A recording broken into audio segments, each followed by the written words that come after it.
Ladies and gentlemen, welcome to the Ariel Helwani Show!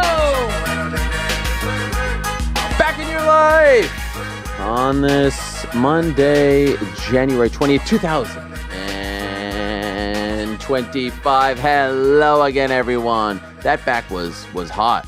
That back was hot that it woke me up. And I needed it. You know why? Because I have to say I'm a little sleep deprived on this Monday afternoon. I am sleep deprived. But Frank, you ever get, not enough sleep? And I've been wearing my Whoop recently, and it's been telling me I'm at like 47%, 65%. I'm not getting enough sleep. But when you're in a tremendous mood and you don't get enough sleep, you often feel as though you are kind of flying. I'm not a psychedelic kind of guy. I'm not a hallucinogenic kind of guy, but I feel like I'm flying right now. I'm in the best of moods. What a time to be alive. Happy Martin Luther King Jr. Day to all those in here, the United States of America. It's a very exciting day, Inauguration Day, Donald J. Trump, everyone's there, Conor McGregor, Dana White, the Paul brothers. What a time to be alive, but it's also a Victory Monday, my friends. Your Buffalo Bills marching on to the AFC Championship game for just the second time since 1994. You know yourself. Oh my gosh, it's our Bulls Pistons moment. And so I have lost my voice. I was going nuts last night. Your boy was over the moon. Your boy was terrified. Your boy was squeaky bump time, pooping in his pants. How about Von Miller? How about the boys in blue? Commiserations to the Ravens. Commiserations to Mark Andrews. Commiserations to Lamar Jackson. Oh, yeah, you can have the MVP. We'll take the Super Bowl MVP. Yeah. And how about Bruce Buffer and I in that promo, courtesy of the Buffalo Bills? Fitzpatrick says he loves Buffalo. I love Buffalo, and I'm on cloud nine, so we are feeling good. Yeah, that's me. Moments after, sweaty, exhausted, couldn't even react. My kids think I'm a lunatic. They think I'm out of my wife stayed in the other room upstairs. She wanted nothing to do with me. Who, me? You know what was the best part? The best part of all of that is you get to bed. It's now like 12:30 because I'm pacing. I'm so tired, but I'm like, I have so much energy. And the best part is I'm just in bed, just going through all the content, all the videos, all the memes, all the post-game reaction stuff. I'm the DC picture. I'm the DC in bed picture. That's me. So a little sleep deprived. Then I had to wake up and shovel some snow. But I'm feeling good because it's a post-pay-per-view Monday as well. And what a night in Los Angeles. What a night in Inglewood, to be exact. What an arena. Golly. Once again, MVP of Saturday night. Without a doubt, the Intuit Dome. That place is primo. Forget the Sphere. It's probably a lot cheaper to run that joint. This is insane. This venue is out of this world. The gold standard. I love MSG. I love the history. I love the lighting. I love how it looks. The ceiling, the Mecca. You don't get this at MSG, with all due respect. You don't get this anywhere in the world. Who would have thought the Clippers home arena is now the gold standard? But it is. And it was on Saturday. We've never seen an event like that in a regular arena. The Sphere isn't a regular arena. That was special. And Saturday, to me, first pay-per-view of the year, UFC second show of the year, incredible gate, the highest gate ever in California history, highest gate in Intuit Dome history as well. It's like 5 days old. According to Dana White, some way, somehow, it went from like a $9.5 million gate to a $10.2. I don't know how they sold $700,000 worth of tickets in the span of 24 hours after the switch from Arman Tsarukyan to Renato Moicano. By now, you know what happened. Saturday and this past weekend was a reminder why we love this sport so much. Another reminder why it's so unique, why it's so fun. Another reminder why we're all fans. Why we all devote our lives to this, why we may love the NFL, we may love the NBA, we may love Major League Baseball, but there is nothing as unique, there's nothing as wacky, nothing as fun to be a fan of than the sport of mixed martial arts. And if I'm being honest, the UFC in particular, because, look, Bills-Ravens on Sunday. If someone gets hurt on Friday, the game continues. They don't bring in the Texans.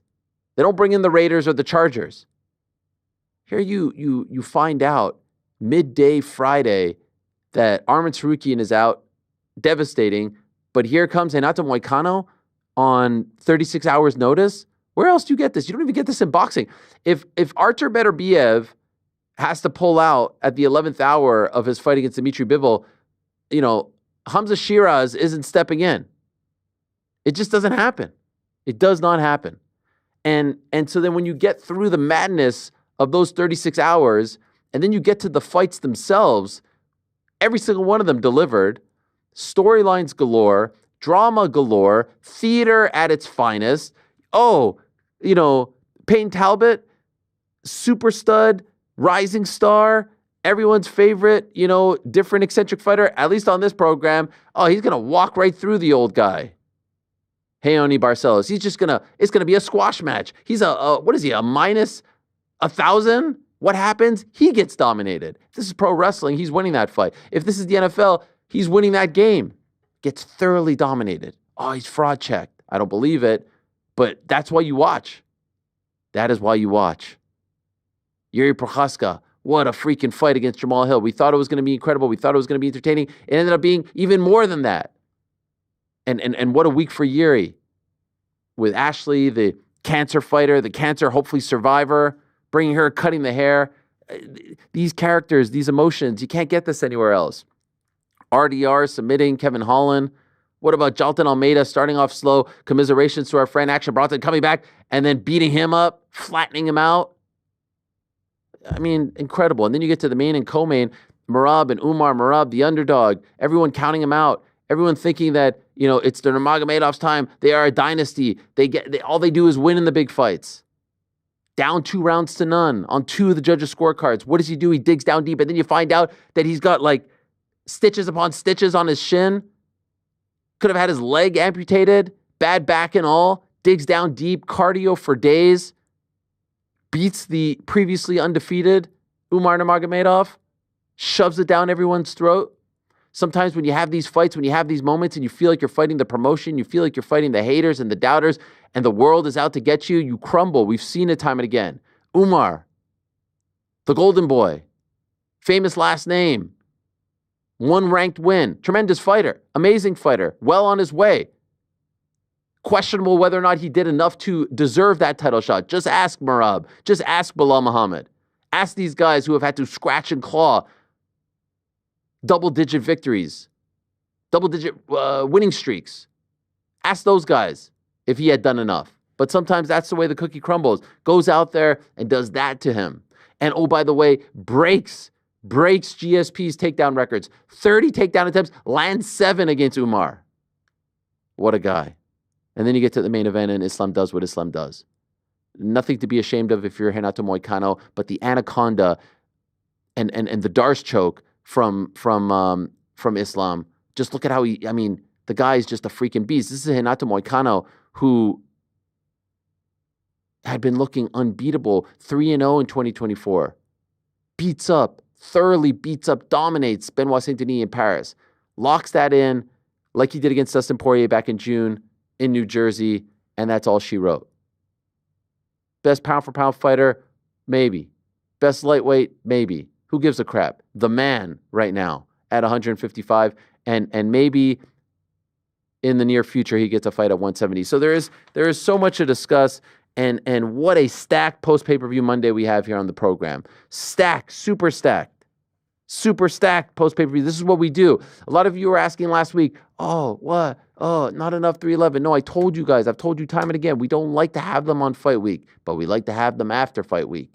We like to have them on the Monday, Tuesday, Wednesday after. And that is what we are doing on this particular Monday. Super stacked. At 1:30, we're going to be joined by the reigning defending UFC bantamweight champion, the pride of Georgia, the pride of New York, the pride now of Las Vegas as well, the one and only Merab Dvalishvili. At 2 o'clock, his coach John Wood will stop by. He had a great night on Saturday. We'll talk to him about some of the finer details of the dub over Umar Nurmagomedov.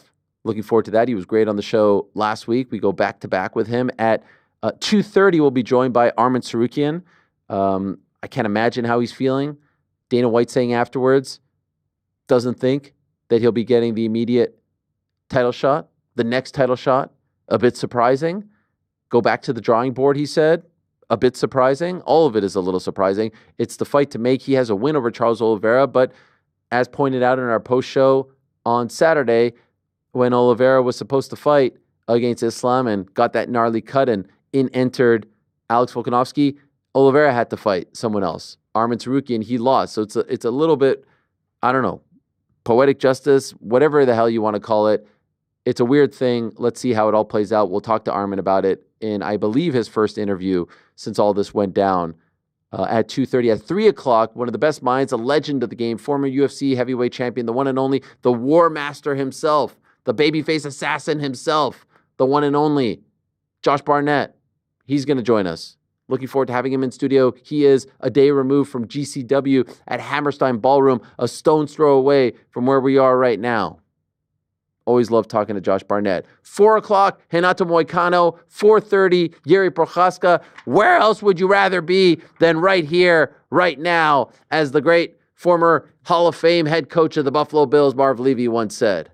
Look at that. Super stacked. Now, before we get into things, want to give a big thanks to our good friends over at NordVPN. We love NordVPN. You know this by now. And I want to let you know that they are the fastest VPN in the world. No buffering or lagging while streaming. And they stop your ISP from throttling your bandwidth. NordVPN protects your private information like bank details, passwords, and online identity, including while you're traveling and using public Wi-Fi. Plus, one NordVPN account can be used on up to 10 devices. It's premium cybersecurity for the price of a cup of coffee per month. To get the best discount off your NordVPN plan, go to nordvpn.com/uncrowned.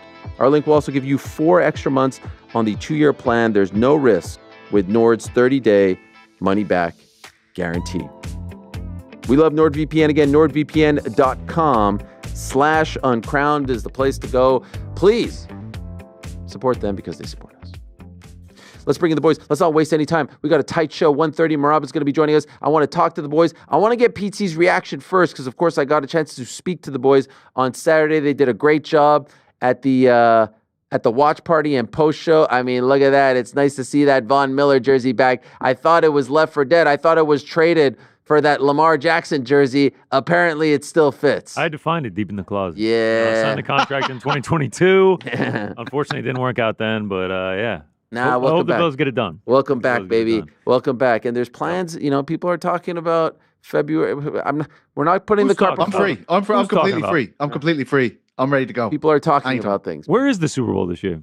Nolans. Oh, right down the road. Yeah. Come on. You have to. That'd be a great trip for me, Ariel. Thank you. Thank you. People are talking. People are there's outreach. There's outreach. I can't believe you're bringing us all. This is crazy. Cart before the horse. One humble and hungry. Humble and hungry. Gotta go to Arrowhead first. Humble and hungry. Humble and hungry, as Coach McDermott likes to say. Humble and hungry. PT, what about Saturday night? What about it? I mean, those are some quick thoughts for me. Incredible stuff from Islam. Does what he has to do, doesn't even allow Renato to dream. He doesn't even play with his food, as they say. Doesn't even allow him to get some kind of hope that he can hang with the number 1 lightweight in the world. Obviously, Renato takes the fight on short notice. Obviously, it's a lot different fighting against Beneil Dariush when you're fighting against Islam Makhachev. But when you saw that, your immediate thoughts at what Islam did? I thought it was incredible, and I know it's very different because Khalil Roundtree had a full camp, but he's in around the same ranking as Renato is at lightweight, and obviously he's been preparing specifically for Pereira, so it's not a good example, an exact example, but to see Islam go through him so quickly, knowing that Renato was preparing for a fight, a different fight, it still kind of underlined his argument as the best pound-for-pound fighter in the world. But you mentioned the Bills game at the top of the show. GC was the first I saw to christen it the Mark Andrews game.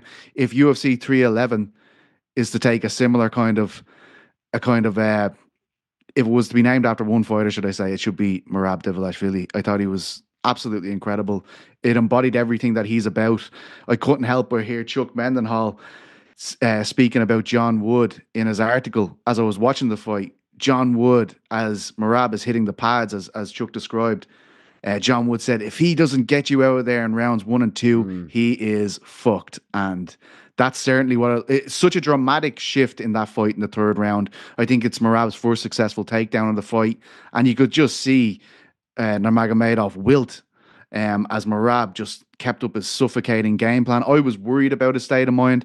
That was before I spoke to John Wood last week. John Wood, as we know, has used these chips on these guys' shoulders to really invigorate them ahead of this fight, and that's what it looked like to me. A brilliant star-making moment for Merab, as far as I'm concerned. Oh my God, yes, you have summed that up very, very nicely. Let me ask Rick. We were reacting in real time, and I'm kind of moving things very quickly here because, like I said, Super Stack show, but we'll be reacting to things with the particulars throughout the show as well. Dana White afterwards, and I've gotten a chance to see the clip, it seems like he's mad at Arman. It seems like he's almost like saying, like, you blew it. And without saying it, he doesn't actually say it, but it seems as though he is implying that Arman could have fought and they're upset that he didn't fight. He says he has to go back to the drawing board. He says that he is not getting the next title shot. Are you surprised by any of this? No, because I have the same read as you. I think he is mad at him and felt like he could fight. And even in the announcement saying that Moicano would be in, it seemed like it was as if Arman was opting not to fight as opposed to being forced out of the fight. And so, by the way, I'm saying that as Dana White presenting it that way. I'm not saying that is what happened. I'm saying it in terms of what Dana White has presented. So I'm reading that same frustration. I'm reading that same vitriol seemingly toward Arman. I don't know what it means to go back to the drawing board. I don't know what that means. Like, Arman was the rightful number one contender, probably could have gotten a shot before even beating Charles, has beaten Charles. So I don't know what going back to the drawing board means, because he's already a finished product and probably the second best guy in that division. If it does, and the most surprising to me is Arman immediately coming out on social media and saying, I agree with Dana White, let's do it, seemingly taking aim at Charles Oliveira. I'm surprised that it happened so quickly, right? Because as I said on the post show, and I've continued to say, in the UFC, title shots are all about timing these days. It's like, when can you fight? We have a date booked in this venue, this city, this location, and if you're not available, we're going to the next option for this title defense. So I'm surprised that he was so quick to kind of relent on the idea of him being next in line. But I imagine you'll ask him about that, and that was the surprising part to me, not the fact that Dana was upset. You'd be okay with Charles getting the title shot, GC? You'd be okay with Charles leapfrogging Arman after Arman beat him? I don't know. At UFC 300? It's kind of like what Rick said. It's circumstantial, and we saw it happen to Charles with Volk back in fall of 2023. But it also does feel weird at the same time because Arman's coming off of a win over Charles, and obviously Charles has already gotten a shot at Islam and unfortunately came up short. I wouldn't complain about it, especially because Charles is such a star, but I don't know.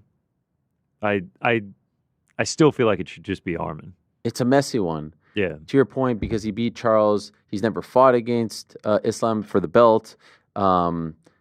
This was a big fight. He came across as the star of the show at that press conference on Thursday, and obviously they're in Los Angeles, and there's a huge Armenian population there. There's a lot of Armenian fans there. I mean, he just came across as a superstar, and I'm not implying, I mean, who knows? He maybe doesn't win the fight. You can make a strong case that Islam is just that damn good and better at everything that Arman is great at.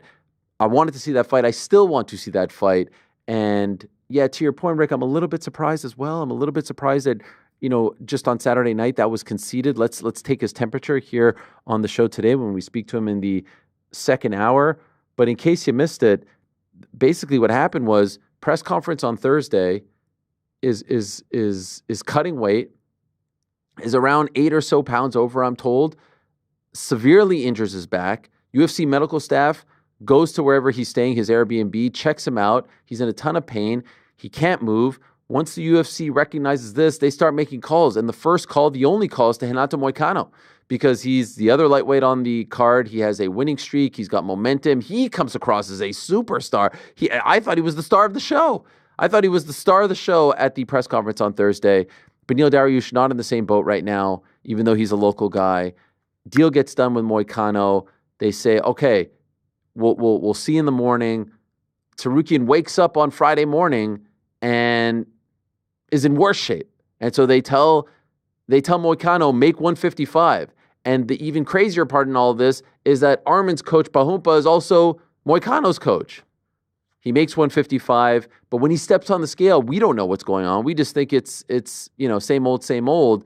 We find out, when was it? Like at around 1:15 Eastern time, 10:15 or so on the West Coast, and there it is. The switch happens. Switcheroo. Craziness. One of those crazy. It wasn't as crazy as the Khamzat Nate Diaz one, where it kind of like is drawn out and playing out over hours. The UFC, credit to them, they kept the lid on this one, and Red Corner MMA were the first to break it. Then LA Times had it, but Dana was really quick with the announcement, and there it was. By tea time on Friday afternoon, we had a new main event. Now, Pete, you may have had the tweet of the weekend, because after the Islam Makhachev win, and at the post-fight press conference, Dana White says, all right, Islam is number one pound for pound. And he said, you guys happy now? I can't deny it. He's above John Jones. Now let's see what happens when John fights. But he said on Saturday, it's on tape. Everyone wants this for some reason. Everyone wants Dana to say it. He's not the pound for pound king. John Jones, it's now Islam. You may have had the observation and the tweet of the weekend. What was it? Tweaking. Oh, it was that as soon as I heard that, and I listened to it the next morning.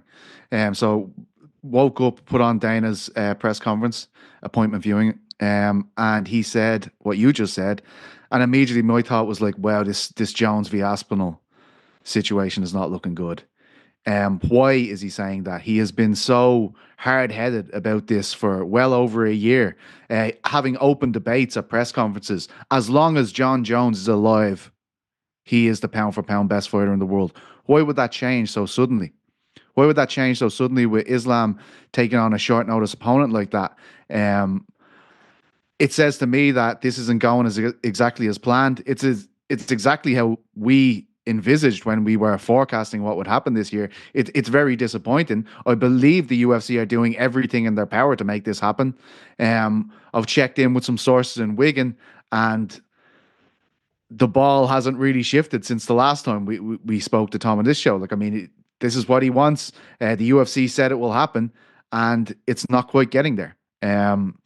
So, well, as far as we know, right, this fight hasn't been announced. We said that March in London would be a big media week because likely Tom would be there as the most recognizable UK fighter in the world at the moment, and there will be a lot of questions about that. I wonder if those kind of questions will come much sooner based on what we're seeing. No fight official, and it's the fight everybody in the world wants to see. Yeah, we just had the uncrowned pound for pound rankings drop. I don't know if you guys saw these.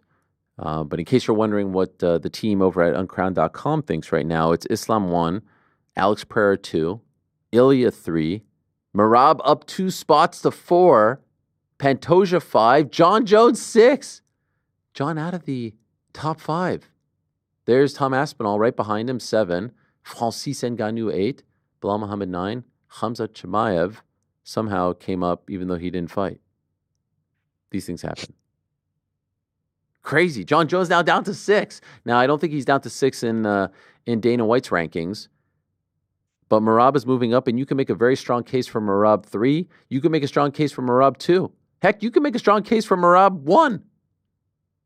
I don't think you had me up until that point. Yeah, okay, maybe I got a little. That was where you lost me. I got a little crazy.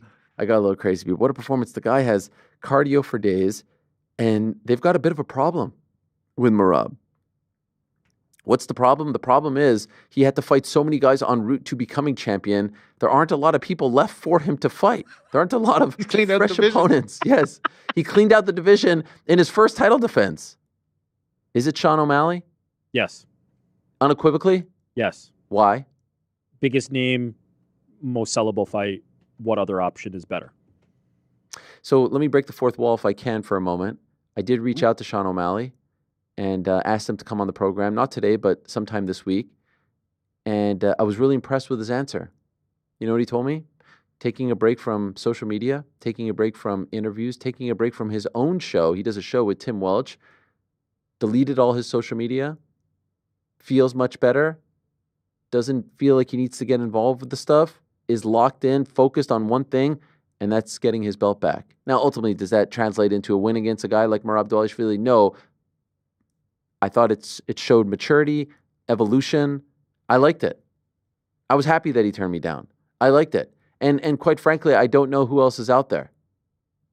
He's so popular and so much more popular than the rest of the weight class.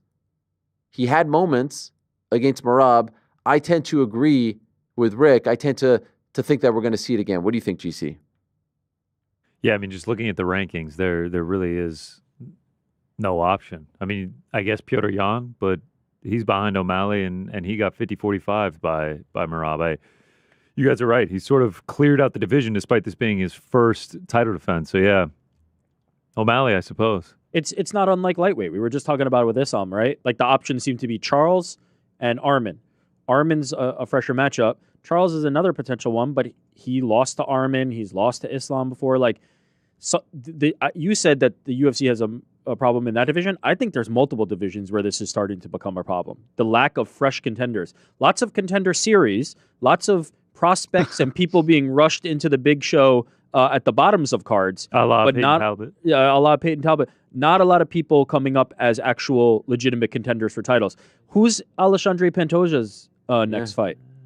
Davison Figueiredo. That's exactly. Like, here's what I say you do. I say show, you do O'Malley Merab, and then you book Jan Sandhagen rematch. Winner of that gets the title shot after that. I like that. I guess what do you do with would Umar, say though? Well, I will say, by the way, I did see some people calling for an immediate rematch for Umar. Umar has said, and he has shown us his broken hand. He showed it to us on Saturday night. He has since tweeted another photo. The hand looks very clearly broken. And so, because it starts swelling here, yes, and then a day later, it's like swelled up like a balloon. But this is the fight game. Now, also, fighters need to be careful with handbrakes too. The O'Malley getting the immediate rematch is like, he was a champion. He had a title defense. I understand. It's not this deep resume that like a Volker and Izzy that warrants the rematch right away. But I mean, Umar has one top 10 win, and he was the title challenger, and he lost. And by the way, it wasn't even controversial. Like, did you see anyone of note say that 3, Umar 4, won? 5 were? I saw some people scored it for Umar. Of note, I didn't. Gilbert Burns, Bilal Muhammad. Yeah, these are all the Ali guys. Yeah. Of course, they're all Ali guys. But I'm just saying, 3, 4, and 5 were so definitive for Merab that like there was no question that he won the fight. Also, again, it's not a meritocracy. Sugarshan O'Malley has much more star power than Umar Nurmagomedov, despite his last name. Look at that. Every single judge, and shout out to the crippler, Chris Lieben. How cool is that, seeing him up there? 3, 4, 5, all for Merab. Lieben, I thought, had a perfect scorecard. I scored it the exact same way. First 2 for Umar. Looked fantastic. Chris Crail gave the first round to Merab. And Michael Bell gave the first 2 to Umar. And I do believe the boys in the back also gave the first round to Merab as well. We did. But like very unsure about it. Yeah, very unsure. It was a very close round. I saw a lot of people being like 1 and 2 were definitive Umar. 2 was definitive Umar. 1 was very close. Yeah, it was close. How about Umar versus Petr Yan? I'd sign up for that one. Would love it. It's a great fight. But I like the way you've built there. Get Sandhagen Yan rematch and then go with O'Malley. One thing that O'Malley will have to be careful of is not ending up in the Joseph Benavidez, Robert Whittaker situation. When you've got a couple of losses to the champion, you can put yourself behind the 8 ball for a very, very long time, which we've seen with Max Holloway and Volkanovski as well. That is one thing that he would need to be aware of going into this. It can be a very lonely position being the number 1 ranked fighter next to the champion in the UFC. Well, that's why he's going Zero Dark Sugar on. I like that.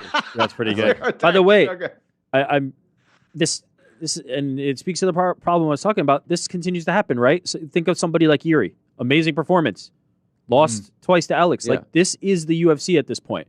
And like, he almost felt a little bit weird doing the call out on Saturday. Like, they were like, "What do you want?" He's like, "Fuck, man, I want a third Alex fight." Like, he was just like almost unsure because he already has the 2 losses. But Rick, how do you fix this?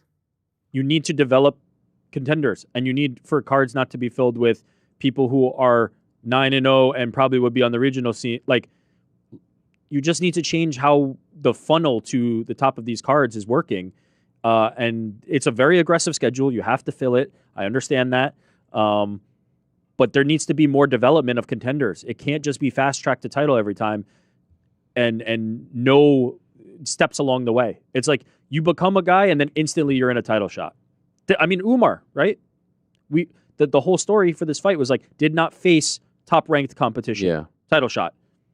This is what you end up with. Well, the other thing is there wasn't an obvious choice. It wasn't like he like really leapfrogged someone. No, it's availability. 100%. How do you think Merab would feel about Umar getting an immediate? Yeah, I don't think he'd like that. You thought he was mad at first time. He would be Chuck pissed. Bentonall just text me that. I have to give him credit. He'd He be just pissed. texted me saying Merab's head would explode if they booked that rematch. You would be watching. I don't see it happening. I don't see it happening. But you bring up a great point with Jiri. Here he is, fan favorite. Everyone adores him. Everyone loves him. He's getting all kinds of love before the fight, after the fight. What a fight! And afterwards, he's asked about it. And to your point, I think that he was feeling a little bit weird. But he's also not the call out kind of guy. He's also not that type of dude.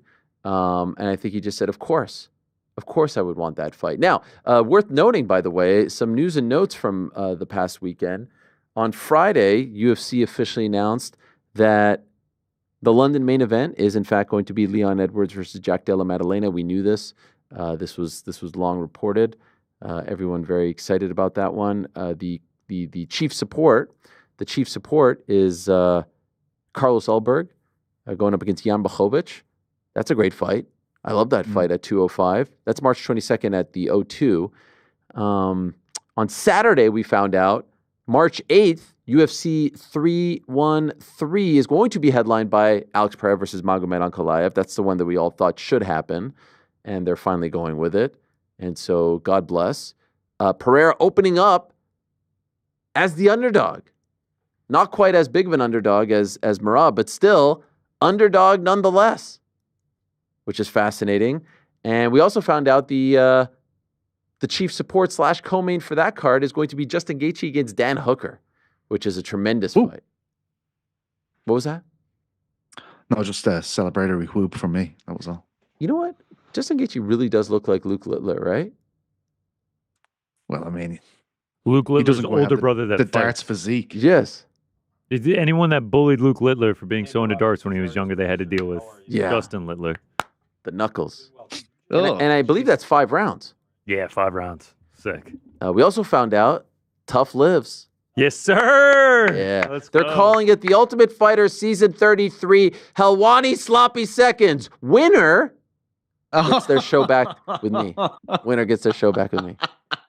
DC and Chael, love these guys. Winner gets their show back with me. It's like my 2 exes coming together to fight for my honor. I love it. You know yourself, these guys.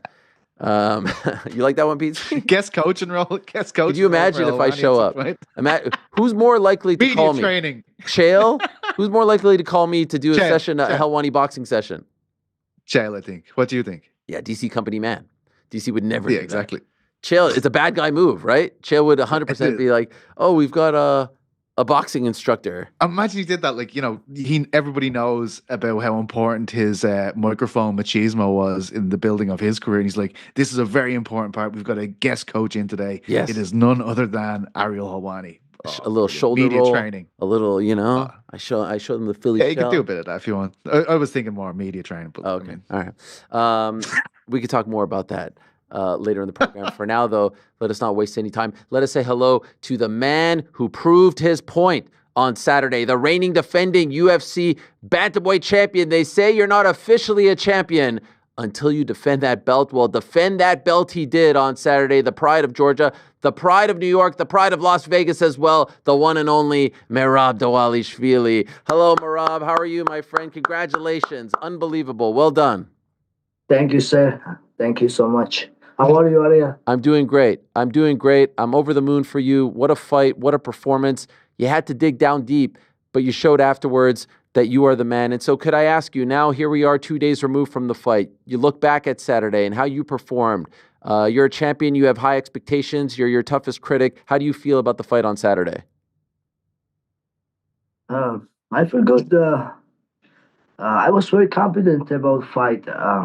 And I think it goes how I was accepting it was go, And I'm good. Yeah, like it's still it just happened, and it's hard to realize. It feels for me like another sparring session, like nothing, Huh. like I don't know, like it's still hard to realize, like it was like for me it was just another sparring session, like I tell you, man, it's crazy. But like, and yesterday I was driving back from the California, and then social media, I had a little bit time in social media. That's what I feel more. And because now everybody make like lots of memes from the fight, and lots of they make a lot of jokes, and but so yeah, like, so I know Umar was good. He was tough, 18-0, but I know also he was at my level. I know what I'm capable to do it, and I'm glad now everyone saw. So I saw your coach John Wood say afterwards that he was actually easier than you guys thought he would be. Do you share that assessment? Do you agree with him? Yes, but I have like this mentality every time I fight. So I respect my opponents, and I don't look them. It's a easy, doesn't matter who is, and even I always know that I was better than Umar, and I know that I was gonna win this fight. I was still, as a fighter, I was still respectful for Umar, and I was taking uh, serious. But yeah, I mean that's up to John to say. It was more easy than what he was accepting. But I was preparing for worse positions, worse situation. Of course, I was ready for even more hard fight, but I was controlling. I was doing just enough to win this fight, and here we are. So I actually want to go a couple days before the fight. When you did your photo shoot with the belt, it's on Getty Images and whatnot. Everyone starts talking about your leg, and it's very clear that something's going on with your leg. That there's an issue there. Not really quite sure what it is. And then we come to find out that you had this very very scary injury that required a lot of stitches. Can you tell me about what happened from beginning to end? Like how the injury occurred, the stitches, and whether or not this affected your feelings towards fighting on this date? Yeah. So I was after I win the belt. I was traveling. I was in Georgia first. I was in couple country uh, in French, in Saudi Arabia, and I was in Abu Dhabi. And when I came back in November, Aljo had a fight against Mosarello, and I was trying to help him. And then in the gym, I hurt my leg. I got big cut in the shin, and it was just big cut. And I was covering.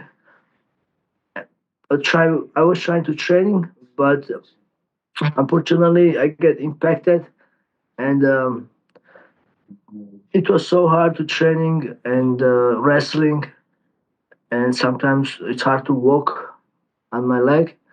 But yeah, with all that, I was even mentally, I was thinking too. I will come back in March and fight Umar Nurmagomedov, but Umar say he wasn't able to fight in March because of Ramadan, and even I was dealing with this injury. I still take this fight, but and I was dealing with this injury all this training camp. Okay, and so this happened before the fight was made, right? Yeah, my injury happened.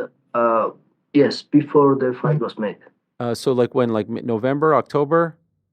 Yeah, like middle of the November, I believe, but it takes so long to heal Yeah. up. Just the, the cut was still open, and it was taking so long to heal up, and it's finally closed up in fight week. And then I was worried to commission not gonna let me fight. And I was doing everything, putting creams every day, doing massage and all the like therapies. And actually, California has a very strict commission, Yeah. and they check everything, my body. And Thursday, I have a pants on, and the commission guy asked me to show him to show to shin, and I lift my left leg pants and show him the shin, and he was keep talking. And then when second time asked me to show him another leg, I show against left leg, and then he don't even What? know that I have a cut. Yeah, yeah. You showed him So the I don't same leg know. twice? Yeah, I did because yeah, who knows? Maybe I can pass, but I was worried that maybe because it's it looks like a fresh, but it's been a long time cut and just Wow. yeah. That's a So brilliant move on your part. Well done. So you said it closed up on fight week. So even like throughout the entire camp leading up, a week before or so, it's still fresh. How are you training with it? no, I was counting. If you go back to my pictures, every time I have something wrapped up on my leg, and I was training. And then I tell you, like if somebody accidentally touch me every time it was big pain, and then it's always of course when you have something little injury and painful area, every time always everybody touch you there, like it's how it works, Yeah. especially in wrestling and jiu-jitsu. How many stitches? 27, And could I ask, because I had two cuts, like one on top it was small, but the bottom was deep. what did you do to actually cut your leg open like that? Yeah, I was in the gym at the stairs. I was like, working out, and I flipped. I hit the stairs. I was like doing cardio training in the stairs, and Oh I my, hit the stairs like my shin. wow. That is And awful. How did it feel in the fight and now after the fight? Now that it's like just completely exposed? in the fight, nothing. After the fight, uh, uh, little. If I touch a little pain because I guess maybe I kick with this, but no problem. In the fight, nothing. Okay, and how does it feel now? Good. Okay. Now good. What about your back? You injured your back as well. So yeah, what happened was when I take this fight, as soon as I signed the contract, they sent me UFC countdowns to film everything, to documentary everything. They always do this, like beginning of the camp, they do interviews and then they leave you long time. And I was training at Syndicate MMA, and and I have a little garage in my house, like workout garage, and I wanted to show more, like training outside, training in the park with my friends, and I work out. I lift some weights in front of my house, and in outside park I was uh, lifting my friends, the running with the friends, and like doing like exercises that like for the backs, like lift the guys for your get your back strong. But because of I wasn't training hard before. When once I start hard training, I guess I give too much pressure to my back, and it got spasms, and then my lower back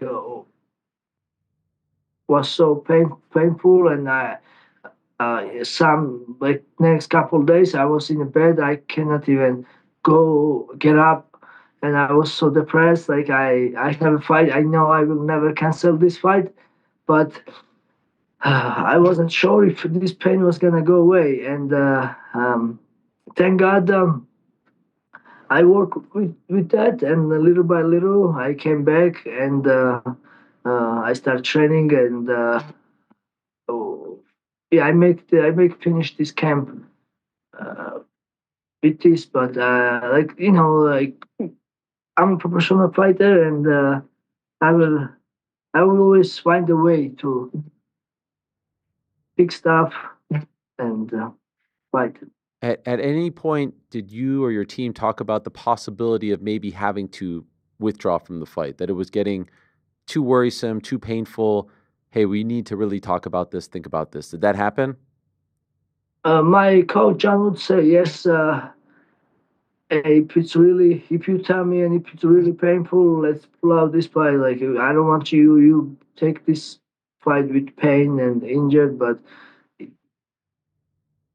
no, I will. I was not thinking about it. I was stay positive. I know it was gonna go away. It was hard to missing training. When you have a big fight, you need to train hard. You need to preparation. Especially, I was just press champion, and I have a short time to training camp, and I have a short time to top opponent like Umar Nurmagomedov. And especially it's a different style. When O'Malley said he wants rematch and he doesn't feel he lose, I said okay, let's go in November because we both fought same day and we was both in same situation. Uh, but especially I have win against him and I can give him rematch, and if something happen it can be win a 1-1, and it's I know him, he knows me, and then it's easy. But wait, when you fight new opponent and top opponent like Umar Nurmagomedov, you need a good training camp and uh, you need to be healthy. Yeah, no, 100%. And when you agreed to the fight, did the UFC know about this? Did they know about the shin, or did they know about the back when it happened? I did tell them I had cut on my leg, but I'm not gonna complain. I think I was thinking that it's gonna heal up more fast because I still had 6 weeks, and who knows if cut takes this much time and this much long. And I just tell them, but uh, yeah, but they was also like thinking they must gonna heal up. Who I don't even know that this cut will take this so long. Right. Afterwards, Dana White was very complimentary of you, and you went up to speak to him, before the Joe Rogan interview and all that stuff. And he admitted to the fact that you guys haven't had the best relationship. Do you think now, stepping up, taking this fight, winning the fight, as exciting as it was, you're so happy and so proud to be a part of the UFC, you represent them in such a great way. Do you think now the relationship will be better? It can be repaired, whatever the issue was between you and the brass, and in particular Dana White? Of course, the relationship will be better, especially uh, now I defend my belt, and now I show fight of the night, good fight. And in person, I always have a good relationship with Dana White. He was always nice and respectful for me. Um, I think he was mentioning a moment after I beat Jose Aldo, and I was very loud in microphone with Joe Rogan. I said, "Please don't ask me this question anymore. I'm not fighting my friend Aljamain Sterling." And after the fight, Dana White was very mad. Yeah, what I say, and I'm sure he still remembers that, and that's why he was mad about me. Um, and I don't remember any other big moment. Other than like when I posted cut Mm. before the fight against Sean O'Malley, and I don't did any other stuff that I remember I did bad, and then it was mad about me. But everything is good. I respect him so much, and yeah, of course we have a good relationship, and it's all good. What did you say to him in the cage afterwards? I said, yeah, when he wrapped the belt first time, I was so emotional, and I dropped down, and I cannot even hold myself. And after when I get up, he wasn't there to shake his hand and talk to him. And this time, I wanted to shake his hand after he wrapped the belt on me. And when I was looking, I don't see. I thought he left, and I find it. And I was happy to see him, and I said, "Hey, thank you, Dana." Uh, I said when I take this fight, I was injured, but uh, I was taking a little bit risk in my head. But I said, um, for UFC, I said I know the UFC need this fight, and I step up, and I'm like I never make excuse. Like I said I was happy to take a little bit risk for UFC, and uh, I was not even I was injured. I never complained, and I was happy that I accept this fight, and I step up for UFC. That's what I say. Something Amazing. like that. Amazing. Umar Nurmagomedov has repeatedly said now that he thinks that he won the fight. What is your response? And also showing the injured hand, the broken hand. What is your response to this? Nothing. That's his opinion, and who cares? Everybody else thinks that I win the fight. Win fight, and can you hear me or no? I can hear you. Yeah. Yeah. Okay. Sorry. It's good. It's all good, right? Yeah. We see you just fine. By the way, I have to Yeah. say the sign behind you is fantastic. The neon sign and this is an incredible look for you, Merab. Who made this? Is this new? Where is it? Where did this come from? This is an amazing logo and sign. Yeah, it's my logo, and I Love it. just I just order another. It's I don't make it. I make the black one myself. Like I put together, but this sign It's I beautiful. order it. I pay for it. Yeah, Beautiful. Okay, back my to logo. Merab. Yeah. By the way, did No, you realize that he had a broken hand? Could you tell that he was injured? no, I don't realize, and maybe my opinion, he either broke his hand last round. I think because Oh, as you guys saw, we had big exchange all the time. He was looking good. He wasn't like trying to shoot me or hold me. If he has a breaking hand, you cannot really keep punching you. But sometimes you don't really feel it. And also don't forget when I was fighting Peter Yan, I was fighting with broken hand. I had my hand like 10 days before the fight, but it's fight is a fight. You fight, you punch with a broken hand, no problem. yeah. Did you have a feeling that you may have been down going into the third round? Two of the judges scored the first two rounds for him. Did you get the sense, okay, I have to win the next three in order to win this fight? Were you feeling that urgency? Um, no, uh, you never know. Sometimes it was close fight, and I don't know exactly. Uh, I don't know. I was the judges. He was winning first round. I don't know, but I was keep doing what I was supposed to do.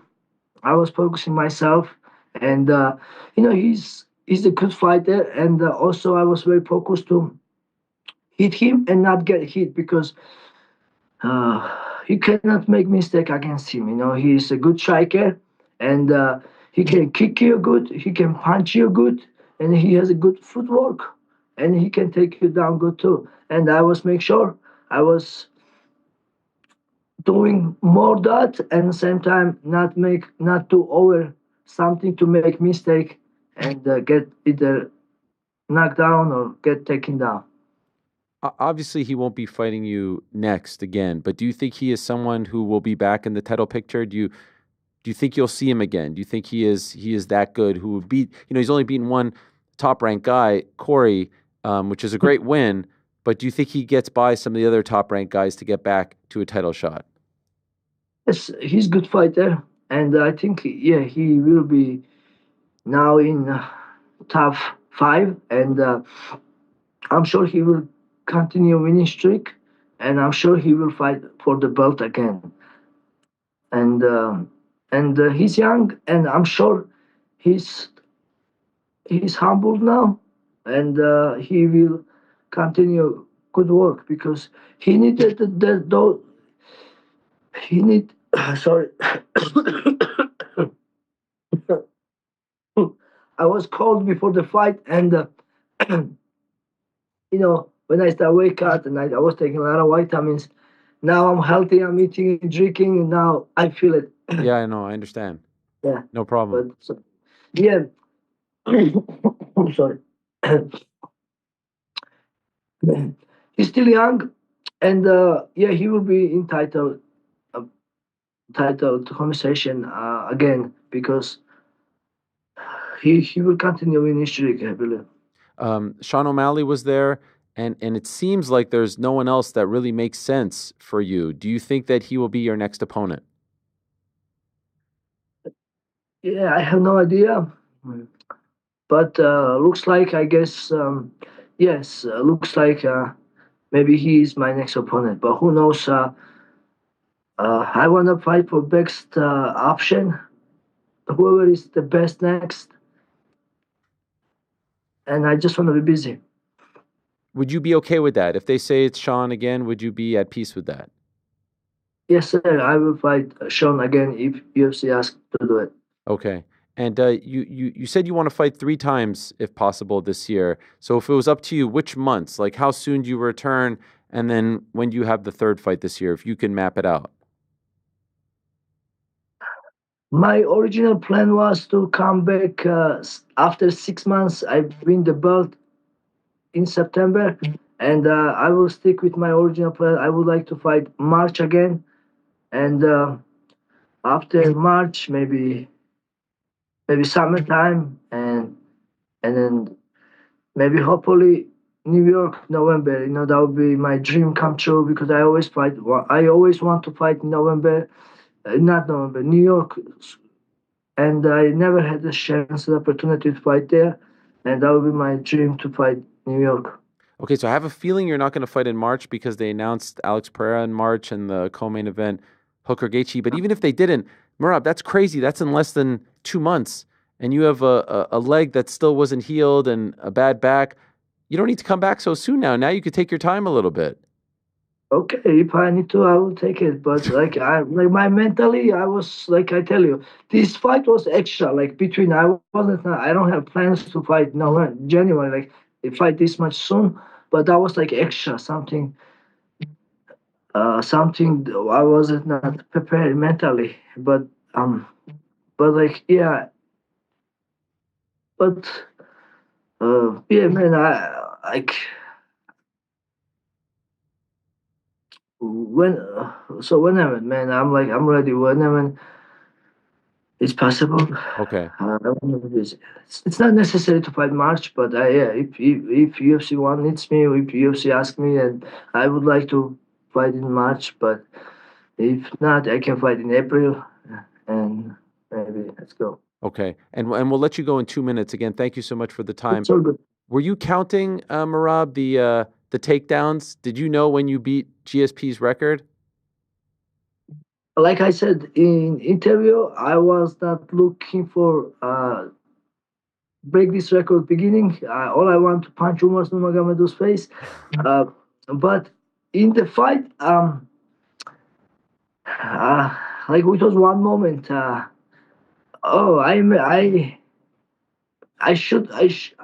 must shoot now because of maybe it's gonna help my record. You know, like it was one moment. I was thinking like this. That's why I shoot.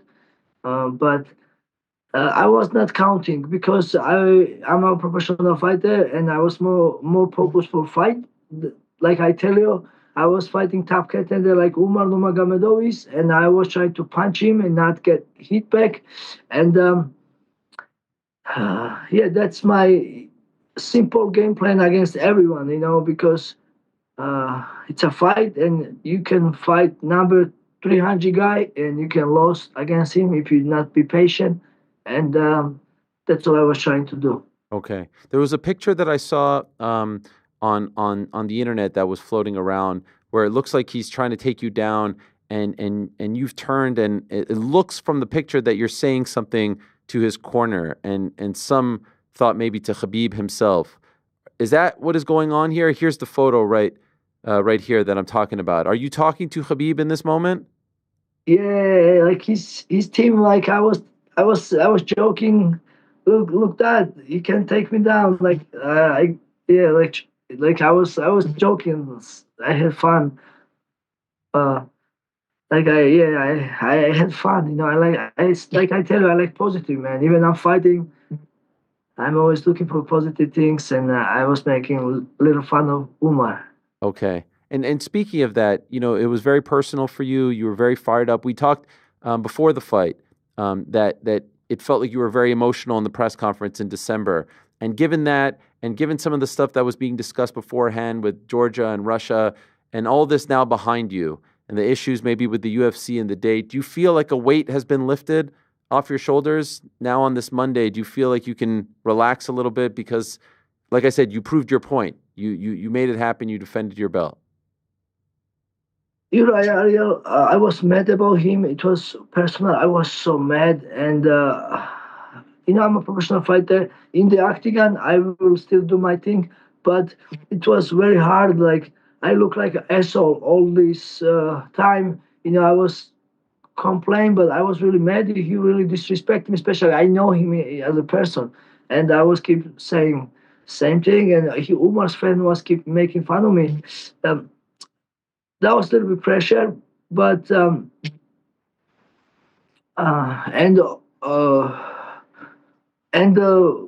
it takes me a long time.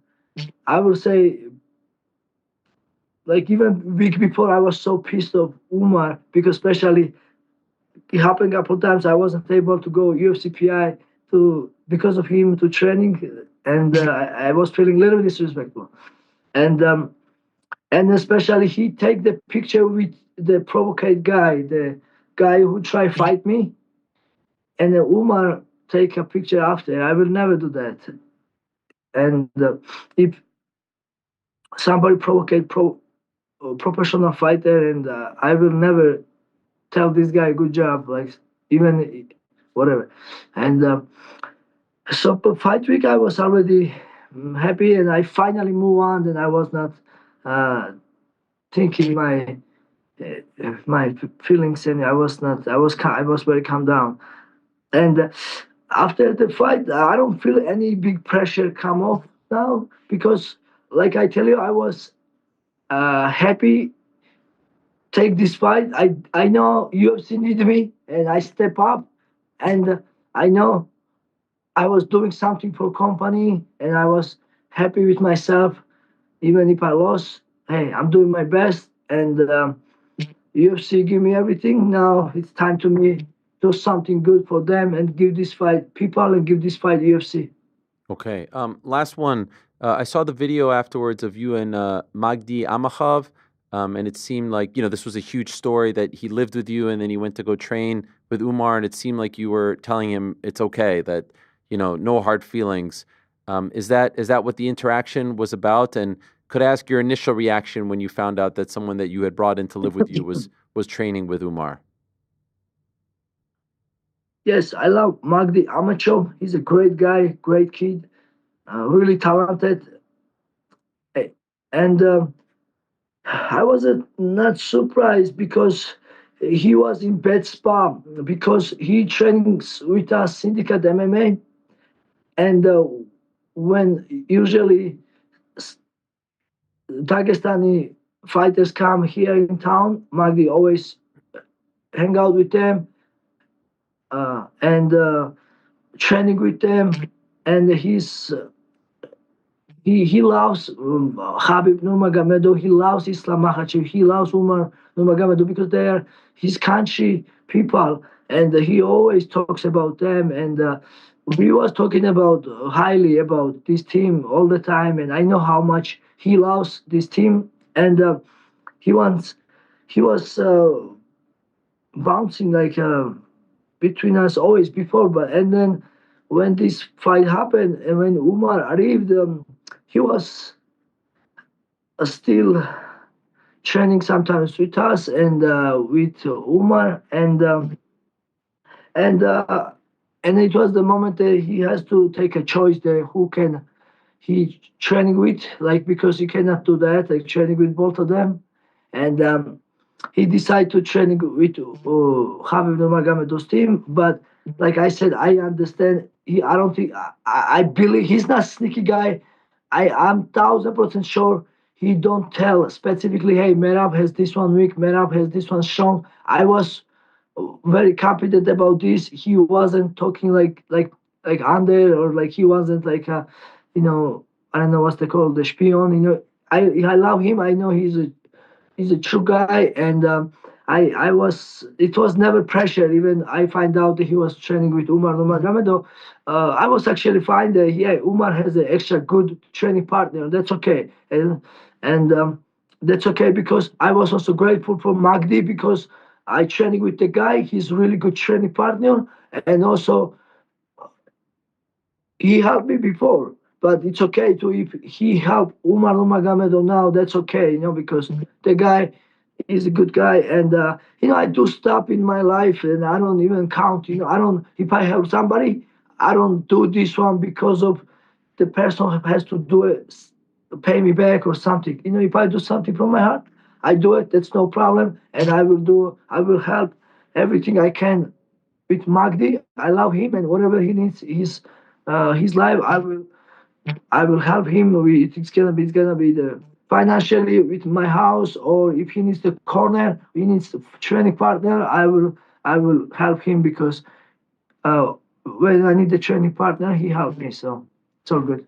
You're a class act, Merab. Congratulations again. So happy for you. Well done. Unbelievable stories and unbelievable performance on Saturday. First title defense. You break GSP's takedown record, 12 in a row. And I know you don't want to be included in that greatest bantamweight of all time conversation, but you are in that conversation, my friend, with the likes of Dominic Cruz and your good friend Aljamain Sterling, TJ Dillashaw as well. You are in there right now. So congratulations. You've come a long way from the construction job on Long Island. So enjoy it. Get well soon, and looking forward to your next one later on this year.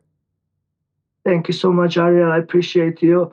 Like, you are a real one. I respect you, and thank you so much for covering this sport, and guys like you make this sport even great. And yeah, without you guys, who we are. You do your stuff, I do our stuff, and that's why MMA getting better, and we reaching another level.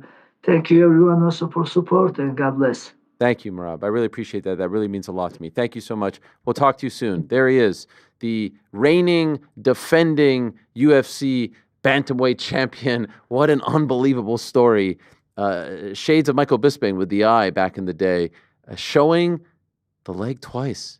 Incredible. Well done, Merab. Let's talk to the man who was in his corner alongside Aljamain Sterling and, of course, the great Ray Longo. Now joining us for the second time in the span of 6 days. Head man over at Syndicate MMA. He is the one and only John Wood. We referenced him in our chat with Merab, and now he's back. Look at this. Now you're a fixture on the show, John. Yeah, thank you, man. It's an honor. I've officially made it in the world of MMA. Yeah, right. Well, congratulations to you and the team on a phenomenal weekend. So much that I want to ask you about. Can I ask first about the story regarding Magdi? He trained at Syndicate. How did you feel when you found out that he was helping Umar train against, train for Merab?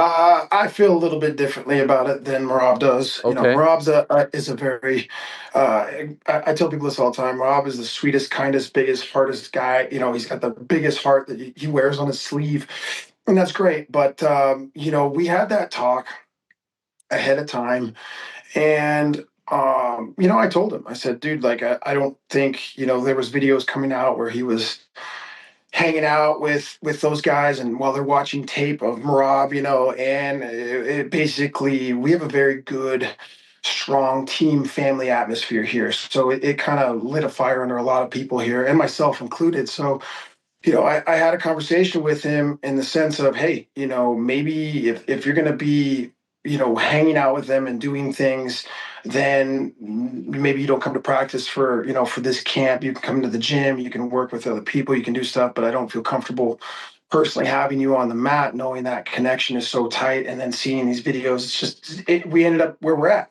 with the drama and all the, the bullshit that comes with that. And so I told him, I said, but, with that being said, if you do leave and you do go train with them, then you're not coming back to this gym. So, that's kind of where I stand on it. Obviously, I have to have a conversation with Merab, but, I think that's just a no-no. That doesn't happen in any other sport. Like, if you're a Chiefs player, you're not going and, training with the Raiders and then coming back to the Chiefs, and it just doesn't happen. And I just feel like it was, to me, it's a little too much. Again, I will have a conversation with Merab about it, but yeah, I don't look too highly upon that. Okay. Appreciate your thoughts on that very much. Can I also ask you about this story that Merab told us about the leg when he was being checked out by the commission? I'm sure you know about this, where he showed him the same leg twice. Are you watching this as it's happening? That's that is a savvy veteran move. Are you watching this as it's unfolding? Yeah. Oh my God. Yeah, I was. It's unbelievable. I was sitting there. Obviously, the leg was in question, and that's part of the thing. Like I'll start off with saying this camp was rough, and that leg was really bad the entire time, to the point where I'd be lying if I didn't say that I was thinking, about pulling him off of it, which I knew wouldn't fly for him. I knew there was no chance in hell he was going to do that, but it was bad. His back, there was a week out of a 6-week camp, we couldn't even train for a week because his back, he couldn't do, half the time things with his legs. But the crazy thing is he still ended up where he needed to be in sparring, like he looked phenomenal. So I was never lying to anybody about, man, this is the best I've seen him look. It's the most violent I've seen him look. So, we were able to scrape through the camp. And then obviously California is a very, they're a tough commission. Mm-hmm. And so it was a big worry that even, that thing was a golf ball on his leg and still, had a scab on it. So I was really worried. Obviously, we're all really worried about that, even getting clear. There's no active infection anymore, but it looked like dog shit. So it was one of those things where when we went to the doctor, I'm like, I don't know how this is going to go. And yeah, I sat back and watched him and Merab did his Merab magic, and everything worked out good. And here we are. So all of it worked out well. And but yeah, that was a scary thing the whole way through, for sure. Incredible. So you say that you'd be lying if you said you didn't have thoughts of pulling him out, and that it wouldn't sit well with him. But how close were you to actually saying, like, I don't feel comfortable, like, you're about to fight this guy who's supremely tough, he's undefeated, it's a pretty short camp, your leg is messed up. He said, I think 26 stitches total, your back is messed up. Yeah. How can I in good conscience send you out there to battle, defending your title? And who knows if he ever gets a title shot again? Let's be honest, not the best relationship at the moment with the UFC. And sometimes, if they don't love you, they ain't giving you another crack like some other guys. And so were you close to really having that conversation and trying to put your foot down? Yeah, I actually believe I had that conversation. I believe I had mentioned it to him and kind of had seen, wanted to kind of throw it out there and see what his reaction was to it. And I think, honestly, there was a point in time where it was so bad that I probably could have said, hey, let's call this. And he maybe would have gone for it. But I know he would have been so upset, angry. And at the end of the day, with everything going on, said he still looked better than he ever did in his sparring. He was still being sick, being hurt. He was still doing a minimum of 10 rounds of hard sparring with some of the best guys in the world and taking it to him. So there was never, when you're looking at that as a coach, being like, oh man, how am I going to pull this guy out of a fight when he is firing on all cylinders when he needs to, and the thing about Merab, over the years of really, learning how to work with him, come fight day, when all the bullshit's done, when the weigh-ins are done, and when it's just about the fight, there's no more interviews. He's a different human. You can see the spark in his eye. You can see he loves it. He loves fight day. He's excited. He's just a different person. So, come fight day, that's what switched on. And by God, I'm sure is glad that we never had to have that conversation, because obviously the results were what they were, and it's great for us. So I'm wondering how you're feeling going into the third round, because to be honest, as I'm watching it, I think Merab is down 2-0 going into the third. But I do remember, and we mentioned this earlier, you telling my colleague Chuck Mindenhall in that great piece that he wrote on Merab, like if he doesn't dispose of Merab in the first 2 rounds, he's fucked. And so are you thinking, all right, we took his best shot and we're still in a good spot? Because usually you're down 2 rounds to none. Two of the judges had it that way. You might be panicking a little bit. What are you thinking? Listen, this was the game plan the entire time. You can go back and watch, I'll repost it today, an interview I did that I figured, we were going to give up the first 2 rounds that we would lose, potentially just because of the pace that Umar comes out. And Merab is very, very good at downloading information. Now, he gets out there, he sees it. You saw it with O'Malley. You sort of see it, kind of turning and happening with Cejudo. So we were going to take our time, and I cannot tell you, that fight looked exactly what he does in sparring every single day to a T. Even the first round, the 2 round, downloading the information, getting out there. So we were always expected. The game plan was, if we give up 1 and 2, if it happens, so be it. That's probably what's going to happen. Come towards the end of 2, we will start to pressure and put on. I wanted Umar to feel hitting Merab, trying to take him down and fail. It's more of the psyche of somebody who hasn't really ever been stopped to be stopped, and that puts a level of what I call, the mental cardio.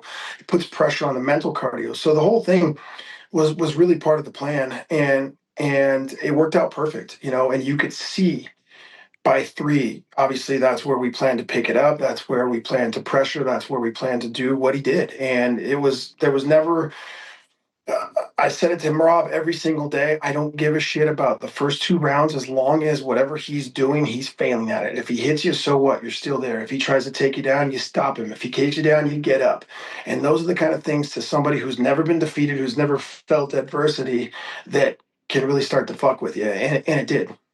So on the night, Umar said he thought he won. He has since said the same, I'm assuming after watching the fight. What were you thinking before they read the scorecards? Did you think, all right, we got this 3-2?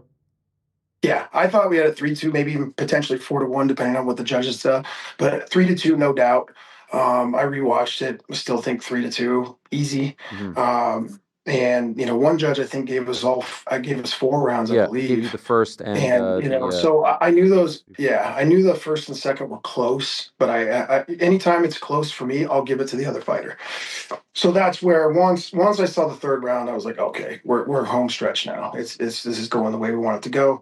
And I really had no doubt in my mind when that card was being read that he was getting his hand raised. Okay. I saw you say to Submission Radio that he was actually easier than you expected him to be, Umar. What do you mean by that? I mean, listen, I said the same thing about O'Malley. For Merab, I tell him all the time, like, you gotta believe in how gosh damn good you are. Like, there's nobody that's gonna keep pace, and you're just getting better. So by saying that, I mean, it's going to be an easier fight than you think. Like, there's a lot of pressure that comes with fighting these killers, kind of comes with fighting, like I said, this fight felt like we were the challenger again. Umar was pretty much automatically handed the keys to the throne here, and was supposed to walk through Merab, and he wasn't, he was going to sub Merab like that. O'Malley was supposed to knock us out. These fights with the level and what I know, what kind of dog I got in that fight, they're easier than we sometimes build up into our head. I mean, look at Merab. He's out there laughing, having a good time while he's defending takedowns. Like, can't tell me. For me personally, that's something we want to work on. Is if you're having that much fun, we need to start really looking at finishing these guys and putting a little more violence, even more in there. And that's the next progression from Rob that we're really going to work on now that we have a little bit of time. But we build these fights up, we build these guys up to be this monumental task that is almost sometimes, unattainable. But it really, with Merab and guys that are that talented and skill set, it's not that bad. It's not going to be that bad. I thought maybe we would suffer through some more takedowns, maybe takedown attempts and things like that. But it just, it was a little bit easier than expected. So we talked last week about, those sparring sessions, 12 rounds, crazy stuff, 10 rounds.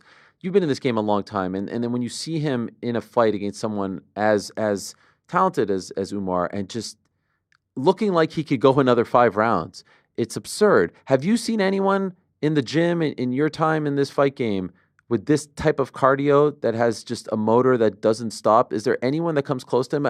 I don't, we've seen guys, right? We've seen the GSPs of the world, the Khabibs of the world.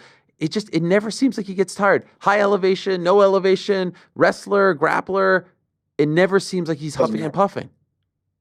Yeah, the only person that I would say, honestly, that I can remember being as crazy as him in doing that kind of stuff would have been Forrest Griffin.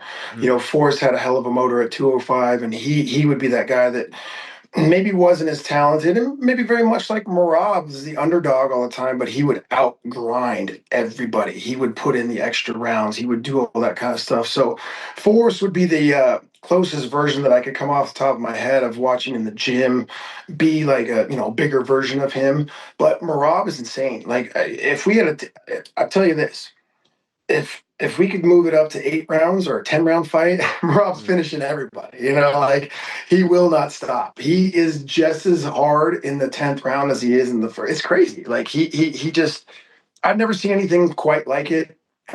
He's a special human. The mental push, the physical push, and especially even through this camp with the injuries and the sickness and the illness and being on antibiotics, being on the back, for him, his mental cardio, and that's a big thing we push around here, is the mental cardio is as strong, if not stronger, through seeing it through this camp than his physical cardio. He's got both of those things, and they just don't quit. His mind and body do not quit. It's crazy.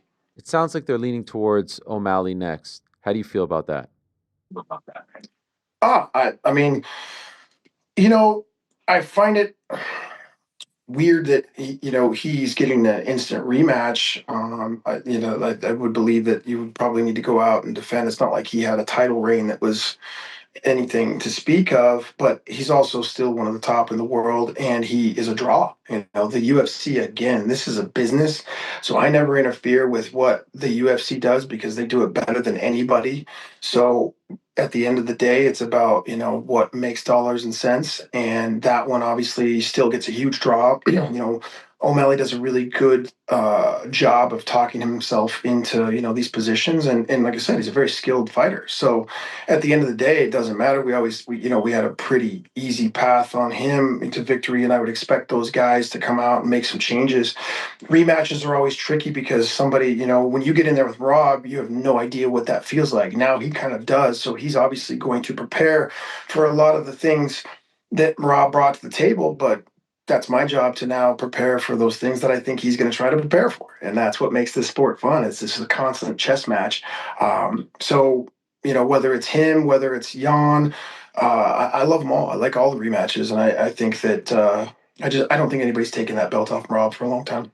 Okay. He told us that he wants to come back in March. I don't think that's happening because they just announced the Alex Pereira title fight and Gaethje Hooker. Yeah. Okay, so not March, he says, April, and then maybe in the summer, and then maybe November. Can he chill out? I mean, what does he have to come back so fast for? It's crazy. If it was up to you, if he asked you, okay, coach, like, how should we space this out? When would you like to see him back?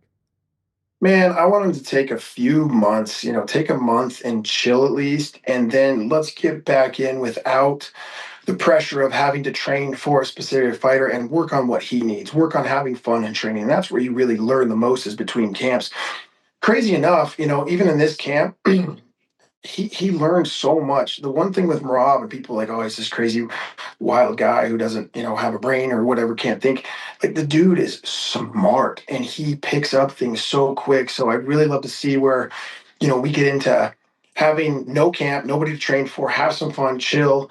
I wouldn't mind, the May, June-ish kind of time, if April at the latest. But I mean, I'd love to have him have a couple months before he doesn't even have to think about anybody else. So if we got booked around, the end of February or March, I'd be okay with that. But yeah, he deserves a break, man. He deserves, especially just the turnaround he's had, the last year he's had.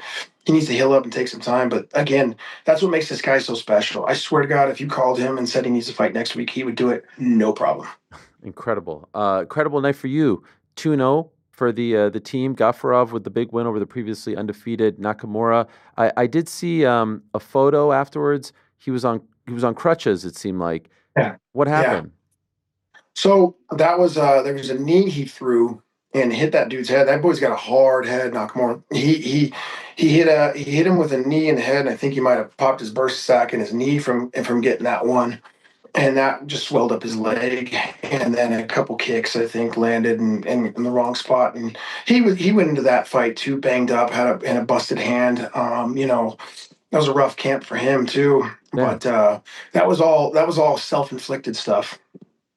What do you mean by that, self-inflicted? I mean, he was the one. He threw the knee and hit the guy's head, right, and right. hurt his own Got knee. it, got it. He kicked the guy. Yeah, it was nothing done to him. So those were all injuries from damage that he was trying to inflict. So Sure. he's good to go. Sounds like Merab on the stairs over there. I'm still not quite sure what he did to have a gash like that. Could you tell us your side of the story with the stairs? He was trying to explain it to us. It sounded a little kooky. Yeah, I'm gonna leave it with letting him All right. explain that one. That's an interesting situation, and yeah, I'm not sure.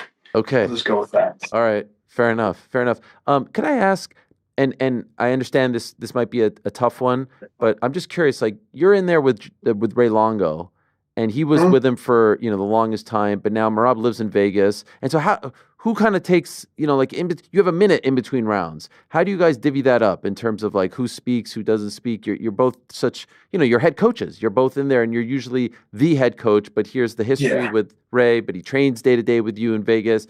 How do you guys divvy that up? Yeah, I have nothing but the utmost respect for Ray Longo. Obviously, he's an OG legend of the game, somebody that I've looked up to over the years as a coach who's done it long before I've done it, and he's probably forgotten way more than I'll ever even know. So there's a respect factor. The fact that Rob came from that gym, he's been at Syndicate for I don't know 4+ years now, since a few fights before the Aldo fight, and been working with him, but that was something that he's always kept that connection. He always has respect for the guy that got him there. And so that's something that I, obviously will not mess with, and I respect, because I want him to have that kind of respect for me at some point too, So when we get in there, we always just kind of talk. I'll let Ray have his moment. He lets me have my moment, and we split it up. There's no real egos there. Obviously, like I said, it would be foolish for me to try to take somebody who's, like I said, such a wealth of knowledge and an OG in the sport, and that somebody that Merab really looks up to and wants him there. So we all have our moments. Everybody goes in there, and we're all there for Merab. Come fight night, we're all there to make that guy the best version that he is. So everybody gets their turn. It's not, it's not a dick measuring contest to see who's better or this or that. We're there for one purpose, and that's to support Merab. Okay, cool. Much respect on that. We talked last week as well about Khalil Roundtree and who could potentially be next for him. I know he was at the event, and Jiri did end up winning. And man, I would love to see Jiri versus Khalil. Do you think that's the one we're going to see? Is that the one that you want to see now? Yeah, I would love to see that fight. I would love that fight. I think it's a fantastic fight. I love, Jiri is such a crazy dynamic dude. He's out there, he presents a tough challenge to anybody, but I truly believe that Khalil has a skill set that would match up great with him. I think you're looking at another banger, another fight of the night type of situation. And I think that that's the fight that obviously gets us back to where we want to be, and that's a title shot. So, I'm sure that the UFC has their, ideas, and, who knows? I don't know if Jiri has the position that way he can sit out and wait for the title shot. So, and it's going to be a while now, obviously, with Pereira and Onklov booked. So we'll see what they want to do, but it makes the most sense for me. I love the fight. I know that Khalil would love the fight. So I'm all for it.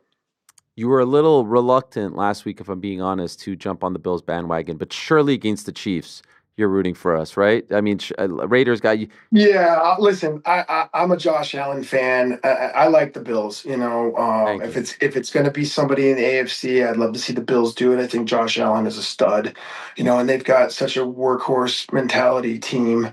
And I'll never root for the Chiefs. Thank you. The Chiefs. Thank you. All right. It's just Patrick Mahomes, great quarterback, but we're America's team now. I feel like America is rooting for us. I feel like everyone's tired of these guys. So we welcome you and everyone. Thank you. I'll be on board. I'll root for him for this time of year. Thank you. I appreciate that. Congrats. Great weekend for you and the team. Amazing stuff. Really, really appreciate it, and enjoy it all. I know there's no real off season or break, so it's right back to work for you guys. But on this Victory Monday, enjoy it all. Thank you, Coach. Thank you, sir. Appreciate it, man. All right, there he is, John Wood of Syndicate MMA. Now on the Bills bandwagon, just like the rest of America. Love it. Even GC's back. He had to dust off the old the old Von Miller. But we welcome him back. We welcome everyone back. It's good to have you all back. Some of us never left. Frank, don't even start. Don't even start with your lack. I got to get it from home and from work. Don't even start. You had your chance. You were built in. Frank, you married a Buffalonian. She was crying at the end of the game yesterday. As was I. I should have FaceTimed her. No one wanted to talk to me in my own house. I just see Ariel calling her. I'm like, Did you believe it, Tracy? Baby, we did it. We did it, Tracy. She's born and raised, right? Correct. Come on. How could you not be on board? I mean, because I was born and raised in Dallas, and I don't know. It's her wife. It's your better half. Have you ever been to a game, by the way? No. You're missing Not out. to a Bills or a game. Cowboys game. Yeah. Went to a Seahawks game. What? In Seattle? No. Oh. What do you mean Seahawks game? Where then? Arizona.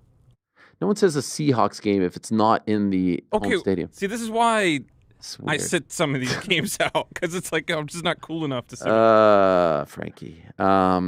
Speaking of Ray Longo, shout out to Chris Weidman announcing his retirement from the UFC during the weigh-in show, which was kind of overshadowed, if we're being honest, given the whole news about the switch in main events. By the way, Renato Moicano and Jiri Prochazka are going to join us back into the show. Josh Barnett coming up in 30 minutes. Arman Tsarukyan let the world know, I think in his first interview, he's going to join us in a matter of seconds. But Chris Weidman announcing his retirement from the UFC. Hoping to talk to him on the show maybe this week or next. My feeling is he ain't done. I think he was very careful with the way he phrased things from the UFC, retiring from the UFC. So I don't think it's time. Obviously you can shower him with praise and talk about the run, but I don't think this is it for him. I said it's a legendary run. I said it's a Hall of Fame run. I stand by it. And I can understand if you're a new fan, you're like, what? He beat Anderson Silva, and then he beat him again.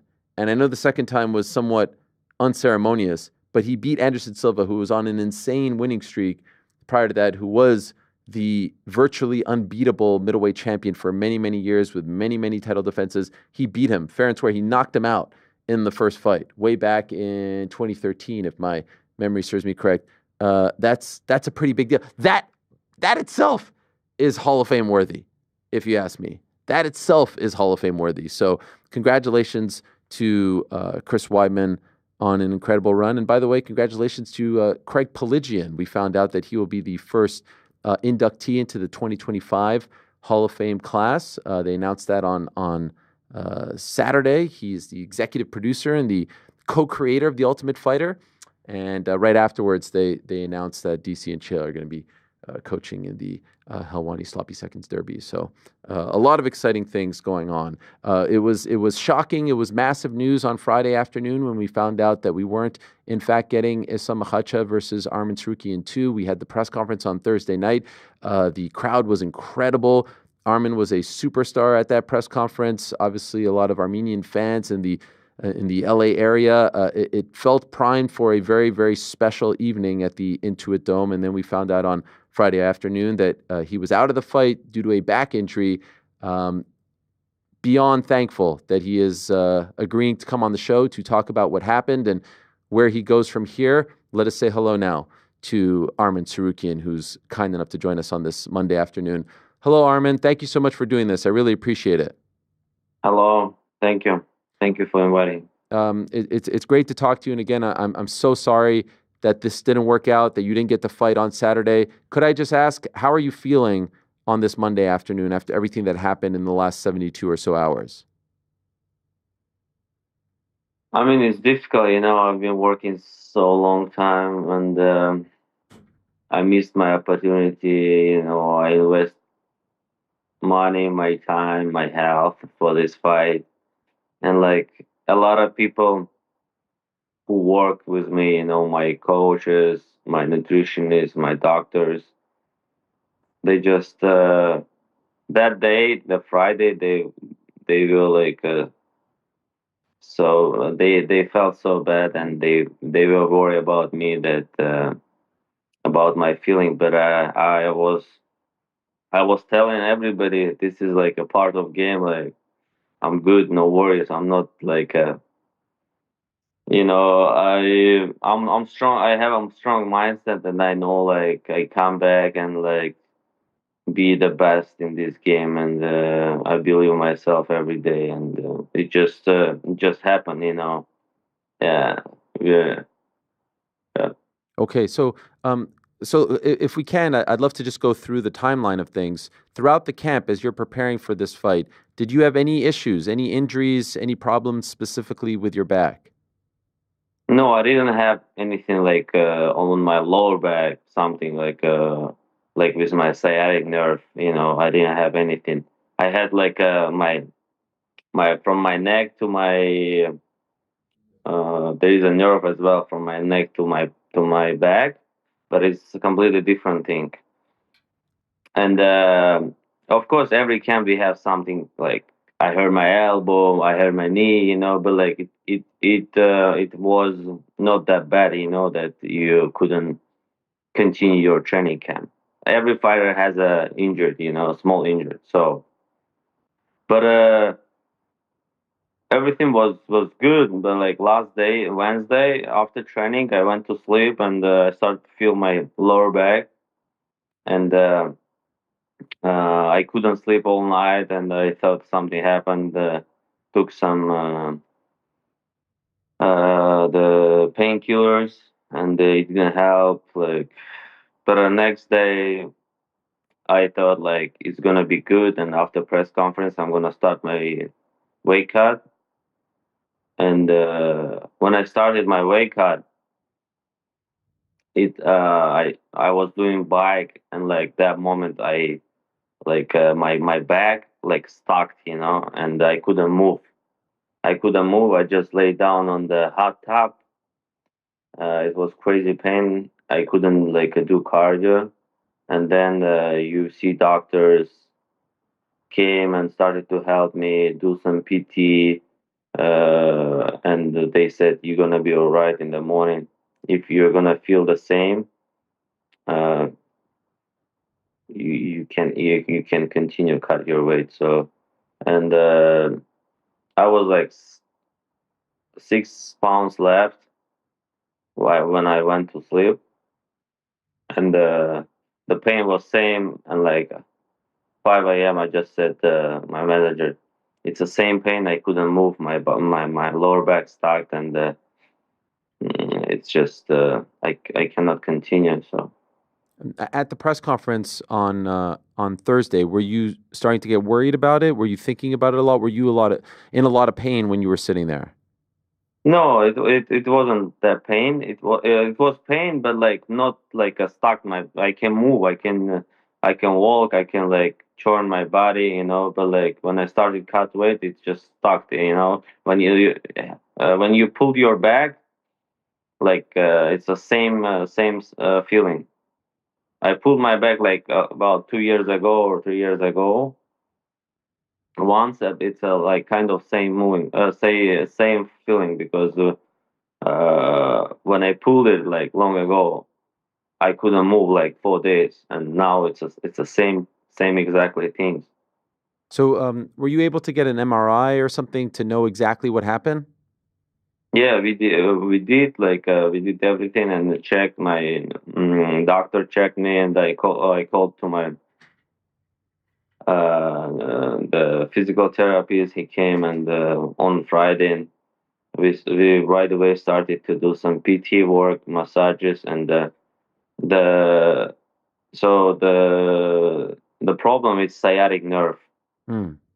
from the bar. It's coming to the lower back, and now we work on my back, and today I already feel better. Okay, so like on Saturday while you were watching the fight, what kind of state were you in? Like, were you watching it thinking, "Oh man, I should have fought. I should have fought through it." How were you feeling in that moment? Was there any chance that you were able to even fight? Like the possibility of it, considering this injury? When I was sitting, yeah, of course, I think I could fight, but like that moment, I didn't do some exercise. Maybe like if I'm like do jump or something, it's gonna start again.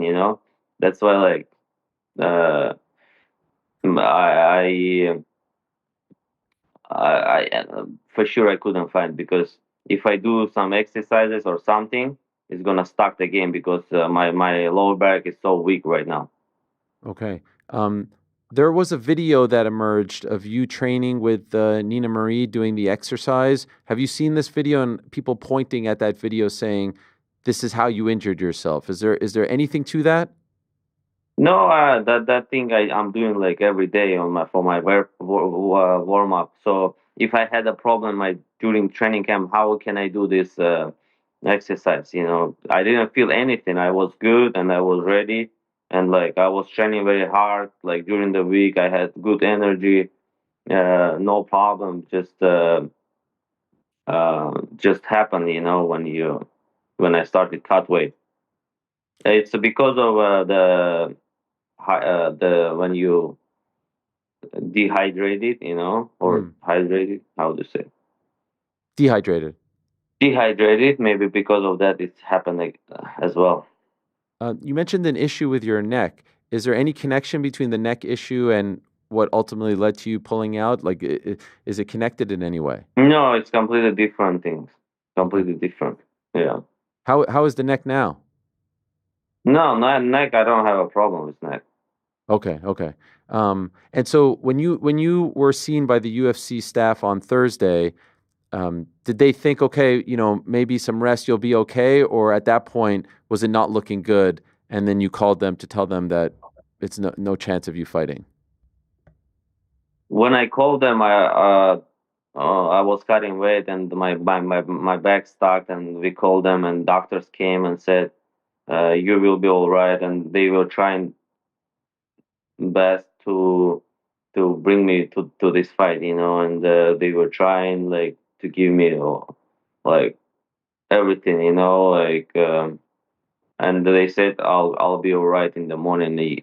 I can cut weight, so but like when I woke up and I felt so bad and I couldn't move, and it's impossible to cut weight because if someone pulled his back in his life ever, he knows like what's that feeling when you can't sleep, you can't move on your bed even. Like someone gotta help you to wake you up, like to get you up. Hmm. When you made that call at 5 a.m. or so to your team that you won't be able to fight, how difficult was that moment? So I've been thinking at that moment like from 2:30 a.m. until 5:30 p.m. Oh wait, from 2:30 a.m. to 5:30 a.m. was difficult, you know. It was like the most difficult like decision in my life, you know, because this fight could change my life, and I could make good money if I step in the cage, get good opportunity to be a champion, and yeah. So I'm assuming your team then relayed the information to the UFC. At any point in those conversations, was it said like, okay, shit happens, but you'll be next? Were there any type of guarantees given to you guys about what would happen to you after this fight? no, we didn't talk. We didn't talk after. You mean right now? No, I mean before, like when they said, "Hey, we have to withdraw. You guys have to do what you have to do." They picked Moicano, of course. Were they telling you guys? Was it said? Was it asked? We're obviously not able to fight, but we want to fight the winner. We want to be next. We don't want to lose our spot. Basically, was that discussed before the fight? No, it wasn't before the fight. Just you see, like Hunter called me and said, "Don't give up. You're young, and we're gonna do our best." So just shit happen in this life. No worries. Okay. At the post-fight press conference, Dana White said that you won't be next and that you have to go back to the drawing board, how he put it. Are you surprised to hear him say that? No, I'm not surprised because when you have a big fight and you miss your opportunity, yeah, you gotta go back and like fight with anybody, and then to be deserved again to be contender number one. But like right now, I beat Charles Oliveira. He's number two, and like I don't know if it makes sense. I'll fight with anybody.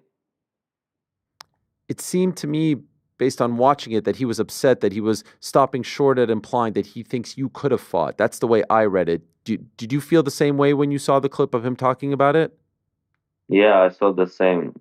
He maybe like a doctor said maybe like he could fight. I don't know.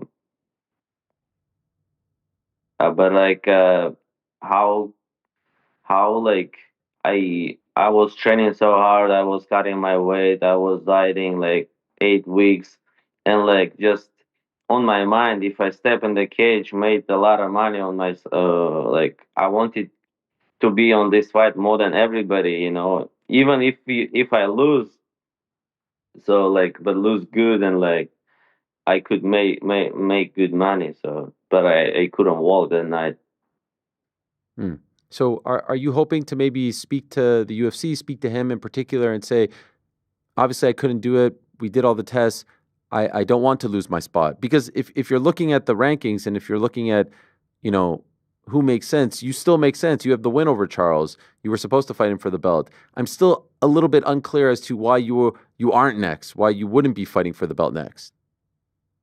I don't know, but like UFC, like whatever they said, I'm down. If they said Charles Chandler like in I don't know April, May, and I'm gonna take care of my back, and let's see when I can come back. And but like I'm down with everybody because I know like I can beat everybody if they want me to beat Chandler and then again Oliveira and then fight for the title with Islam. I'm down because Islam not gonna come back soon, so he's gonna fight maybe in 6 months. Okay. So if it was up to you and your first choice, I'm assuming, is to just fight Islam. But if that's not available, what would you do? What would you like to see happen? If it was up to you, what's the path? If not Islam, it's a 5 round fight with Charles Oliveira. Okay, number one contender. Correct. Yeah. Michael Chandler said he wanted to fight you. What do you think of that?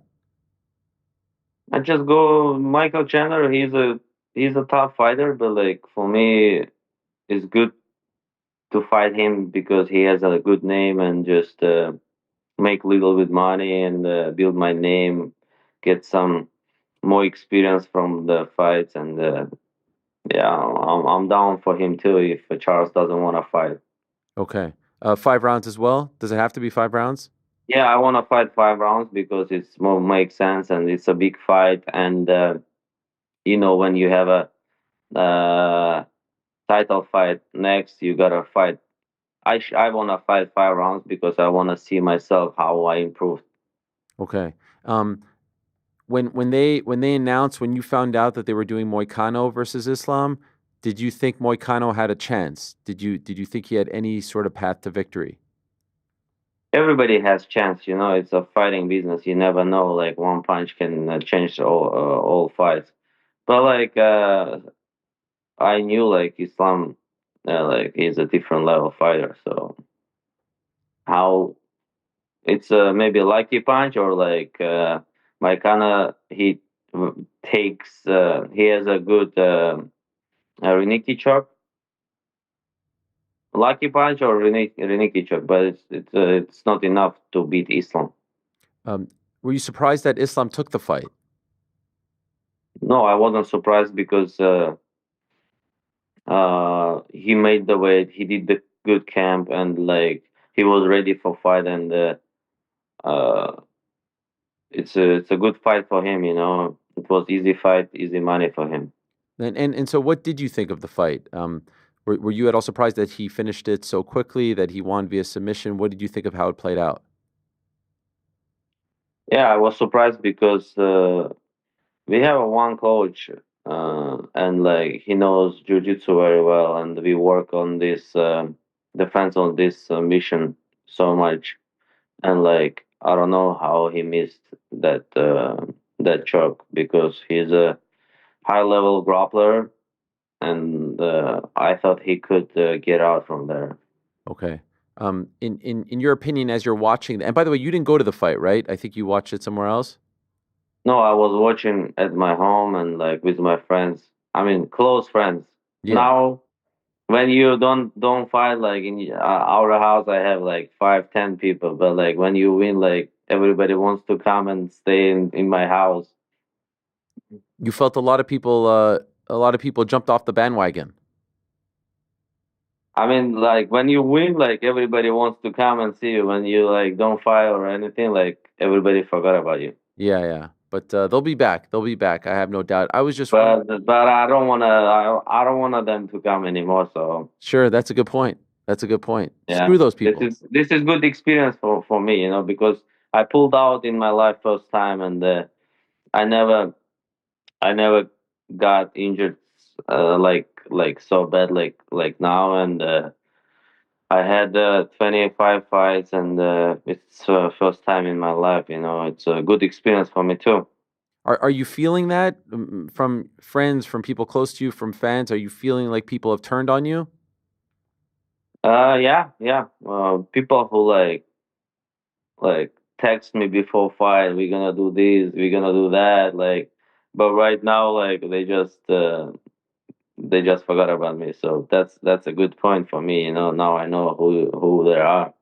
What were you thinking as you were sitting there watching the fight? As the walkouts are happening, I can imagine it was probably gut wrenching, right? It was probably very difficult knowing that this was your time, this was your moment that you had been training and waiting for.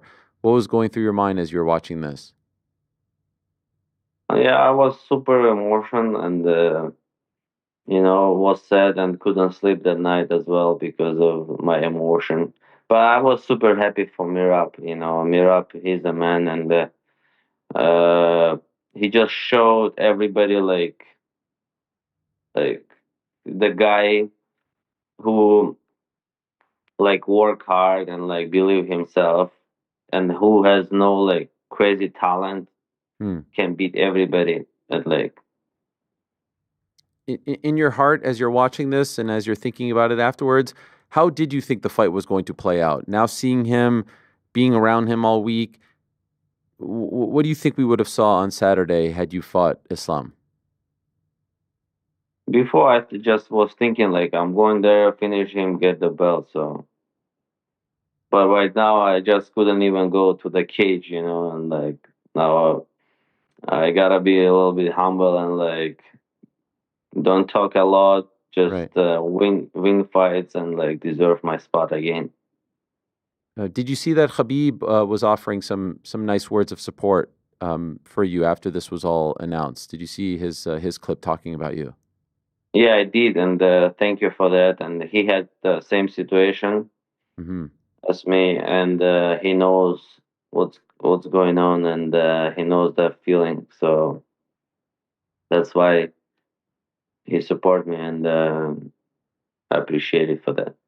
So what do you do now, Arman? Like, do you have to do rehab? What is the path for you to get back into training and not having to worry about this? What are they telling you? I'm gonna do PT 2 weeks. My doctor said I need a PT 2 weeks. I shouldn't do like some explosive running. I gotta just heal my back for 2 weeks, and he said like in 2 weeks you can be able to start training light. Okay. And realistically, when do you think you can fight again? I mean, this is like a not. I didn't break my bones or arms or something. It's just nerve. It like maybe if I feel like in 2 weeks my back is good, and like I could fight in April, or and then of March, I don't know, because I'm in shape, right now. So I didn't fight. I didn't had like a worse weight cut. So I didn't need like a long training camp. I just need right now to heal my back and like get back. So in 2 weeks I can tell but I wanna be back as soon as possible because I wanna fight. I have crazy energy. I just wanna show like what I've been working on it. Yeah. And you've never felt anything remotely close to this before, right? No, this is first time. This is like That night, like someone died in our house. No one was speaking.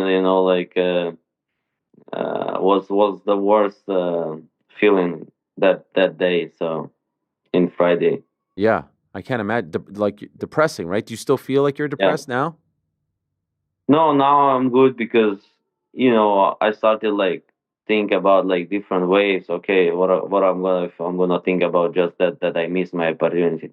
I know like I'm gonna be a champion. I know like people gonna forget about this thing and like when I'm gonna become a champion and just I got good experience as well. Because now I know like when you like have a injured, what's going on, what's gonna be with you, what people gonna say, and uh, and you can tell like who is your close friend, who is your just friend.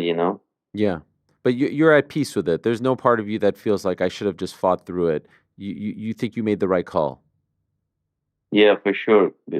Because if I like went to the fight and like just do one like explosive kick that I was supposed to do, and like it could stuck right away, and like I just can lose. And right now, I didn't lose. I just missed my opportunity title fight. It's better than lose. Okay. Two last things before I let you go. And again, thank you so much for doing this. I really appreciate it. Can I just ask about the support in LA? Like I was talking about the press conference and they were going crazy for you. What was it like being around those people and getting that type of love before the fight? Yeah, it was good. Like people like text me a lot, support me a lot, and they were so excited to watch my fight. And no, and I know when I pulled out, everybody started to sell their tickets, and like even my friends who bought expensive tickets, they didn't go and like stay at home because they just said like, Arman, we don't want to go because you're not there, so we just want to support you. And by the way, I did notice on the mat, I saw that logo, the Dave's Hot Chicken. They were now a sponsor on the mat at the UFC Yeah, event. So what's going yeah, on yeah. here? Now there's people saying, Armin, that you're an owner of the company. What's happening over here? No, I'm out. I don't have even head right now. They kicked you out? I mean, I don't have a contract right now, so maybe when I win next fight, they're gonna call me again. But did they sponsor you for this one? Yeah, yeah. Okay, great. All right. Well, sometimes that type of food when you're feeling down makes you feel better, you know? No, I don't. I mean, right now, like after fight, you enjoy when you eat, you deserve it. But right now, when I eat, I said I don't deserve to eat this food, because like I feel like something different right now, Yeah. like completely different feeling. I saw the picture of you that everyone was talking about. It didn't look like you were eating a lot of fried chicken before this fight. Like your shape was unbelievable. It was incredible. I just had the chicken once at that day, and that's it because it was like close to my fight. Yeah. I was eating so clean, and I knew like I have a biggest fight in my life, and I did everything that I supposed to do, but like that night, like shit happened, and This has happened to a lot of people, as you mentioned. No greater example than Khabib himself. So you will be back. I hope yeah. you get well soon.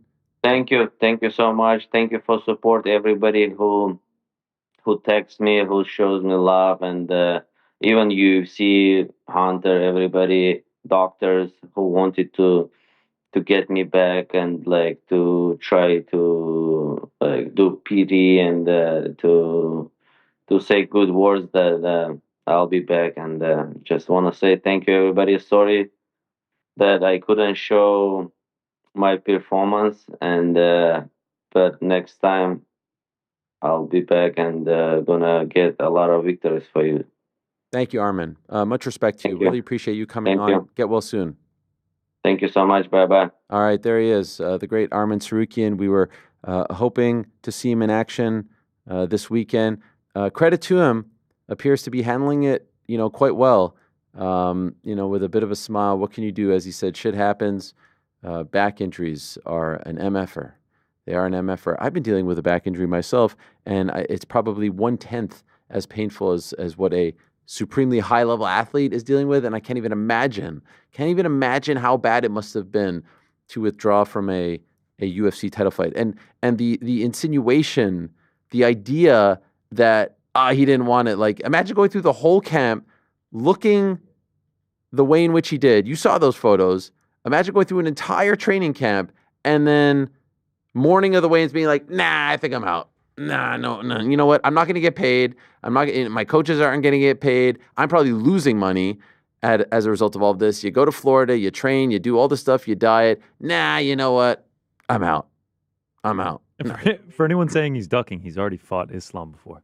Oh, yeah. By the way, that too. He's already done 3 rounds. On short notice. And now he wants to achieve all his dreams, accomplish everything he's ever wanted in MMA by becoming the champion. And he's just like, I don't know, man. I'm just scared. I can't do it. Yeah. For sure. That's all you really have to say. Took the fight, short notice, first time around back in 2019. And guy went through everyone, beats Charles at UFC 300. Whole training camp, waits for his turn, and then has to pull out. It's a crazy thing, and it's a crazy freaking sport. So our best to him. We'll talk to the man who benefited from this insane turn of events, Renato Moicano, at about 4 o'clock, and then we'll end the day on the highest of highs with the great Jiri Prochazka. So still much more left to do and accomplish on today's program. But now let's talk to a man who knows a thing or two about being a UFC champion. In fact, youngest UFC heavyweight champion of all time at 24 years young. He won the belt way back when, has won fights in the 90s, in the aughts, in the 10s, and in the 20s. And just last night, right next door at Hammerstein Ballroom, was victorious at GCW. Is he here, my old pal? Yeah, the War Master himself, Josh Barnett. Good to see my manager. Good to see you as well. How are you, sir? Excellent. Yeah, Good old how about that? belly, huh? Yeah. Josh, good to see you. How are you?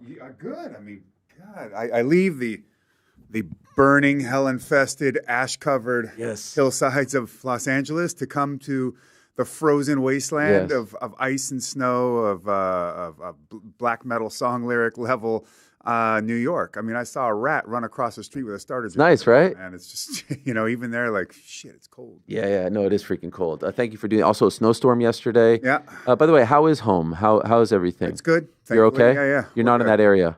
I mean, we had an evacuation order while I was in Tokyo. So we had friends come by and grab all of our valuables, get them out of there, just in case. Oh, wow. Because I live in an area that was close enough to where the Eaton Canyon fires are going on. Okay. And we were in hills with trees and, the stuff that likes to catch fire. So thankfully, nothing. So good. And can you go back home now? Oh, yeah. Oh, no, I've been home. Okay. And, I've been checking in with friends, and they're all doing well. So far, so good. I mean, but it's been pretty devastating all around. Surreal. Yeah. Tokyo, you were there for New Japan, right? Yes, I was. Yeah, that was surprise. Yeah, big surprise. Even Nagata's like, oh, crap, I didn't even realize you were going to be here. And we didn't say anything to anybody. And, I was a second entrant into the New Japan Rumble on that day, and got a little taste of Oleg Bolton and Okan, and got to reunite with Yuji Nagata for a little bit. Got to see Goto. But it was a nice little introduction back to, the place that spawned my professional wrestling career. And it turns out fans were into it, as I was trending like #1 on Twitter in Japan. Wow. Yeah. It's amazing what you're doing at this stage of your combat sports life, of your career, all the success that you're having with Bloodsport. But I want to start with last night. You were at Hammerstein Ballroom, legendary venue. Yes. ECW back in the days. Sure enough, tons of great bands have all played there. Yeah. That too. I wouldn't know, but you would. GCW, they're doing big things. We had Matt Cardona last week sitting right there talking about his match, and he's done a great job of promoting them. And you went up against the former Baron Corbin and won. Yes, I did. In a Bloodsport match? Yes, I did. So we put together this Bloodsport match for the Hammerstein show, being that Bloodsport is a big premier event under the GCW banner. And this is kind of like a GCW WrestleMania of sorts. Okay. At least that's why I see it.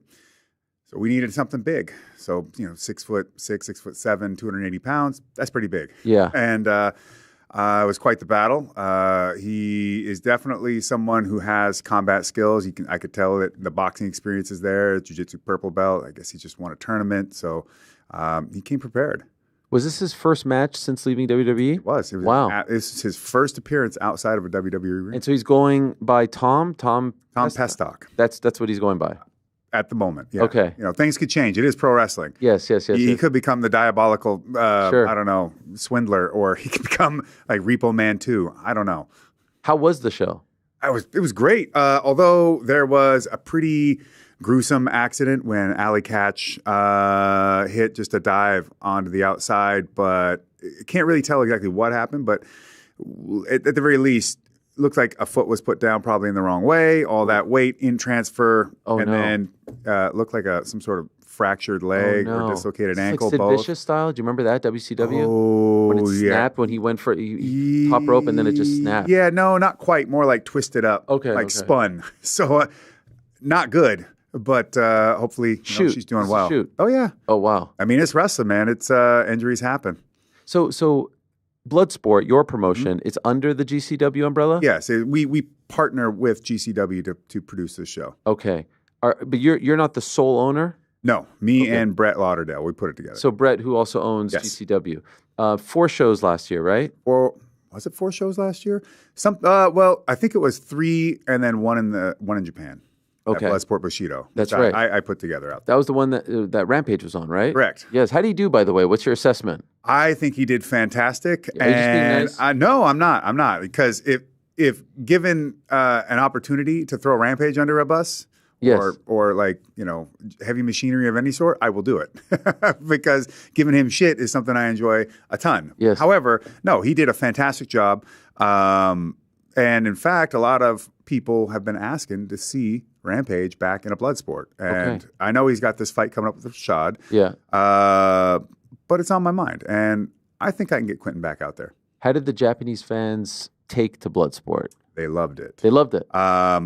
We had like an insane amount of press show up for our first show, like to a level that I had no expectation, and the show was popular enough that the main event between me and John Moxley was one of the handful, because every bout has to be nominated by one of the panel. Like, that's the only way it gets into the Tokyo Sports year-end awards, and our bout was put up for. Wow. Was voted as match of the year in Japan there. But we didn't win it, but we were in the running.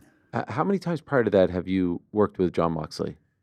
I'd only met him in the ring once before that, but I have worked with him outside of the pro wrestling ring and on the training mats and having him in the gym, and we just have a very easy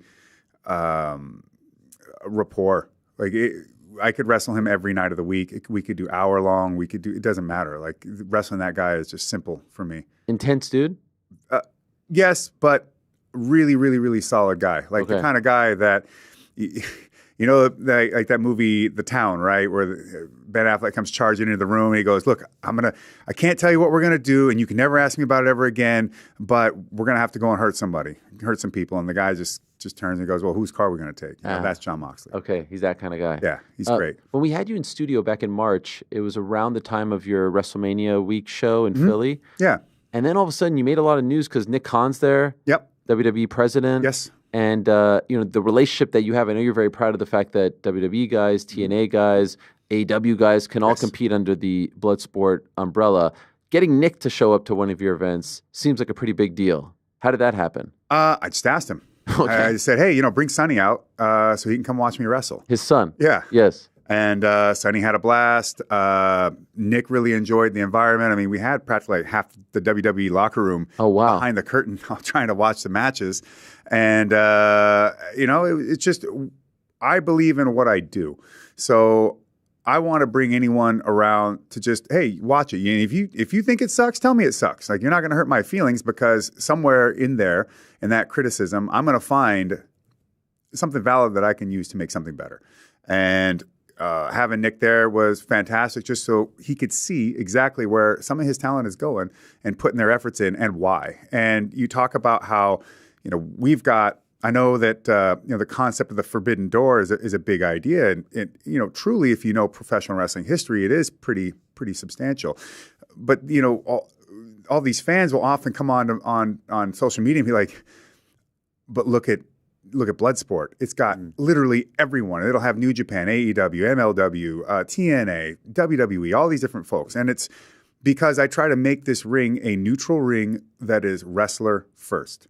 And the people that hit me up that want to do this show will blow people's minds. Just like they want to do this, and they know that the pay scale and everything. We're not the WWE, we're not AEW, we don't have those kind of budgets, but they're still drawn by the fact that they could be main eventers in New Japan Pro Wrestling or some other major organization, and then see what we do in Bloodsport and go, I want to get in that ring, just because this has something in it that is not found anywhere else. So how do you pull this off? How do you...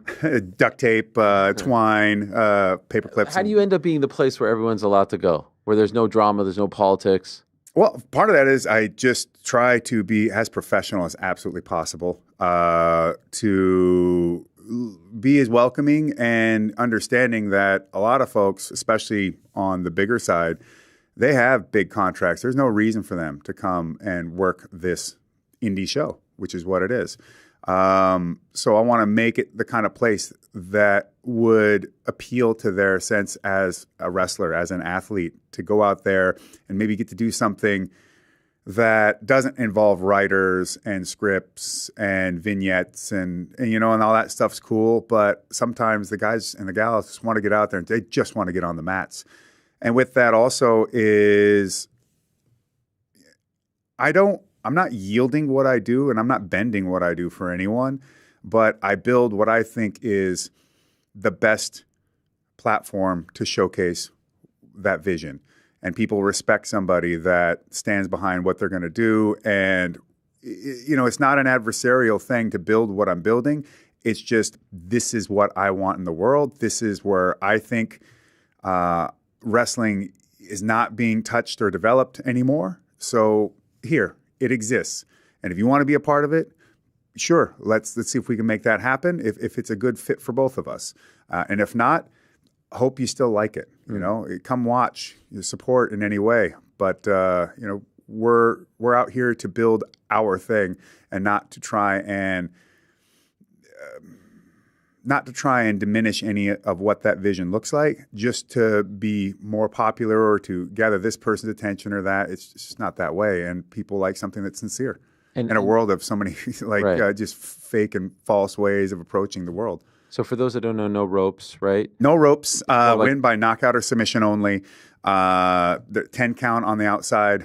There's a standard set of rules like no body, no eye gouging, no hair pulling, no foreign objects, and only singles matches. Only singles matches. Would you ever do tag team? I guess it doesn't. I have a work, process for it, and I think somebody asked me the other night about like tag teams. Like we don't do tag teams there, and then someone's like, "Well, maybe you should try to think about expand." I go, "Hold on, you don't understand. I have gamed this through so many different iterations. Just like when we first started doing the American Catch Wrestling Association, I just game. How does this get gamed? What are the gaps in which we could make mistakes and things could be left out?"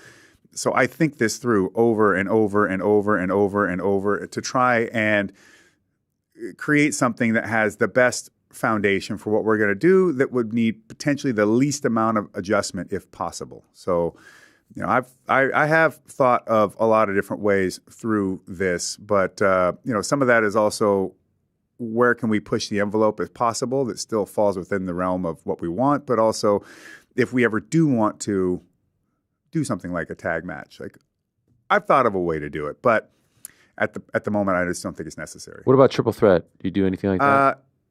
I could figure it out, but no. You prefer one-on-one, old school? I want singles matches. I want people to go out there and have that moment to just be in the ring and wrestle. That's it. Like the simplest way to do it. If we're stripping it down, if we're making this the rawest professional wrestling environment possible, then I think, yeah, just keep it with singles. You have anyone ever come and say like, whoa, this was tougher than I thought it was going to be?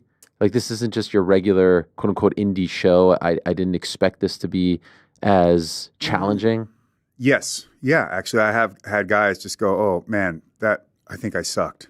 It's like, oh, no, that was all right. However, this is where you should look at if you're going to keep doing these, and also just in wrestling in general, I give my critiques back to help folks get better at their craft. But I've had people go like, okay, I thought I had one idea of this, but I really try to do my best to guide people along. I agent all the matches, so because I don't, it's a professional wrestling card. It's not just about the style of wrestling. It's also the idea that there's a main event and there's an opener.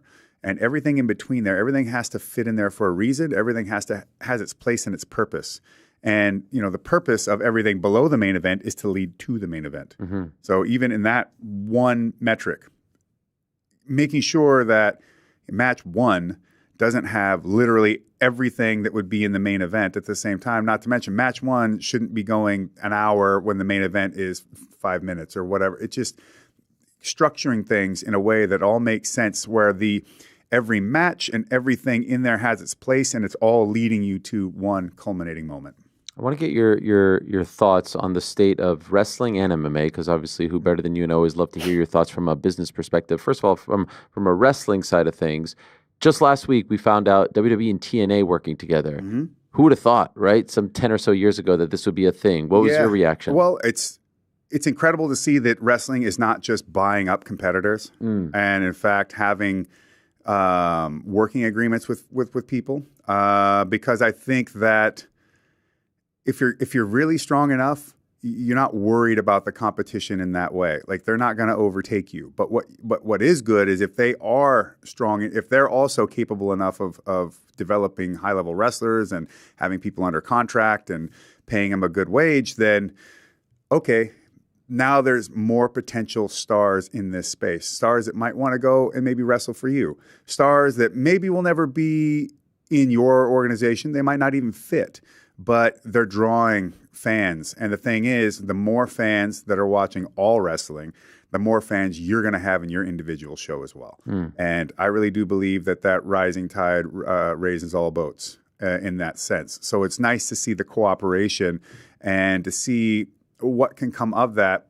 Obviously, it's one thing to initiate such a thing, like we're going to cooperate and work with TNA. It's another thing to see how that all plays out, because you could see it being extremely one-sided, and which in a way, it's not like people won't notice that. And that, in a sense, can kind of ruin the magic of the cooperation. You know what I mean?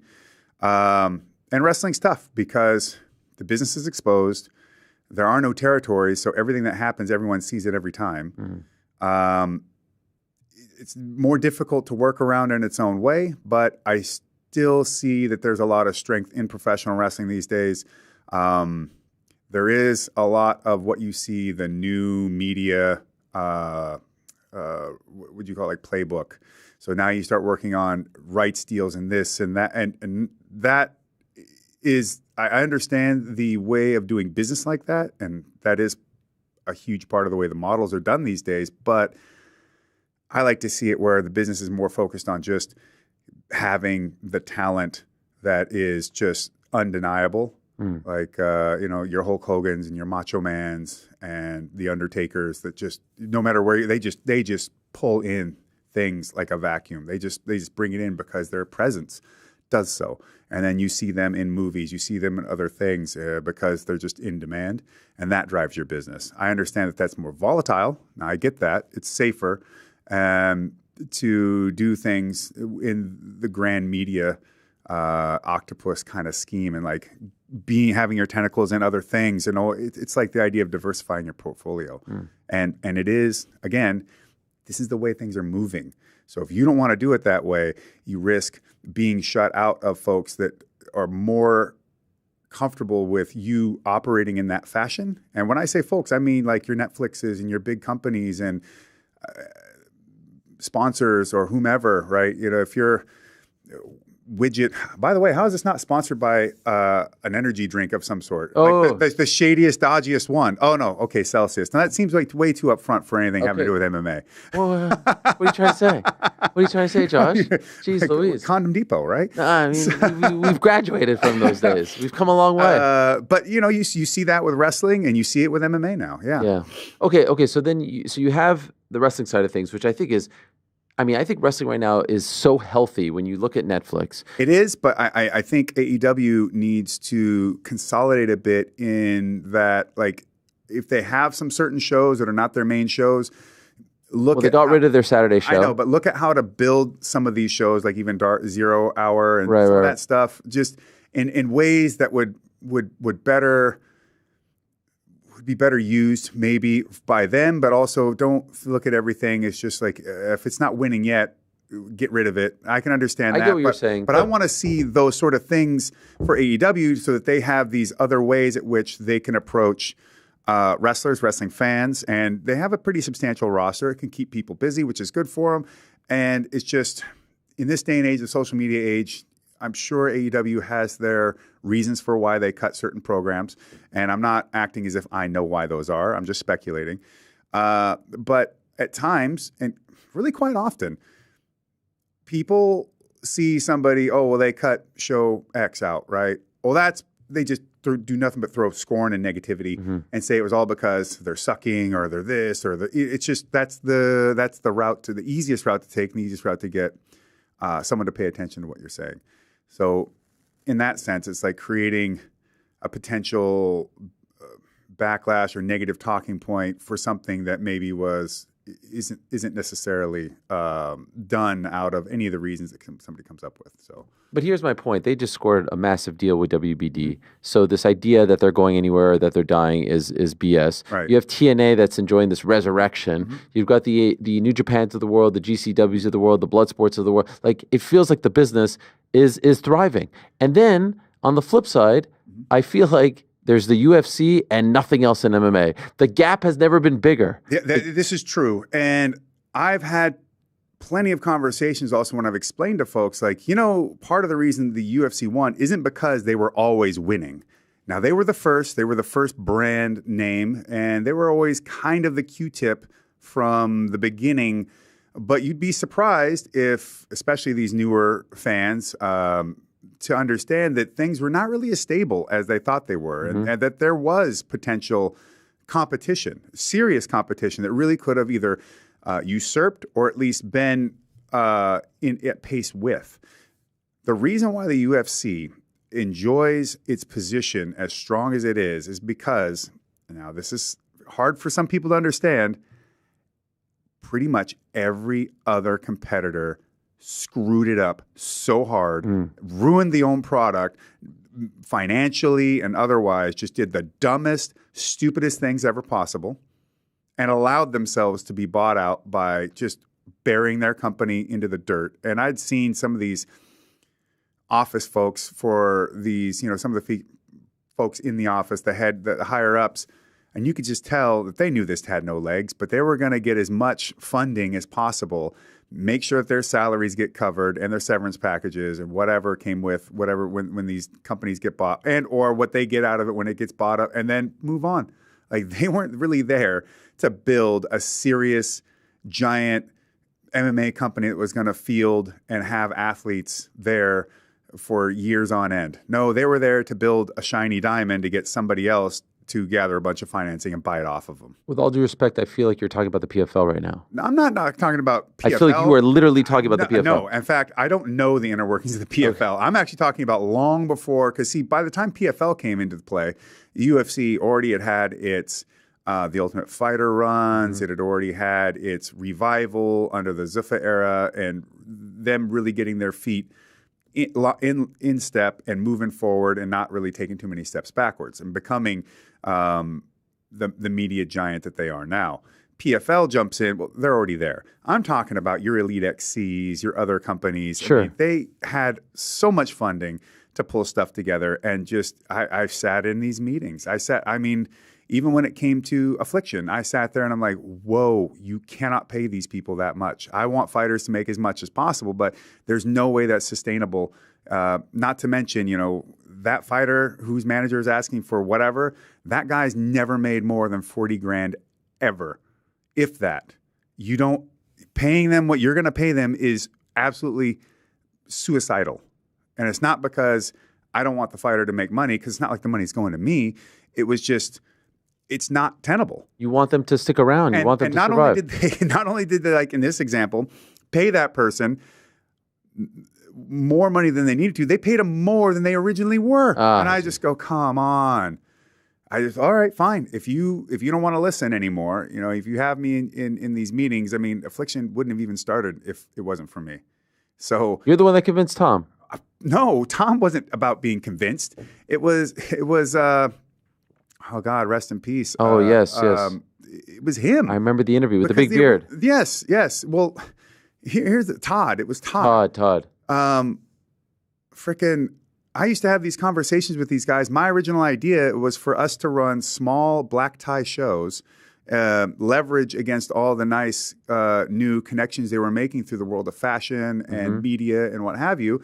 And let's do black tie shows. Let's use Total Combat's license if need be, if anybody remembers who they are in the West Coast, or someone like that. Let's run 4 or 5 fights on a card and make it a social, cool to do, right?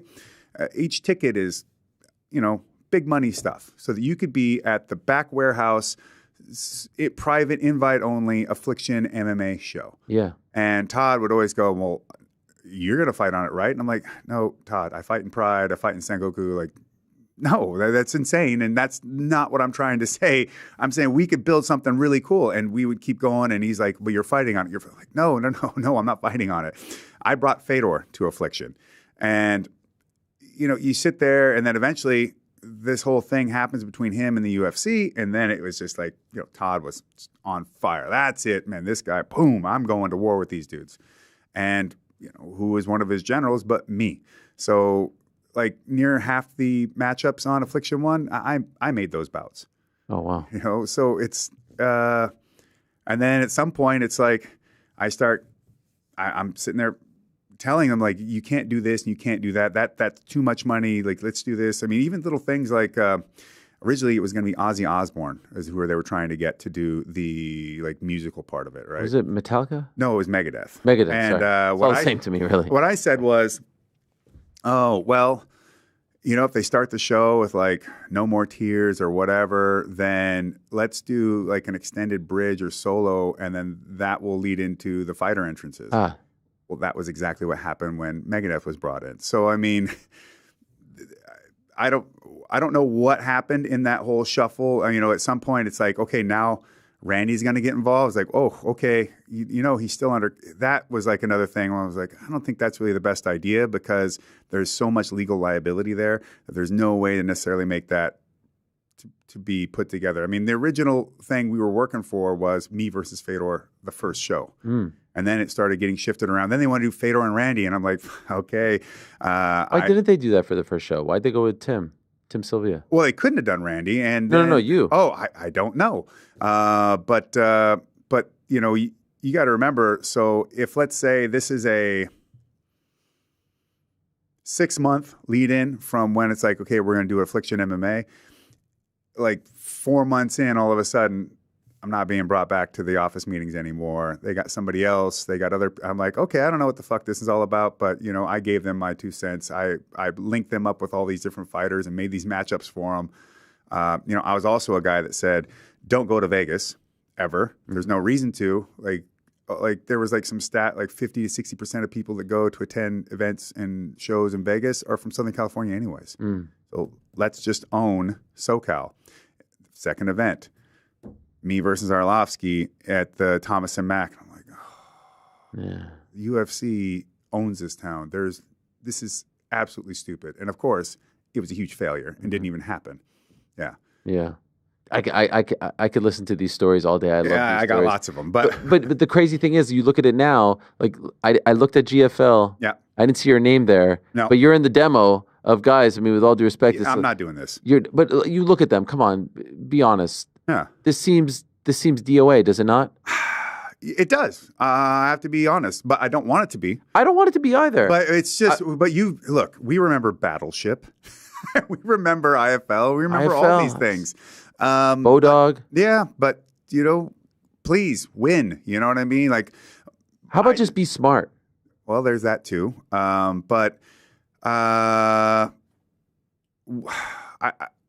We'll see what they're able to do with this. And, I wish them the best of luck. And, even if they want my help in some degree, 100%, I'll be right there. Like, of course, I have to get paid. But, I want to see MMA to succeed as much as possible. I want places for fighters to be able to compete for their services. And again, I think if this GFL is able to really put together what they say on paper and really make it work, that's just better for MMA altogether. It gives another place for people to go and watch the sport. But I still think if you stick to the unified rules, you're just going to be UFC light. I think you got to do something that makes you stand out and makes you differentiated from what the UFC is, not just because it's the UFC, but because being the UFC, that means it's on every network. It's having fights literally every weekend, if not two, it seems like. Geez, hard to keep track. So you are going to get swamped out because MMA is literally everywhere now. What do you think about how PFL is handling things? Like they got rid of their season and their standings. They're doing tournaments now. They're getting rid of Bellator. They got rid of Bellator. Yeah. It doesn't feel promising. When they were the de facto number 2 this time last year, it feels like they have no momentum. It feels like they shot themselves in the foot with bringing this. The fact that they won't honor certain Bellator contracts is a really, really bad look. Because what good are you if your contract doesn't hold the value that you agreed to? If they want to do tournaments, I love tournaments, but do them in one night. Wow. Do some preliminaries and then settle your 8 and then do them in one night. Don't be a coward. I understand why a lot of people don't do these things. Why? Because these athletic commissions will get right in the way. ABC will do it. Like, I'm not the biggest fan of the ABC. I think they're not nearly on task and understanding of what MMA actually is. I feel like it's just more bureaucratic crap that plays it as safe as possible. I mean, the fact that it took them this long to change the stupid 12-6 rule and knees, and it's still not knees to the head of a ground opponent. And by the way, just because you have rules that you can do something doesn't mean everyone's going to do it. I knew it was unpopular where PFL wasn't allowing elbows in tournament matches. Yeah, no, duh, because elbows cause cuts. So if you got a bunch of guys and gals that need to go ahead and fight over 3 months or whatever the length of these tournaments are, 6 months, and they're getting sliced up, that means the likelihood of them being able to return to the ring or be able to return back to training and so on. And so you create more reasons for that tournament not to finish than less. And then allowing elbows in the finals, great.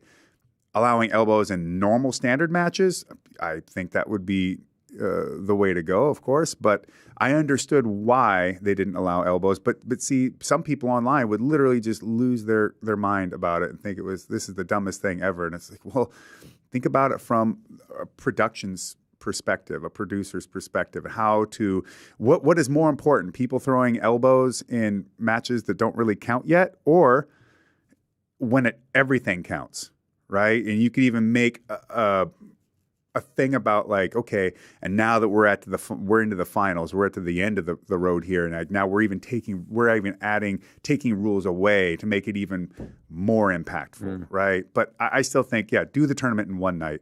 That's far more dramatic. It's far more interesting. Have you thought about having your own MMA promotion? Yeah, I definitely have, and I've created rule sets and things of that nature. I think one of the biggest hurdles would be, one, doing one-night tournaments. Number two, when you talk about eliminating weight cutting, it'd be working on having same-day weigh-ins. And because I think weight cutting is the number one most dangerous element to the sport of mixed martial arts, and the biggest legal cheating method that has ever been allowed in combat sports. Wow. So what would you do? Like 9 a.m. weigh-in on the same day? Something like that, or And you think that would stop people from extreme weight correct. cutting? And of course, the argument is, well, people cut weight anyway, and then they'll get hurt. And it's like, well, they'll do it once, won't they? Right. I mean, I can't help it if someone wants to be stupid and told, don't do that. Right. And this is all the ways in which it's going to be detrimental. But hey, if you think you know better, go ahead, shut your liver down, or cause some other internal injury or what have you. But I mean, you don't get Arman Tsarukyan having back problems if you don't have insane weight cutting. What did you make of that when you heard that he pulled out? Wow, how heartbreaking, how awful. And that's because I truly believe that in doing his weight cut, he probably did hit a huge back spasm out of nowhere that completely took him by surprise and was bad enough that, one, it was obviously going to impact his ability to cut weight. So how is he going to make the weight class? And two, could be severe enough that he wouldn't feel up to being able to compete the next day. And this all comes from working or fighting under a rule set that encourages you to game the system because everyone is doing it. And there's no way around it, really. But I think if people, especially the CTE creators out there, or crusaders, the biggest thing is not going on and on and on about CTE and sparring and yeah.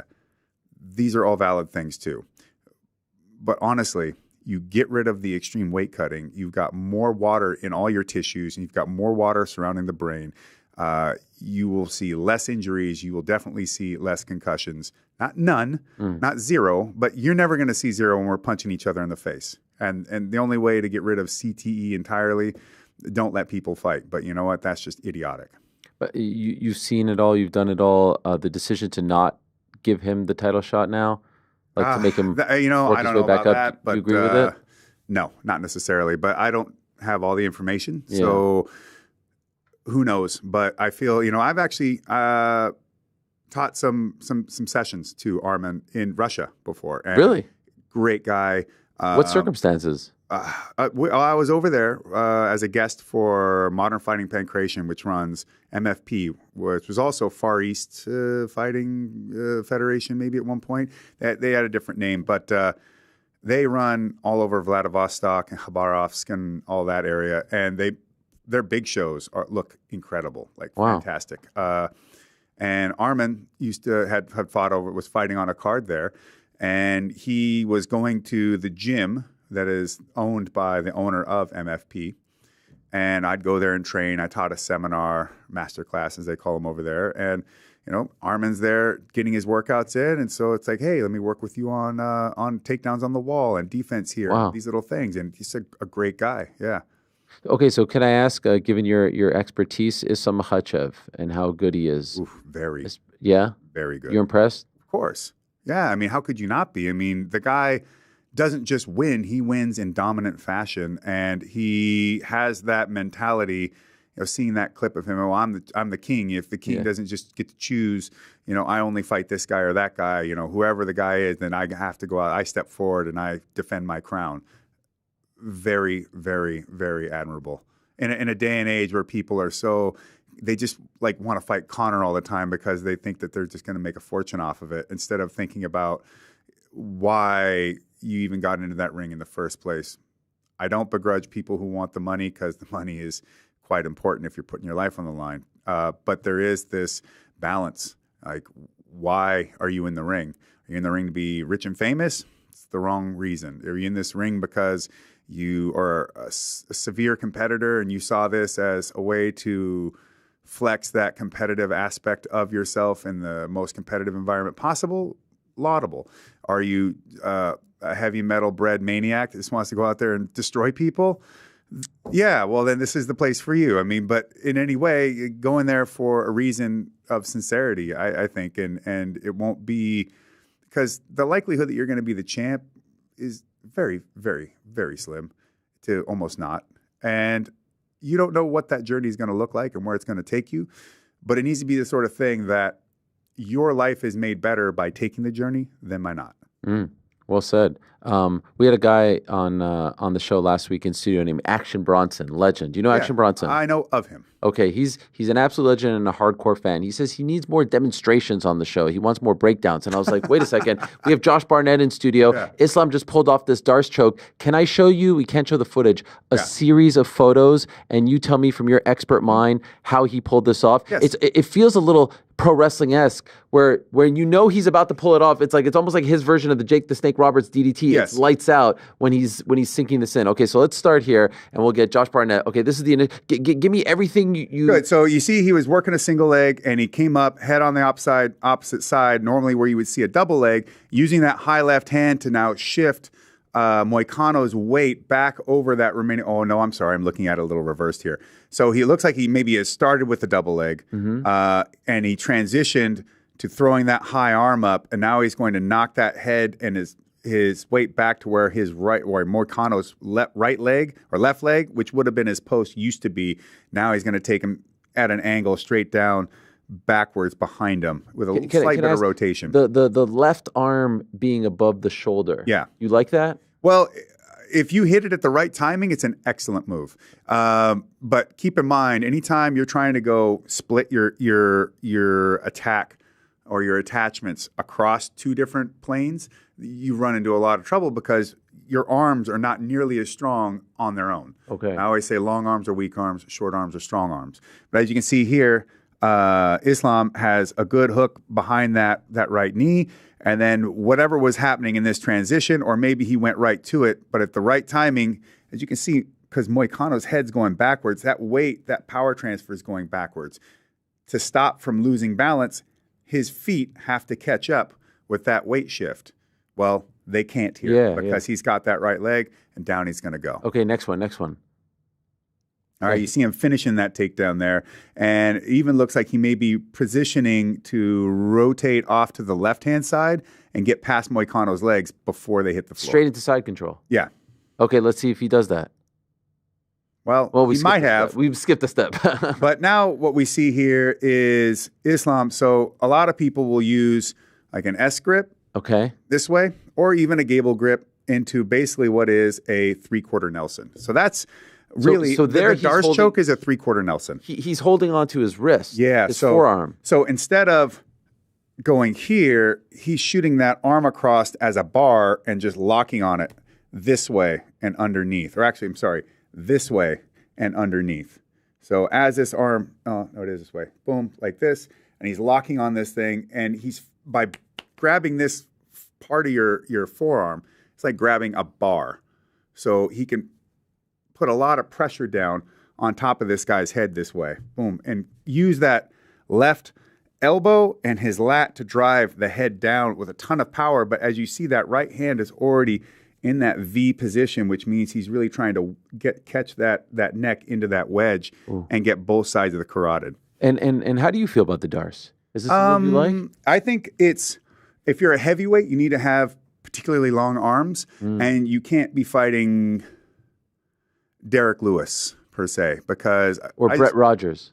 Just super thick neck and shoulders, which makes it really difficult to create the connection. However, it is definitely possible. It's not a move I use a ton of, but I definitely teach. But I think at the lighter weights, it can be an incredibly effective move because it's not just about hitting a choke. It's collapsing the head position, and it's giving you a type of control that you can turn a guy over, you can rotate him, you can move him. It's not just a choke. It's a great attack on the neck and the neck position and head position itself. And you can see Moicano's got his left hand out there, and he's trying to keep that extended so as that shoulder doesn't get collapsed across his carotid artery and cut it off. Okay, let's see. Where do we go from here? Oh, yeah, there he is. He's locking it in, and now he's got that bar arm, and now he's just working that left as tight as he needs to, and now he can work that right hand up further up the arm and keep closing it down and closing it down. But as you notice, he's dropping to his left hip, and he's dropping Moicano's head to the mat and breaking Moicano's position, which is going to set him up for the choke. When you see this at this point, you know it's all shoe out? Not necessally, but knowing how good Islam is with it. Yes. Then how can he get out at this point? Well, he needs to start rotating, and one, he needs to get off of his right hip and his right knee, Moicano, and he needs to start getting to his knees and rotating and reaching up and grabbing for Islam's hand and bringing it down. The other thing he can do is start rotating, and getting so he's parallel with him or in line with him, and then you can shift your head and maybe find a peek out or a drag out of there. Okay, let's keep going. I think there might be one more. And this is at this point, just about he's all over the top of him. Now he's got his rib cage onto the top of Moicano's head, breaking that head posture and helping collapse his head into his own body. And he's setting that choke completely tight. Textbook, beautiful. But it all came from he basically broke him down with a 3/4 Nelson, smashed him into the floor, and then he was able to ratchet it up until he needed what he was looking for, and then catch that choke and finish it. It was beautiful. Who is your favorite grappler right now in MMA? That's a good question. I do like the Dagestani's heavy wrestling-based attacks with wrist rides and punches and simple like double wrist locks and 3/4 Nelson chokes and stuff like that. It's great to see. Tom Aspinall. Wow. Look at this. Because he is a kind of catch wrestling, lucha libre, jiu-jitsu-derived guy who will drop back on heel hooks. Has good submissions. Of course, his striking has gotten him a very long way in MMA, but I like it when I see him grapple. Can he beat John? He can. He absolutely can. The thing that I think people, obviously John is an incredibly gifted athlete and very, very capable in his skill sets, but he's really cagey. And that's the thing that being as good of a striker, wrestler, or whatever the individual area of expertise we may talk about is, he puts it all together well. I mean, like watching his first fight with DC, how did he beat him? Well, his striking is good, but he just kept putting DC up against the wall the whole time until he got tired. And then he was able to double leg him and do what he wanted to and take him apart. Up to that point, John's using his distance, his striking, he's picking his shots, but every time they get into the place where DC is within range to fight him, he just clinches him, puts him on the wall, and puts him on the wall, and puts him on the wall, and puts him on the wall. And I'm watching this going, okay, that's just having the kind of in-ring smarts, the sort of ring strategy to find a guy. Fighting Gustafsson the way he did wasn't smart. Right. Fighting what is his name? That light heavyweight who actually got his Reyes. Dominic Reyes, yeah. Fighting him that way wasn't good either. But the way he fought DC, especially that first time, it was brilliant. And I'm sure DC didn't see at the time where this was going, but then when John Jones is dropping down up against the cage and double legging him, and he's like, oh no, okay, crap. Demoralizing for someone like DC, right? Yeah, of course, at that point, because it wasn't that he went out there and out-wrestled him. He used strategy, kept things in the vein of his better, his advantages with his reach and his striking, and then brought the wrestling into play after he'd been employing this wall and stall kind of game plan, and it worked out. Now, against Aspinall, Aspinall is a quite experienced guy, but could John Jones use that ring generalship to even take an Aspinall and make him look not as good as because Cyril Gane can fight, but John just went right at him, boom, hit him with that single, and immediately took him down. And as soon as that was the case, he just rode the head, and bang, there was the choke. Made Gane look like he didn't know anything. And that's pretty impressive, because even if it was a grappling match, I'm sure Gane would have I would bet that Gane would have asserted himself better in straight grappling than in that fight.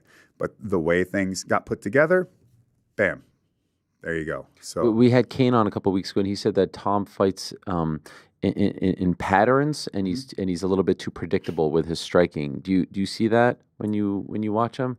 I'd have to do a real breakdown. Yeah, I just watch it. I mean, to be honest, unless you're fighting like Victor Henry or one of my guys, I ain't watching. You ain't watching at all? I'm not watching. Really? I read play-by-plays. Okay, wow. But that's about it. You're one of those old school guys who go on the websites and read the play-by-plays. That's it. Yeah, I'm burnt out on MMA. Like, it's not interesting to me anymore. Last time I was on this show, I rattled off MMA had been gamed out. Here's the way I thought things should change. The comment section is hilarious to show exactly how ignorant of not only the concepts that I was bringing up, but also what even the concept of gaming a system or game theory is. I'm like, well, rock on then. Yes. I can't wait to see what brilliant philosophical treatise is going to be said about what I had to say today. But No, nothing at all. I mean, this is tremendous stuff. I did want to ask you, I don't know if you saw Merab, because he was going up against a Nurmagomedov. honestly, I'm surprised he won. Really? I really thought Umar was going to be the guy to walk through and beat everybody. Wow. And you can see that he could have beaten Merab, but Merab's gameness, heart, and boy, that cardio. He's a great champ. So likable, honestly, Merab Yes. is. Umar in his own ways as well. Like I really dig that kid. But you just see the experience of an older fighter, but also someone that just has zero quit in him. Like it's not that Merab is undefeatable, but when you can't slow that guy's motor down, it's real hard. Yeah. It's real hard. And Umar was having a lot of success early, but couldn't keep it up. And to no fault of his own, it's just tough. You got to keep a guy like that. Like, I mean, look at what Clay Guida was doing to all kinds of different. It's very similar with just this unlimited amount of cardio, just constant pressure, constant action. By the way, it's crazy that we're talking about Affliction on this day. I don't know if you know this, but a former investor of Infliction was sworn in today to be president of the United States.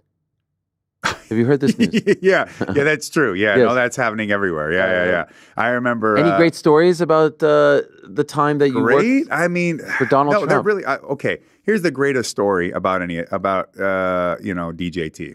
Okay, yes. Sorry. So it was a few years ago. Someone from the Daily Beast calls me and wants to ask me about Michael Cohen and Donald Trump, and I'm like, first off, how'd you get my number? Yeah. Second, I don't have anything to tell you. Like, yeah, I've met Michael Cohen.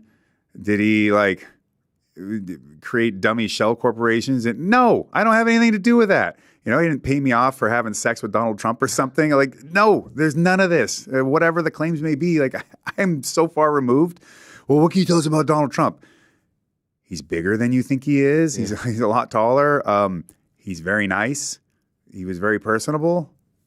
That's it. Like, what am I going to tell you? I mean, you were never in the war room with him? He grabbed me by the. No. It was just. We were doing these. He was part investor in this, and he was, doing his media thing, and I guess the coolest thing maybe I addressed the press from his podium at Trump Towers, and gave a big speech where I said, fighting isn't, we don't, you have all these other sports. You have the NBA, you have the NFL and MLB and all this, and that's fine, but this is fighting, and in fighting, we don't play fighting. This is for real. And of course, I never get credit for it, but whatever. That's a good one. Yeah, it was. That's a good one. It was in its time. Now I'm sure everybody else is going to say somebody else said it, but whatever. Do you think we ever see Rhonda back? No. I think she's super happy with life, which is great to see. Just had another kid? A mom. Travis is just a great dude, and their ranch is going well. I buy meat from them. I support Travis and what he does and all that. And Rhonda has been more than gracious to us plenty of times. Like I had a fighter who we were invited over. I was invited over for Thanksgiving one year, and I'm like, well, yeah, but I got this fighter cutting weight because they're going to compete this weekend. And they're like, just bring them. We'll take care of them. And Rhonda had purified water and all this kind of stuff and knew exactly what she was going through and was more than hospitable. And, they got a beautiful ranch out there. And, she's made her money. She's done her thing. And just because people can operate in the public spotlight, in that limelight, and she really was in the limelight. She was full on in the machine, as I call it, that PR, monstrosity that'll put you everywhere, having you say the same thing 80,000 times on every different show. And, it's just a dizzying kind of experience, really. So just because they end up doing that, because that is part of what you sign on for when you're a public person, when you're an entertainer. We are entertainers, even though we're sportsmen. Mm-hmm. that doesn't mean that that's what they like to do, you know? And people can reach their fill and just be like, yeah, you know what? I've had enough of this. I've done this before. It didn't really sit all that well with me. And in limited amounts, maybe if need be, I could do something, but otherwise, no way. I'm not interested. And I would say, Ronda comes across as somebody that is just like, I've had enough of this. And I personally think that's fair play. Why complicate or create stresses in your life, especially when you're a mom, that you don't need? If there's not like a real driving interest and passion, and she was top of the world at one point, and I don't care about those 2 losses. When she was winning, she was massively dominant. And there are matchups I would have liked to have seen just to see how they would have played out, even a rematch with Nunes. But, sometimes things happen and you just leave them where they were and you move on. Yeah. And to me, it seems like she's got plenty of reasons not to have any interest to go back into any of this. Being a mom trumps being in the WWE or being in the UFC or whatever. That's a pretty massive win. Yeah, one of the few to have success in both organizations. I wish she would. She thinks that I think she thinks that MMA fans don't like her or want her. She's just like, I can't go to an event, they'd boo me. I think she would be surprised. I think a lot of people would show her a lot of love if she went back. Well, and I think that's part of what I'm saying here, and that is some folks go to an event, Chael Sonnen. If he goes to an event and they cheer him, he can roll with that. If he goes to an event and they boo him, he's just as happy. Yeah. And he knows how to play with that too. Let's say Ronda isn't really, doesn't want to even mess with any of that, right? Yeah, no, I get it. Yeah, and to be honest, that if that was Ronda's position and the way she felt about that approach and all this, that's the more normal way of dealing with these things. Chael Sonnen, or even someone like myself, we're not the normal way of dealing with that. We kind of like being in conflict and contentiousness, or even, being in the limelight if we have a reason to be there. Most people don't, and that honestly makes sense to me, because being in front of cameras and all this crap for as long as I have, I always remind it's always so clear to me that this is absurd. So just enjoy it, So GCW last night, you had Bloodsport, you had NJ, PW, New Japan Pro. What's next for Josh? Well, I'm a coach at New Japan Pro Wrestling right now over in Japan. So I'm going to continue to go over there and train their students in the old school Gotch, Carl Gotch, Billy Robinson, catch as catch can style, and bring back the kind of Inokiism strong style element to New Japan Pro Wrestling and help blend that in with what they're doing now and try to continue to push these athletes further and farther so that we can have the best wrestling possible, And I'm still going to try and hold another Bloodsport Bushido in Japan when possible. We've got WrestleMania week, of course. We're going to have Josh Barnett's Bloodsport Thursday, April 17th. Who is going to be on that card? Well, that's going to be something to see over the next few months. But I promise you, we will have some amazing matchups. We will have some announcements and some athletes that maybe people will be completely taken aback by. I've still got Warbringer whiskey and everything out there at Sespe Creek. We just brought on John Campbell, who used to be the head guy behind Lafroig, behind like the Cargis line and a bunch of amazing releases.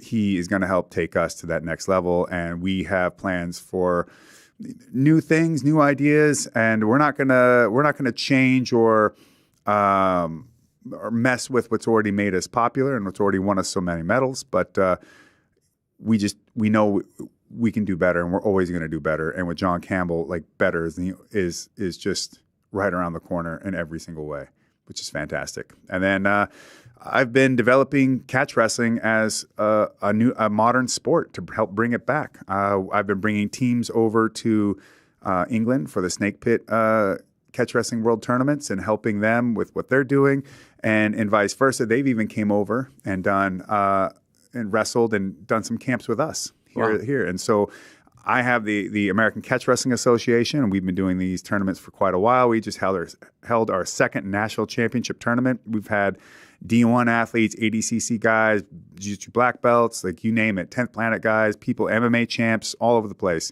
And we're developing this style and bringing it up seriously, and we're going to make this a real sport that people, especially these amateur wrestlers, if they think that you have to go into jiu-jitsu, well, you don't now.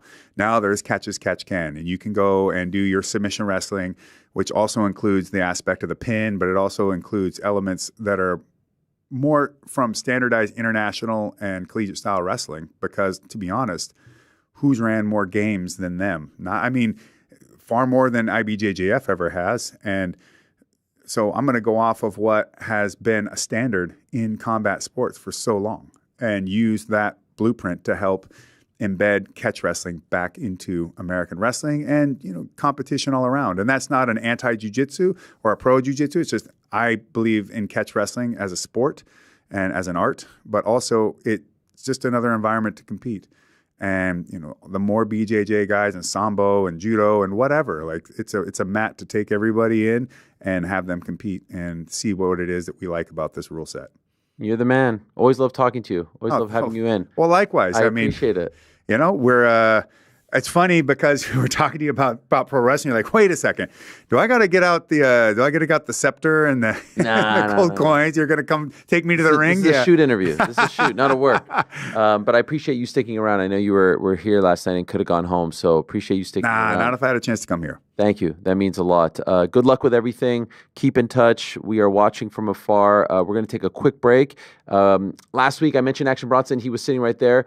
He was in studio. We'll play that interview, and then we'll be back with the aforementioned Renato Moicano and Jiri Prochazka after him. Still an hour to go. Don't go anywhere. We'll be back right after this. I grappled my friend for no reason in Red Lobster. Like, we're fighting over the bill. We're fighting, we're always wrestling. For some money? Yeah. But I'm not, I'm here. I like to sharpen up the hands. I like to feel good. I like to feel combative. I watch all this shit. Why, I might as well be in some sort of shape. What is your favorite part of martial arts? Like, do you like the wrestling the most, the striking the most, the jiu-jitsu? What is your favorite part of it? I mean, it's, I know it's lame to say, but I love the mixing of the martial arts. Stop it with that. I do. I love it.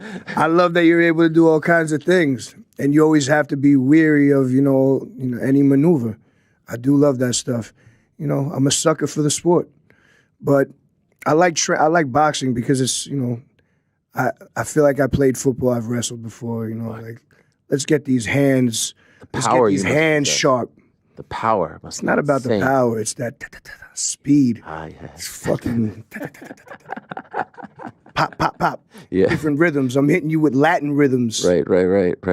Oh, my God. I was wondering, I've had the great pleasure of attending several Knicks games with you, which is really like there's nothing. You text me in the middle of the show. I never answer the phone. You text me. I stop. I drop everything. I'm there. I'm there. Drop, roll. And what an experience. We've gone 3 times now. It's literally like I'm on cloud 9. It's a beautiful time. I mean, listen, to be able to just like go to the game with a friend that loves the Knicks as well. It's just like it's this camaraderie that's unmatched. And it's an experience unlike any other. Without breaking the fourth wall, it's unlike anything. One thing I will note, though, is that it's tight quarters down there. Sure is. Oh, my God. And so I can't help but wonder when it was you and Plinio down there. They caught a picture of us. Well, I saw. Well, there we are. Look at us. That's us, like, with the WBGO member-supported jazz vest. Yo, you know what's the best? By the way, when they come down there with the camera and they're like, okay, CC Sabathia, and they're like, nope, not you. And they just skip me. And it's so fucking awkward. You got to pull you in. That's bullshit. We pull you in. It's so fucking awkward. I'm like, who's that guy with the big nose? What is he they ended up putting me and CC, and,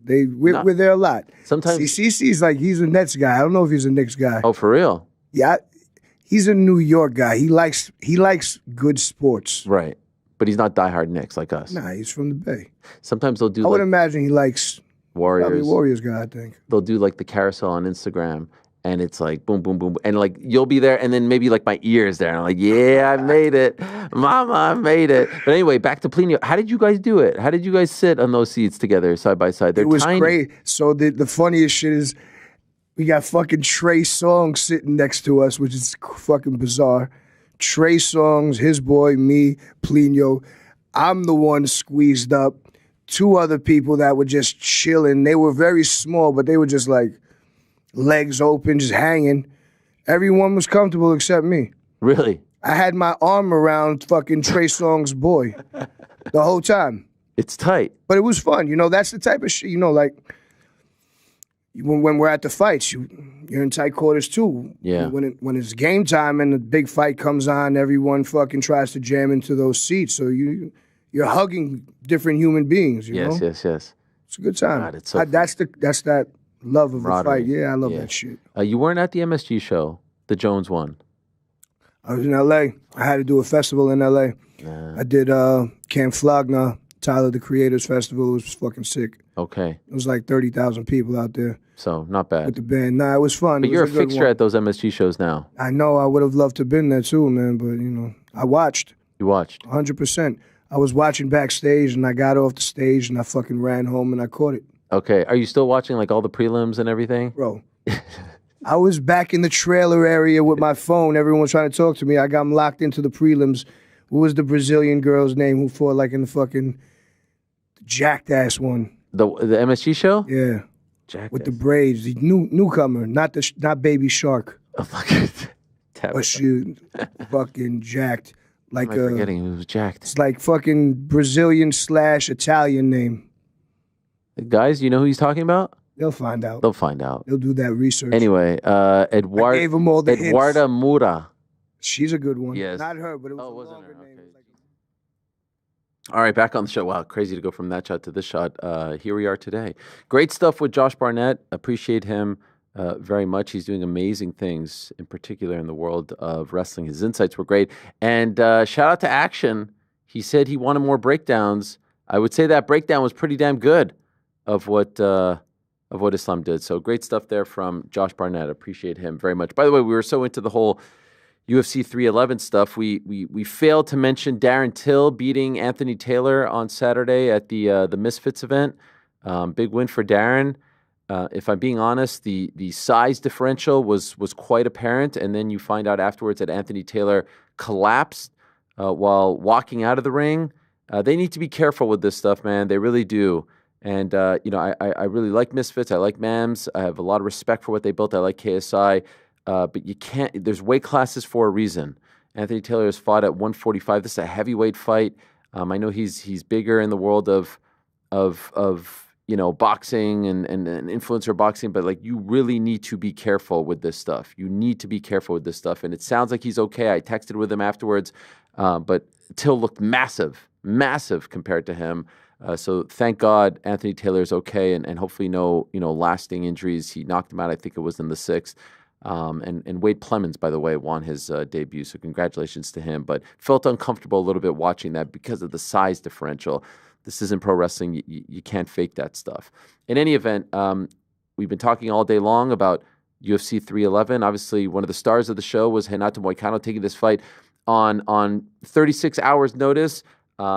He was very upset afterwards, and the line that stuck with me was, him saying that, this was not just, a moment. What was the exact quote? I'm screwing it up now. Let me get this right. Where he said that it wasn't on one day's notice, it was a life's notice. And that really, really stuck with me. And my heart went out to him. He's one of our favorites on the program, and he's kind enough to join us. So let's go to Renato Moicano right now, who I believe is back home. Renato, my friend, all clean shaven. You're good to go. Like nothing happened. What's up, Harry? Yeah, nothing happened. It's okay. Okay. How are you doing, Renato? It was hard to see you after the fight like that. You looked obviously very upset and very sad. How are you processing everything 2 days later? I'm okay, Ariel. I am always trying to be very rational about everything. I try to be not emotional, and of course I am disappointed with myself, with my performance. I didn't want to go like that. Like first round, there was That was not my best performance for sure. But what can I do, right? I just can go forward. I just can do my stuff. I just can try to be better and keep going. I don't have anything else that I can do. I have to go forward and I have to win my next fight. That's it. Okay, so can we go in order of how things went down? When did you first get any kind of notice that there might be a switch here? Thursday night, I start to cut my weight around like 8 or 9 o'clock, and then when it was midnight, I finished. I lost something like 8 pounds, so I was 2 pounds away from the weight. I had to cut 10 pounds, and then like at midnight, Hunter called me and he say, "Hey, tomorrow I want you to make 155." And I say, "Why? Everything happens, everything is good." And he say, "No, everything is good, but the both fighters are very heavy, and I don't have a backup. You're gonna be the backup. So please cut to 155 tomorrow." And I say, "Okay, I will." But then I hang the phone and I was thinking to myself, there is no way somebody's going to pull out of the fight. Islam is not pulling out, and Arman being the challenger, being right the guy to challenge the belt, he's not. I don't believe he's going to quit right now. And and I say, okay. So I woke up on the other day, 5 o'clock, to cut the 2 pounds off, and and I thought to myself, I'm not gonna make 155. I'm gonna make 156 because I'm not fighting for the belt today. There is no chance that I'm fighting today. He just said that so I can be on the weight if something happens. But if you remember, I was the backup fighter for Max Holloway and Brian Ortega, and I cut the weight, and I was with that stuck to my head. So nothing's going to happen. I'm not gonna cut weight. I just gonna lose 2 more pounds, so I'm gonna be 156, and it's okay. And I had only 2 pounds to cut left, so I thought I'm gonna do by myself. I don't need coaches. I'm gonna cut this weight on the hot tub over here in my room, and I start to cut my weight alone. And then my coach called me and say, "Hey, are you up?" I say, "Yeah, I'm awake. What's up?" And he said, "You're fighting for the belt tomorrow." And I said, "Why? What's going to happen?" He say, "Arman hurt his back and he's having trouble to cut the weight. He cannot cut the weight, so he not gonna be able to make the weight and not gonna be able to compete." And I said, "Are you sure? Are you serious?" And he said, "Yes." And then I was so happy. And then I thought, tomorrow I will become world champion. I was so happy with the opportunity. I was so to be honest, that when he called me and he told me that I was fighting for the world title, that probably was one of the happiest moments in my whole life. And I cut the weight, and then I fought on Saturday, and unfortunately I lost on the first round. When you got the call from your coach, was that before you went on the scale? So when you went on the scale, No. It was I after. went on the scale. Okay. Was before. Yeah. It was before. It was five in the morning. I'm sorry. Was before, because like I say, I wanted to cut to 156. I Yeah. just cut to 155 because they told me so. And was that Pahumpa that called you? Yes, was Pahumpa. And that's Arman's coach, so he gave you kind of the heads up, which was great. Yeah, he gave me the heads up. No, but actually, I think he knew everything that was going on, but I didn't. I was, and the whole week, I was telling him there is no way that fight's going to be canceled or something like that. And he didn't tell me that he was hurt. Of course, that would be Sure. be very not good, right? There is a conflict because even though we have the same coaches, I don't talk much with Arman, so I'm not his friend. I don't know what happened to him, but in reality, the coach knew everything that was going on.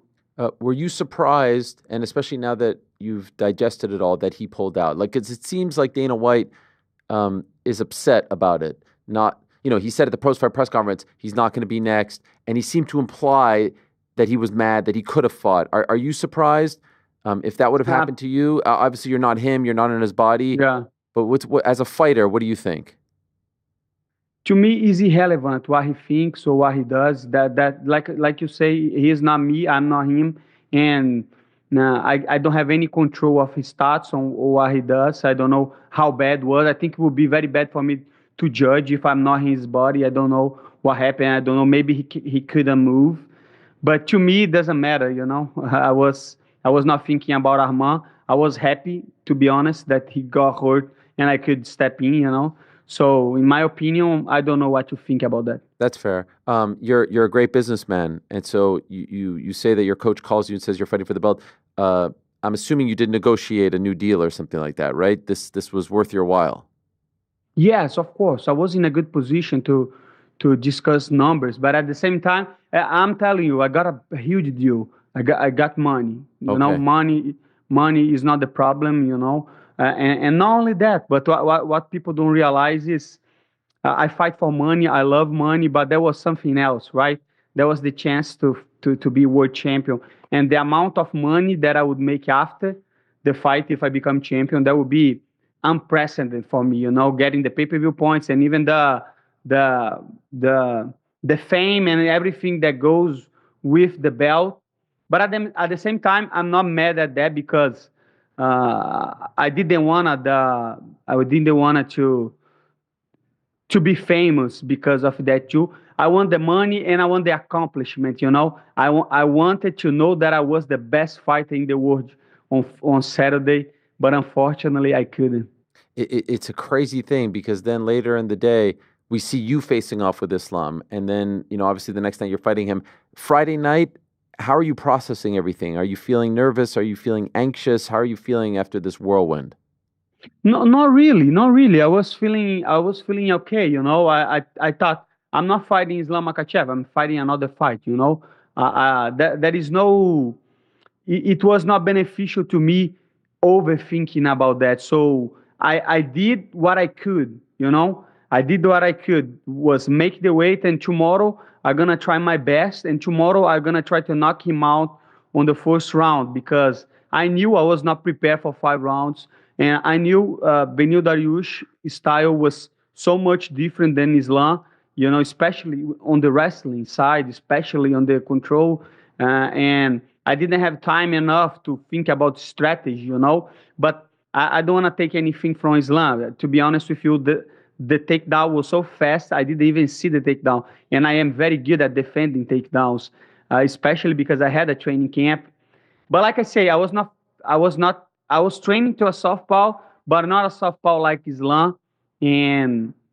But it is what it is, you know. He is the champion, and I am glad that I got my shot at the belt. Unfortunately, it didn't go my way. Are you replaying things a lot in your mind? And if so, what are you focusing on? What moment? Obviously, the takedown was a huge moment, but are you fixating on things? Are you replaying things in your mind? No. Like I say, I'm very practical. You know, there is nothing that I can do to change the result. There is nothing that I can change to people stop talking shit. There is not. I only can focus on what I can do. And right now, I deserve all the hate. I deserve all the bad comments. Like I say, last year I talk a lot of shit, and I hurt a lot of people. Worse than Islam did to me. So it's only fair if people criticize me, they're not gonna hurt me. I don't even care about that. And what can I say? I got good money. I will buy a lot of fucking Bitcoin. And this year is not fucking over. For me, that's not fucking over. I want money, you know. But now more than money, I want my chance for the belt again, you know. That was what I felt when I was stepping to the cage, look Islam. I was not afraid. I never afraid. I'm never afraid. I don't fear any man on this fucking world, and not even the best pound for pound. I was over there, and I thought, man, I'm gonna put pressure. I'm gonna knock him out. I'm gonna walk forward, and I thought I didn't remember that he's a great wrestler, you know. So right now, my focus is to win my next fight, like I say.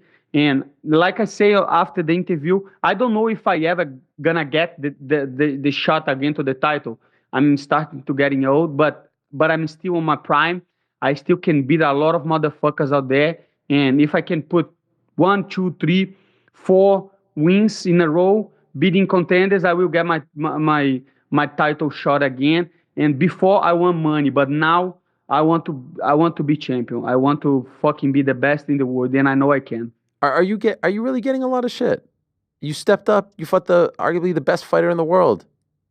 Of course, of course. But this is the game, because I know I'm getting I'm getting a little bit of shit, but that's the way because I like to talk shit to people, I like it. I like play, and it's only fair if people do uh, with me too. I don't care, This is it's fair game, fair play. What about Paddy Pimblett? Yeah. He's coming after you. Yeah, and that's fair, that's fair, uh, but let me tell you something, brother. It's unbelievable. Paddy Pimblett is unbelievable. He never beat anybody that is good on the octagon. UFC always favors him for a reason. He has millions of followers. That's a spoiled brat motherfucker. They give him like everything that he needs. He never took a fight on short notice. Never. He never did, and he never will because he doesn't need. He has like the silver spoon. They're gonna feed him the best matchups. They're gonna do everything that is good for him. And fair play. That's not my business. I'm just calling out, And to be fair, I did tap pretty fast. So he might be right on that one. But let me tell you something. If I fight Paddy Pimblett, I will finish him in the first round just for this disrespect. By the way, did you see the video that emerged? I know you were busy this weekend, but there was a video of him at the gym with some guy that he was going back and forth with, and he choked him out, and he held on to the choke, and everyone went crazy. Did you see this video? I saw the video. What do you make of that? I don't know, man. That's crazy. He went to the gym to spar with a guy. They say they are fighting, but they have chin guards and they have like gloves. That doesn't make any sense to me. But then he held on to the choke. His business. As he should, right? I don't. Really? I'm not gonna give shit to him to that. Because if they're supposed to be fighting, they're supposed to have no rules and don't have gloves. If you're fighting, you want to hurt the other guy, right? You don't have sportsmanship on a fight. So if there is something good on this video, is he not in let go the choke? Wow. But okay. I didn't want to see gloves and shin guards. If you fight, you fight. In the cage afterwards, you told Joe Rogan that there were things that you wanted to say, but it wasn't the right time. So can I give you the floor now, Renato? What did you want to say to the world in that moment?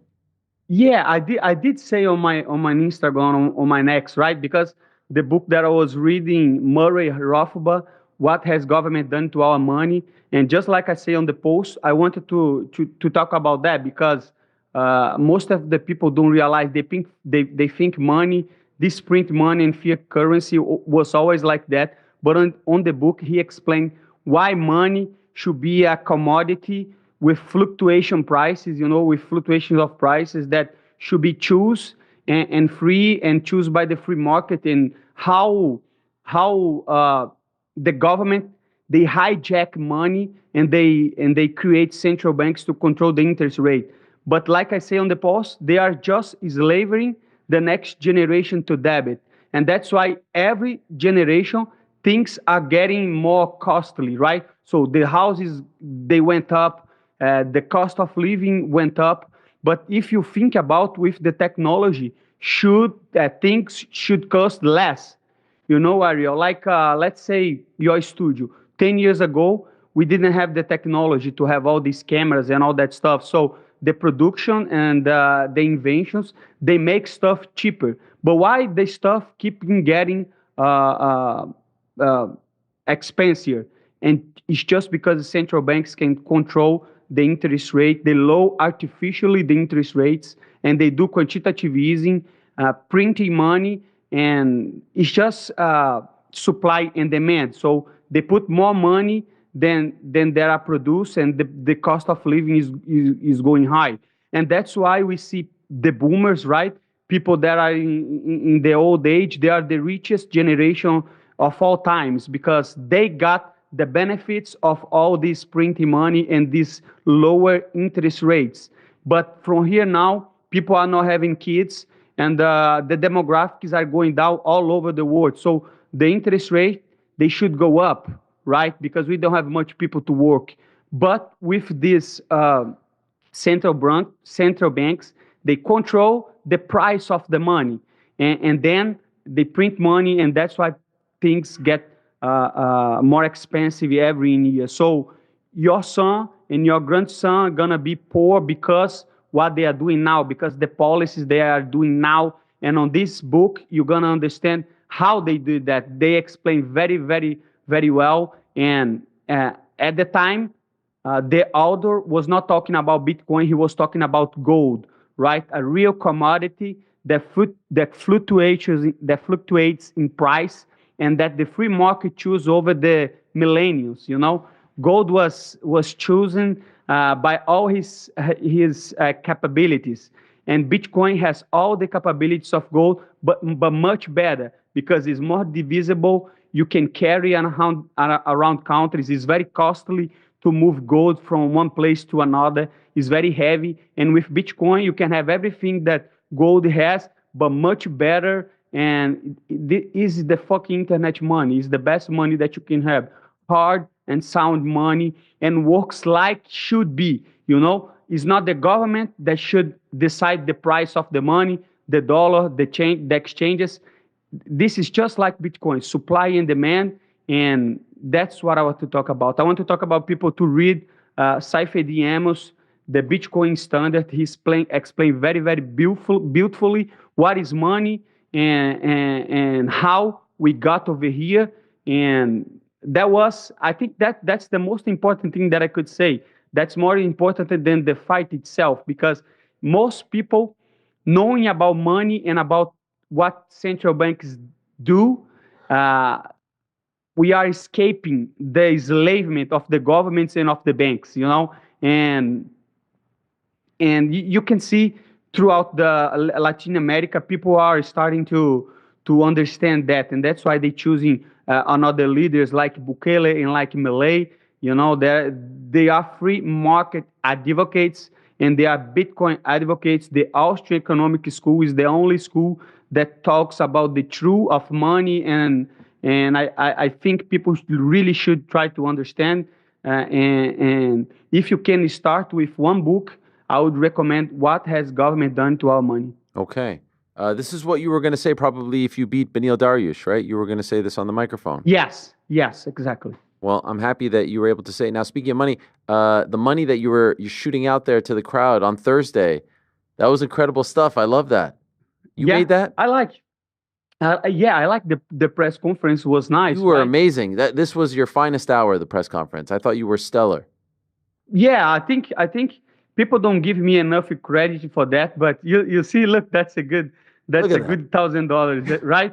If I had won that belt, that $1,000 now would be much higher. But you know what? I was having my moment. I liked the press conference. I think it was, I think I found my way, because I'm not trying to be disrespectful to anyone, but at the same time, I trying to make my presence and be seen. I want to people know me, recognize me for the right reasons, and I don't know. The whole stuff was set up for a final and good ending of Moicano being the champion. But this is life, This is reality. Islam is better than me, especially that night. But like I say, I am a dreamer, I am a believer, and I want to be better, and I will try to be better. But this is the reality, and this is the free market. I choose a technique that was not good at the moment, and I paid the price, And I think life should be just like that. If you do a mistake, you have to pay, and you have to be held accountable. And that's why I'm doing this interview right now. I'm sad. I'm not happy. I'm not in the best moment of my life, but I have to deal with what I choose and with my consequences, and I have to be better. And I will. I do everything on my power to be the best fighter that I can be. And I just hope God help me to get a title shot again on this life, on the next one. If it was up to you, when you fight again and against who? Paddy Pimblett, easy money. He's talking a lot of shit. Book that fight already. I'm gonna make him pay for saying that, because that's what drives me crazy. He's talking about man, he never got a fight on short notice, and I fought the pound for pound in one day, and he's still talking shit. Who this guy beat in the UFC? Imagine him fight Islam Makhachev. Tell me that you think Paddy Pimblett will beat Islam Makhachev. I don't know. I don't see him beating Islam Makhachev. I don't see him being competitive. But what can I do? I was not competitive too. So in the perfect world, I would fight Paddy Pimblett in Brasilia. I know the UFC is getting back on. I don't know if it's on April or May to Brazil, and I want that main event against Paddy Pimblett. That would be incredible. That would be absolute drama. By the way, Arman doesn't look like he's getting the title shot. How do you feel about this? I feel right. He doesn't. I don't think he should be fighting for the title if he couldn't compete. I don't know the reasons, like I say, but as the UFC perspective, you cannot rely on the guy, right? Because that was a huge show. Everybody was promoting the show. There was a huge card. And unfortunately for UFC and for Arman, he could not step up and fight. Like I say, I'm not on his shoes. I don't know what was going on. But as the UFC, I don't think he should fight for the title next. Okay. I think you're getting a lot of love. I really do. I hope you're not too down on yourself. And I thought, obviously the fight didn't go as planned, but you came across as a superstar. The walkout, the Tupac song, it was amazing. Like you were owning the moment, my man. You look like you belong. Did you allow yourself to enjoy any of it? Did you smell that amazing arena? You had made it to the top. You had made it to the main event. They didn't ask Beneil Dariush to step in. They asked you and only you. And so there's a lot of good that comes from this. Yeah, but doesn't matter, Ariel. We are in a game that the only thing that matters is the win, is the winner. And even though that sounds very bad, it's just the way the life it is. The winners talk, the losers should not talk. And I believe that too. So I'm not defining myself as a man, as a human being, as a fighter, because I always say that even if I lose the fight, I have my family, I have money, I am take care of, I have my own house, I have investments, I have everything and I'm fine with that, If I stop fighting today, I don't care about fighting. But when I'm fighting, I have to look at my measurement is my fighting, right? One thing is personal life, one thing is professional life. And as a professional, last Saturday I failed, and I failed bad, because I had the chance of a lifetime. Got a fight like that against Islam. But again, I'm not being hard on myself because I know how good Islam is. But that's just the way I think. I think I am the best in the world. And I'm getting a lot of hate for that, especially in Brazil, because Brazilians are fucked up, They say, how you dare to think that you're great if you lose? Fuck you, brother. I believe in myself every day. And I will die believing in myself as a fighter. I think I am the best fighter in the world. I tried to prove on Saturday and I failed, but I will have my chance again. I will have my shot on the next time. I will beat whoever is, and I will keep going, and I don't fucking care what you think. It's just the way it is, As a fighter, I failed last Saturday to get a title, but I'm not going to stop. I will see what I did wrong, and I know what I did wrong. That was a very dumb, was stupid, try to stand up like that, It was very stupid. I should have kept my cool on the ground. Islam was not hurting me, so maybe I get back on the second round. I was doing okay on the feet, and then the fight goes on, and I was ready. I was on shape, but I made a dumb, stupid decision. That's okay. That's how life is. But we haven't talked about Beneil. Would you like to fight him? It kind of sucks for him. He didn't get a fight, right? That's life. He got paid, it seems. He says the UFC is taking care of him. Is this a fight that you would like to revisit? Ariel, I don't care too much about Beneil Dariush, If I fight him or not, I don't care. I don't think he's a draw. I don't think he brings people. I don't think nobody wants to see him. Maybe they do. Maybe I'm wrong. But when they offered me Beneil Dariush, I didn't take because it was Beneil Dariush. I take because I want to be active. Remember, the last time I was here, I say I want to fight as much as possible because I'm getting old. So I would talk the same thing to the UFC. Give me a fight. I don't care who it is. If it's Benil Dariush again, okay. If it's not, or if it's Paddy Pimblett, it's okay. I don't care. I just want to fight to get paid, you know. I want to fight to get paid, and now more than ever, I want to fight for the title again. So I want to fight top contenders, and I want to put some victories, you know. I want to put some 2 or 3 victories and make my case to fight for the belt again. Of the other guys up there at 155, like there's Charles, obviously, Arman, yourself. There's, 155 is one of the best. Do you see anyone, let's exclude you, you're going to get back in there, of the guys up there who can beat Islam? Do you see anyone who could beat him based on what you've felt from him? I think so. I think everybody has a chance. It's a fight. When you go over there, you can have a shot. I touched him with the left hand. He felt that, So I think Arman has a good chance to beat him being arrested. I think Charles has a good chance of beating him. Even Gage. I think Islam is very good, but he's just a human. I think anybody has a chance when they step in the cage. But definitely, he is a very good fighter. He's very tough. He's very well rounded. He has very good IQ. And his takedowns were great because like I say again, I didn't see the takedown coming. You know what? The RDA fight didn't count in the streak because it was short. This one doesn't count either. So in my opinion, you're still on a winning streak. It doesn't count. These are all the short notice ones don't count. Ariel, unfortunately, that's not how it works. I wish I could agree with you, but then I will be a hypocrite, right? I'm saying that. The RDA didn't count because it was not 55. Right.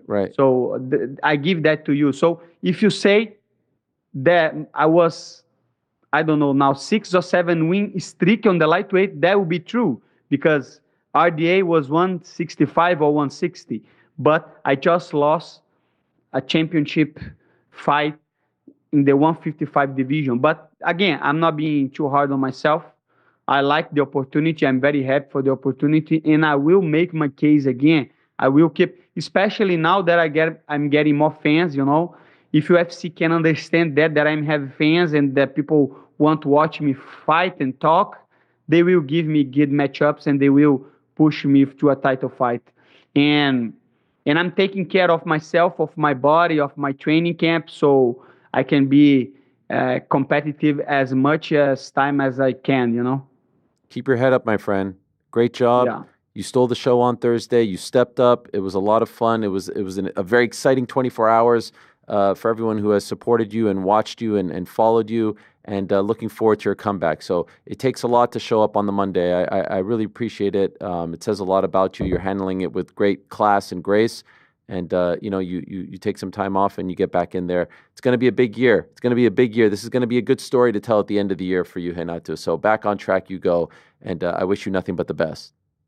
Thank you so much for the opportunity to be here in your show. And I want to like to show some stuff that I'm working, like big supplements. That's a brand that I'm creating with a lot of supplements. So if you can help, and thank you for the support on the show. But if you're watching this, go to bigsupplement.com and use the code GOBIG, and you're going to get a 10% or 20% of discount. And go over there, please, and leave the review. It's a tough time to start a business company, but I want to make money and I want to sell you a good product. So go to bigsupplements.com, and thank you so much for the audience and for the respect that you always show to me, Ariel. Thank you so much. My pleasure. Really appreciate it. We'll talk to you soon. Thank you, Renato. All the best to you, my Bye-bye. friend. There he is, the great Renato Money Moicano. What a story. What a guy.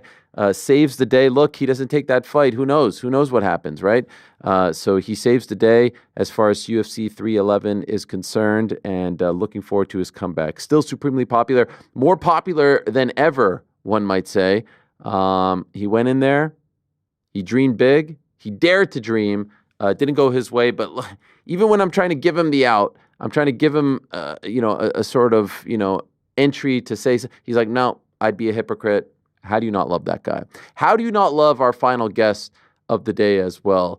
He had an incredible appearance at the press conference on Thursday for a different reasons. We see him showing up with hair like this, not his familiar war hair, if you will, and he explains that he shaved it off earlier in the week in support of his friend Ashley, who we had talked about the last time Jiri was on the show, who was going through chemo and in the midst of losing her hair, did that in support of her favorite fighter, Jiri Prochazka. And then you see Ashley showing up to the weigh-ins with Jiri. And then you see Jiri show up on Saturday in an incredible performance, an incredible fight, an entertaining fight against Jamal Hill, eventually knocking out Jamal Hill. What a guy, what a fighter, what a performer, what an entertainer. He makes being an MMA fan truly fun. He's kind enough to join us right now, the great Jiri Prochazka, the pride of the Czech Republic. Hello, Jiri. How are you, my friend? Congratulations on the win.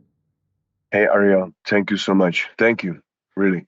Incredible performance, incredible win, incredible week for you as well. Was that, off the bat, was that how you thought the fight was going to go? I thought it was 1-1 going into the third, and then you eventually knocked him out with an amazing combination. When you were thinking of the fight, is that how you thought it was going to play out?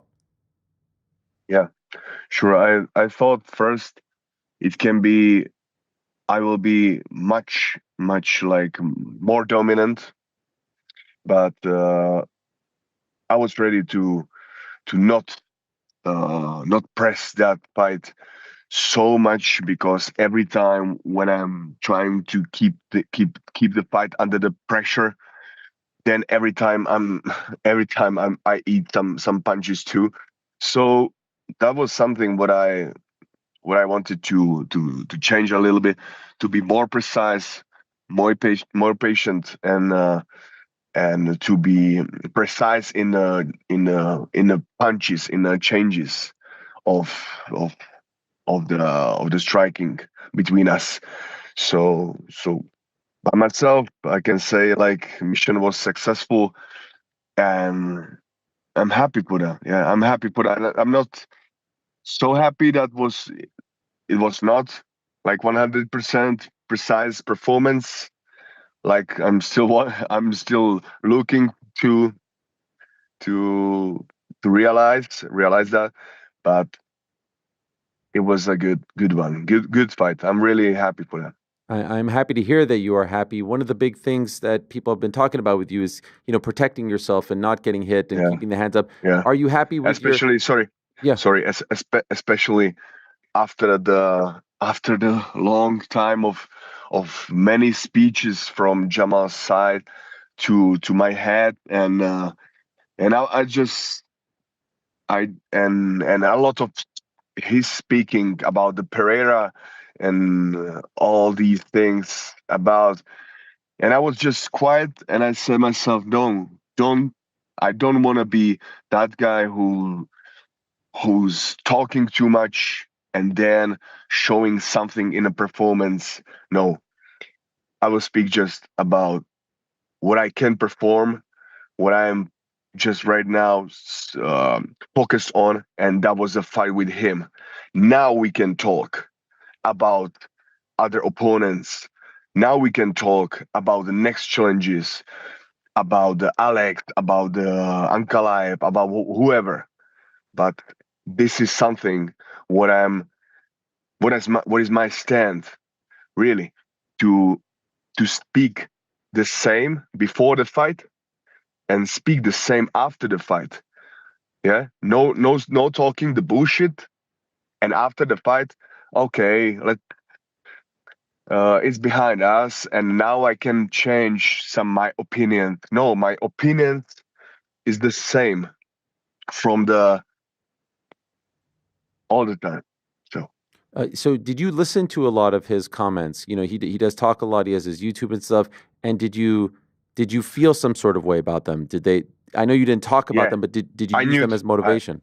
Yes, I knew that. I knew this. I knew this. All his speeches about me, about my style, about whatever, about how he's good, or I knew that. Also, I knew that this is just showing of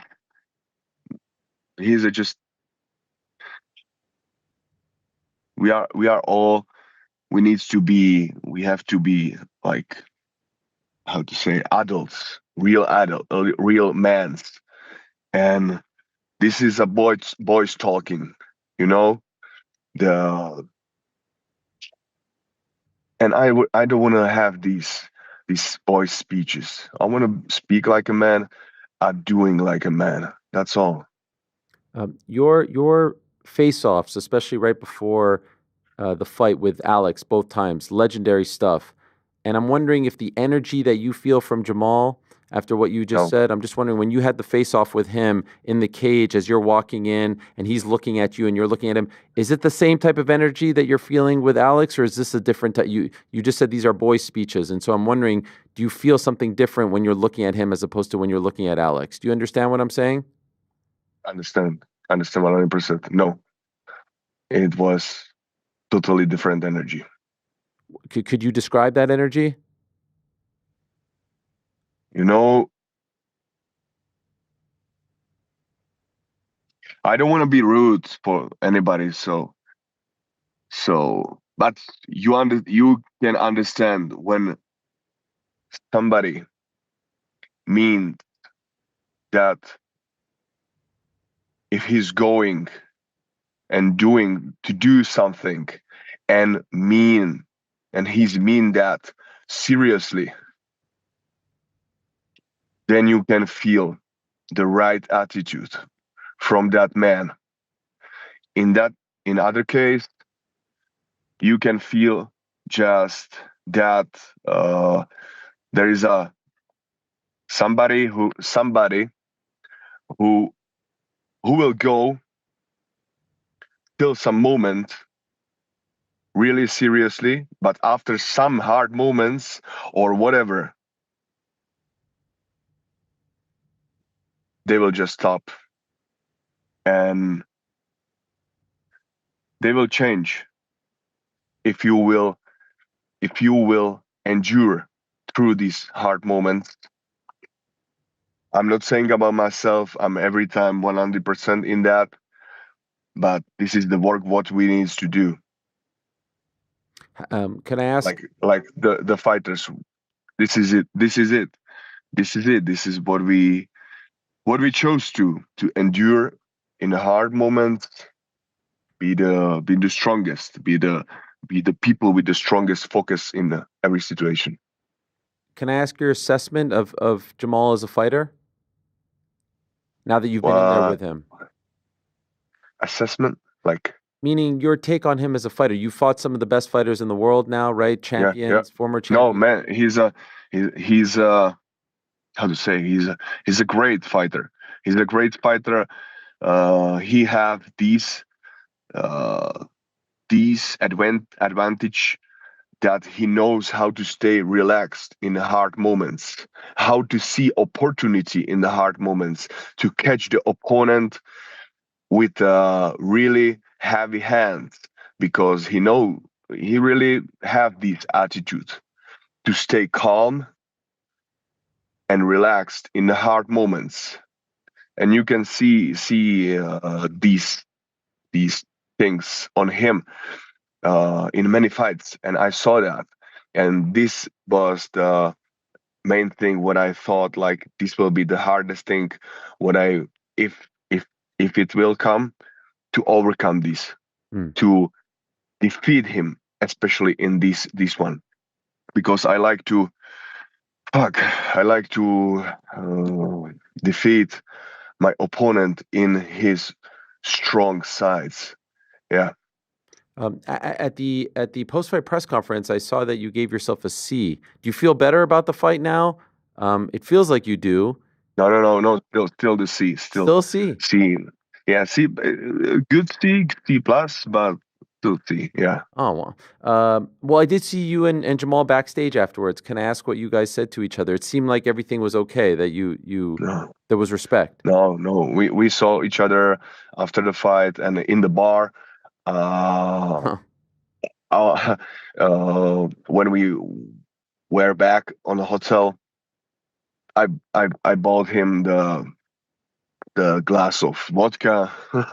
So we took a shot bath, And I just told him like, we drink together, we fight together, we drink together, all good between us. And he's the same. So he's a good guy, man. He's a really, really good guy. And but in some situations, I don't know why he was before the fight. So he, like, we spoke about his speeches and all these things. So, but I don't care right now. It's behind us. Yes. And the fight showed most. One last thing about the fight. How much did the eye poke affect you? How difficult was it? It seemed that there was the back and forth, and then it seemed like it was bothering you. Still feel that. Still feel that.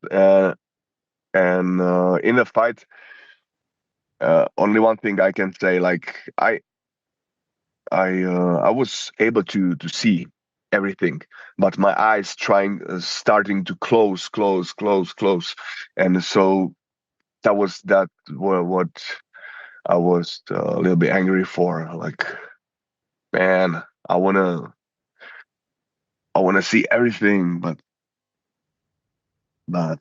I need to adjust every time. It's about to accept, adjust, and use it against your opponent, whatever. Even if it is something bad. Jiri, when did you decide to shave your hair?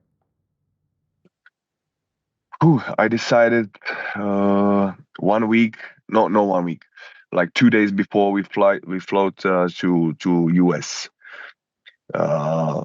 So it was like 1-2 weeks before I met with Ashley. Yeah. So before I did. So 2 weeks before that. Yeah. When we spoke last on the show, that's when the post from Ashley came out. It was actually on that day, and Yes. It made all kinds of news. And you said that you wanted to reach out to her. Had you guys been talking? Like, how did it get to you inviting her to come to Los Angeles to be with you at the weigh-ins? How did that all happen? It happened by UFC, by my manager, and they contact you. And just they told her like that I want to visit her, and that I want to invite her for fight, and there was nothing like special about that. I just wanted to do that to do something like good, just to sending a good energy, but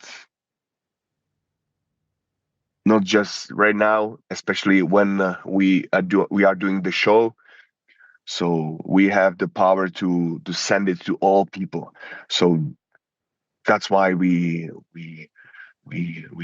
chose with UFC to make it bigger, to have these to send this message to all the people. What was it like when you saw her for the first time, and especially her realizing that you had cut your hair in solidarity with her? Yeah, it was good, man. I was really happy because she made a hair by myself, like inspired by myself, and then I did the same. So it was a little bit funny, and I felt like just a positive energy from that. Yeah. And it was beautiful to hear that you were going to donate money, and then Dana White matched it as well. Everything about it was really beautiful and speaks to how special of a soul and human being you are. But we know how much that hair means to you. It's not just a hairstyle. You've talked about it on this show. How much? So was it difficult? Did you feel different not fighting with it? Yeah. Yeah. That's right. That's right. I felt like I cut something from myself. Yeah. And but still, I need to be in this game. You have to be really tough. You have to. There is no time to think about how much I can be better, how much I can be better, or how much I can be for worse. I can be bad. without this hair. So I just took it like, fuck it. I'm a warrior. I'm going to the war. I'm going to the battle. No matter if I have the hair or shorts or without shorts or gloves without gloves, doesn't matter for me. Yeah, took it like a man. That's all. That's all. And will you be growing it back? Ooh, right now it's starting. You Yeah. don't see that? So it's coming back, the famous hair. Man, I didn't thought about that yet, but I want to have some hair, so I'm looking for a new war hair. Okay. By the way, in your post-fight interview backstage, you talked about the reporter Megan O'Leary asked you how you were going to celebrate, and you said you had two friends from your village, and it seemed like a crazy time was going to happen. By the way, are those the friends back there in your car? No. Those aren't them. No. They're not. They're not. They are already back in Czech Republic, and I have to say, I'm glad. I'm glad that they went back to the hotel because they were totally say tired from the jet lag and all these things because every time the party with them, ooh, it's going to be crazy. And because it's my friends from my childhood, man. I did with them a lot of crazy things in our village and everywhere. So we drank a lot in our lives together. We celebrated many times, like really crazy. So I'm glad that we didn't do that like before the UFC fans, before the UFC people, because let's keep the right attitude there. Yeah. Speaking of backstage, we also saw you seeing Alex backstage, and it looked like you were staring at him. What are you feeling in that moment when you see him? Like we can go to the third part of our cycle. Mm-hmm. You were asked about him, or you were asked by Joe Rogan what was next, and it seemed like you hesitated for a minute, and then you said, "Screw it, that's what I want. That's what everyone thinks you want," and you said it. But it felt like you didn't really want to say it initially. You didn't want to call him out. Yeah. Why were you struggling with that? Because I'm every time when I'm saying something, I'm standing behind these words. Mm-hmm. Yeah, and when I said that one time, you don't need to ask me in a few weeks again for that or in a month. No, I'm already decided. I'm already decided that I want to win that fight. I want to beat the fight one more last time. Doesn't matter for me. I will win. I will lose. I will whatever. I will go there and show my step up performance, and I believe that I will take it to victory. I'll just ask you a couple more questions and we'll let you go. Thank you so much. I know you're very busy. They did announce on Saturday Ankalaev versus Pereira, and Pereira is actually the underdog, the betting underdog as of right now. Who do you think wins that fight? Who do you feel? Ooh, let the better win. Let the better win. Let's see if Ankalaev will give his word that he will fight Alex just in stand-up. If he will make it, I think there is a more chances for Alex, but let's see. Let's see if he will do that like that, or if he will try to put him down and use the ground game. But I said, like I said when we met after the fight with Alex, I told him like good luck in a fight with Ankalaev, and he just told me like good fight. Congratulations. And that was our conversation. Okay. Well, are you hoping to fight the winner, or do you think you'll probably have to fight someone not named Alex or Ankalaev next? I didn't spoke with the UFC yet about that. Like I said, I'm always looking for the top. And right now I feel like I have the right attitude to show it in the cage. So let's speak about that. Do you like the idea of the Roundtree fight? With the Khalil Roundtree? Yeah, do you like that idea?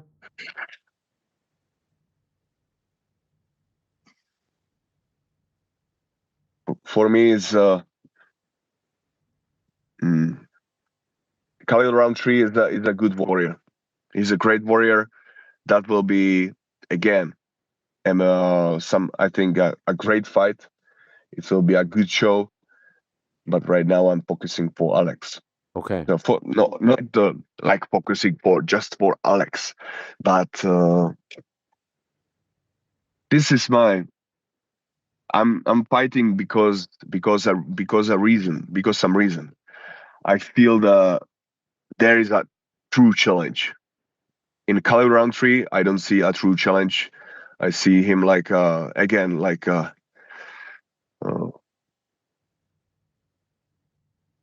in our fight, I will watch him like not like a prey, but like somebody who I wants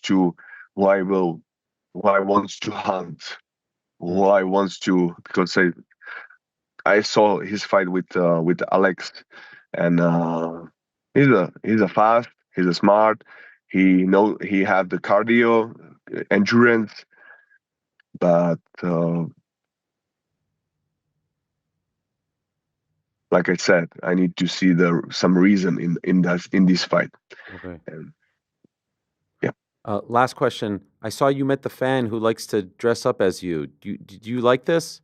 The fan who had the thing and he. Yeah. This guy. Do you like it? Is this a compliment to you? Did you like this? Compliment. First time I thought like, have I slapped him or just tell him hello, how are you? Like be nice for him. That was my thought before our meeting. But he's from Europe, from Switzerland. Okay. Like I saw him. So there will be every time some guys who's trying to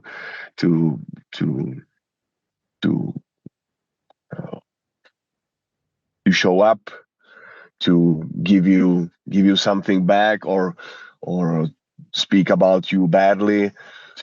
I don't know how I will take this one guy, because he's trying. Sometimes I feel like he's trying to do to show myself like in a bad view. But that's me. I'm always looking for power, for challenges, and if he wants to make it funny, I have no problem with that. I love the people. I think he was showing you love. That was my read. He was showing you respect and love, and it's amazing to see the respect and love that you are receiving.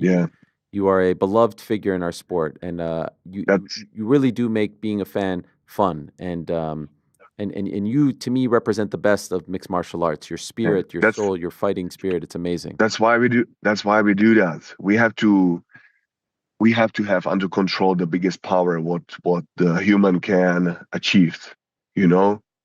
And the best way is the best thing what can be is to achieve that, to keep this power, and also be nice to others, because the power give you the self-confidence, total self-confidence, so big one that you don't need to be rude to anyone. That's like when you have like weapon, the gun, then you don't need to be afraid from attacking others, because you already have something what can make a pain to and to anybody, but there is just about your moral to not use that, to not use that in a bad way. This is it. Well done, Jiri. Congratulations. Thank you so much for the time. Really, really appreciate it. Well done. Thank you. And well done on representing your country and the fighting spirit so well. So thank you so much, and we'll talk to you soon. Thank you. Thank you. I just want to say one more last thing. Please. Thank you for all the fans. Thank you for all the true fans who stayed behind me in my hard times, and really appreciate it to all of people around me. Thank you. Thank you. We'll talk to you soon. All the best, Jiri. Safe travels home. Thank you. All right, there he is. The great Jiri Prochazka, the pride of Czech Republic, BJP. What a guy. What a performance. What a win. What a fight. Very entertaining, both of them. Shout out to Jamal. He is, he's involved in fun fights, win or lose, kill or be killed. There's something to say about all of that, delivering. And that has really become the difference between, MMA fighters and boxers, so to speak. MMA fans will love you if you lay it out on the line. You lay it all out on the line, win or lose, kill or be killed. Some of the most popular fighters of all time don't win them all, but you just entertain, you deliver, they will love you. They will have your back for a very, very long time. You can win 5 in a row, lose 2 in a row, win 3 in a row, lose 1, come back. It's not the same. It's a really cool and special thing. Tagir Ulanbekov kicked off the night, picking up a win. That was big for Team Nurmagomedov. Our guy, Action Bronson, was very happy with his countryman, Bernardo Sopaj, beating Ricky Tercios, who looks so very much like Casey Leiden of MMA fighting fame. We told you about Gafurov defeating Rinya Nakamura via unanimous decision. What about Eileen Perez? The winning streak continues for Argentina's own. She was an underdog. She beat Carol Hossa via unanimous decision. Grant Dawson with another big win over Diego Fejera. He's climbing up the ranks, 23-2-1 now.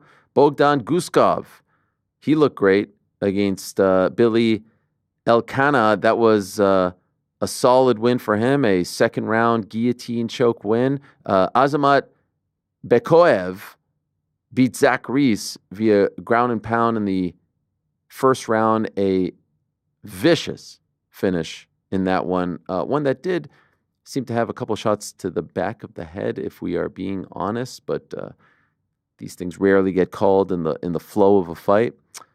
So congrats to Azamat, who improved to 19-3. Juani Barcelos, like I said, a massive underdog, plus 710. Peyton Talbot, minus 1150. A lot of people say, oh, Ariel, oh, what are you going to do? Listen, Peyton Talbot is how old? 26? Relatively new to the UFC. Does he end up being breakout fighter of the year? Maybe not. Maybe comeback fighter of the year. But there's a lot of things that he obviously needs to work on. Barcelos had the perfect game plan, took him down, controlled him on the ground, went for submissions. Peyton was hardly in the fight. 50-minute fight, went the distance. He didn't have much to speak of. This was a dominant win by a veteran who was in this fight on Saturday 11 years older than Peyton Talbot. 11 years older than him. And he just absolutely dominated. Showed, his veteran IQ. Perfect game plan. Kept taking down Peyton Talbot. I was watching with some people. I was like, oh, you got to see this guy, Peyton Talbot. I'm not jumping off the bandwagon. I know it's cool to say fraud check. I know it's cool to hate on young guys who perhaps talk a big game and slip. Like I said, people lose all the time. That was his first professional loss. Now 9-1. Big freaking deal. Learn from the mistakes, get back on track. But shout out to Barcelos. That was an incredible win. Maybe the upset of the year.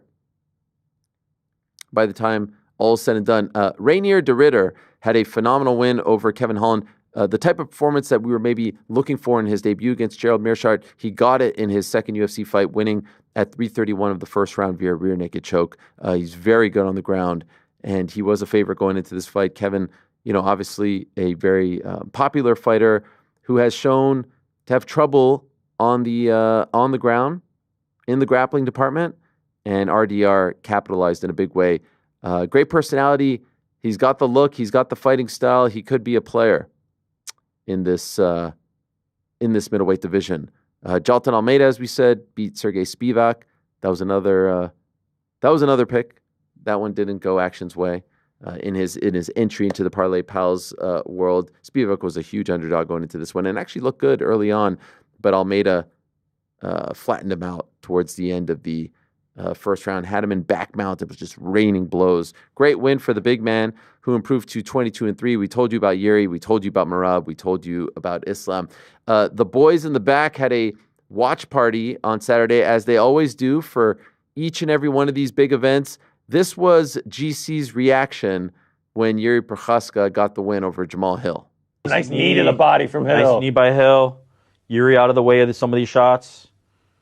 Ooh, big swing. Oh! Huge fucking shot from Jiri. Now he's trying to pound him out. Big shot from Jiri. Landing to the back. Hill covering up. Oh, he's trying to stand back up. Oh, he's back up to his feet. They're swinging it out. Jiri lands a left. Jamal trying to throw Jiri. Uppercut. Hill's falling on his face. Jiri. Big shots. Big shots. 2 minutes to go. He's landing hammer fist. He's about to call it. Call it, Jiri. Wow. Let's go. Prochazka. Wow. Let's go, Jiri. Woo! The samurai. Let's go. Let's go. Oh, that was sick. I love this man. I love this man, Jiri. That was sick. God, I love this man. Damn. That's the best. The Selly is the best, GC. Just for those that are wondering, did you have anything on this fight, or were you just happy for Jiri? I mean, I was happy for Jiri first and foremost. I mean, every time he fights, it's just absolute chaos. I mean, I did have Jiri money line, as an underdog, and I had the fight doesn't go to a decision. So, I mean, that just helped along the way. But, yeah, I mean, every time he fights, it's just pure chaos. It's pure magic, win or lose. It's incredible. At this point, I'm just waiting for the UFC to go back to Prague. Oh, my God. That would be incredible. It's been a while. I think it's been 7 years now. Six. Yeah, close. 2019? 2019. Yeah, you're right. Yeah, it was right at the beginning of the ESPN deal. By the way, Jiri Prochazka won at 3:01 of the third round. I was getting ready to write you guys because remember, my prediction was that it was going to go the distance. Sometimes when you have these crazy guys, they don't end up knocking each other out, and I was so close. There's something about Jiri, like Frank mentioned to me he wanted to do the over 1.5 as his parlay pal pick. That obviously that would have hit. But there's just something about Jiri fights. It's like even if they go long, the Glover fight is a perfect example of it. Even if they go long, it feels like they just never go to a decision. One decision in his 36 professional fight career. One decision. Guy always delivers. Interesting to hear his reaction to Roundtree. Yeah, Roundtree and boy talk from Jamal Hill. Boy speech. Yeah. Boy speech. Yeah. By the way, I was interested in his not immediately saying yes to Khalil. Oh yeah. I mean, he's focused on Alex. I get it. Just curious, was that smoke in the car? Yeah, it was absolutely smoke. No, that was just like because sometimes when it's sunny, you see the particles. Yes, that's what I thought. That's what it was. That's what I thought. That's what it was. Particles. Because everyone was passing around that video of him saying that he's got these friends, that he's going to show them something. So and they had jet lag and went back to the room, so they didn't even do it. Yeah. No, that was his aura and part of it. Yes, that was his aura. A guy can't have a nice, Listen. No. I love a good vape. A vape? You think Jiri's vaping? You think Jiri's his boys. Jiri's his boys e-cigging? back there. You think his boys are e-cigging? I don't know what they're doing. Shit. Yo, there was a story back in the day, Jiri, when he was a youngster, wasn't he? Isn't there a story that he drank out of a gas nozzle? I hope not. That he drank out of I hope that's not a story about Jiri. I don't know, man. He was talking about him and his buddies used to drink a lot back in the day. Reminds me of myself. Mm-hmm. Back in the dizzle. Oof. Yeah. Yes, Frank. That was just my reaction to your back in the dizzle. Oh, people don't do that anymore. I don't know if they ever did. Yeah, I was I don't know if I've ever heard anyone. I've got say range with my. It's one of these dizzles, No, of course. Nasty work. Listen, you said it. Listen, we have a full week of shows. We don't have to cram everything into one show. It's well past the 5 o'clock hour. Do you want to check on the? Geez, it is, huh? The Knicks game, 103.97, Knicks Hawks MLK special at the Garden, 7:54 currently.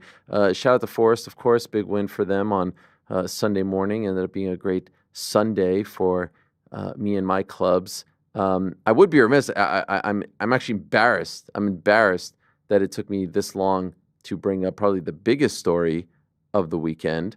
Obviously, those 311 and Moicano and Islam and everything, Darren Till. And, what about the announcement that we completely missed of Wayne Bridge stepping into the ring? Wayne Bridge, the former footballer, now stepping in to fight KSI in March.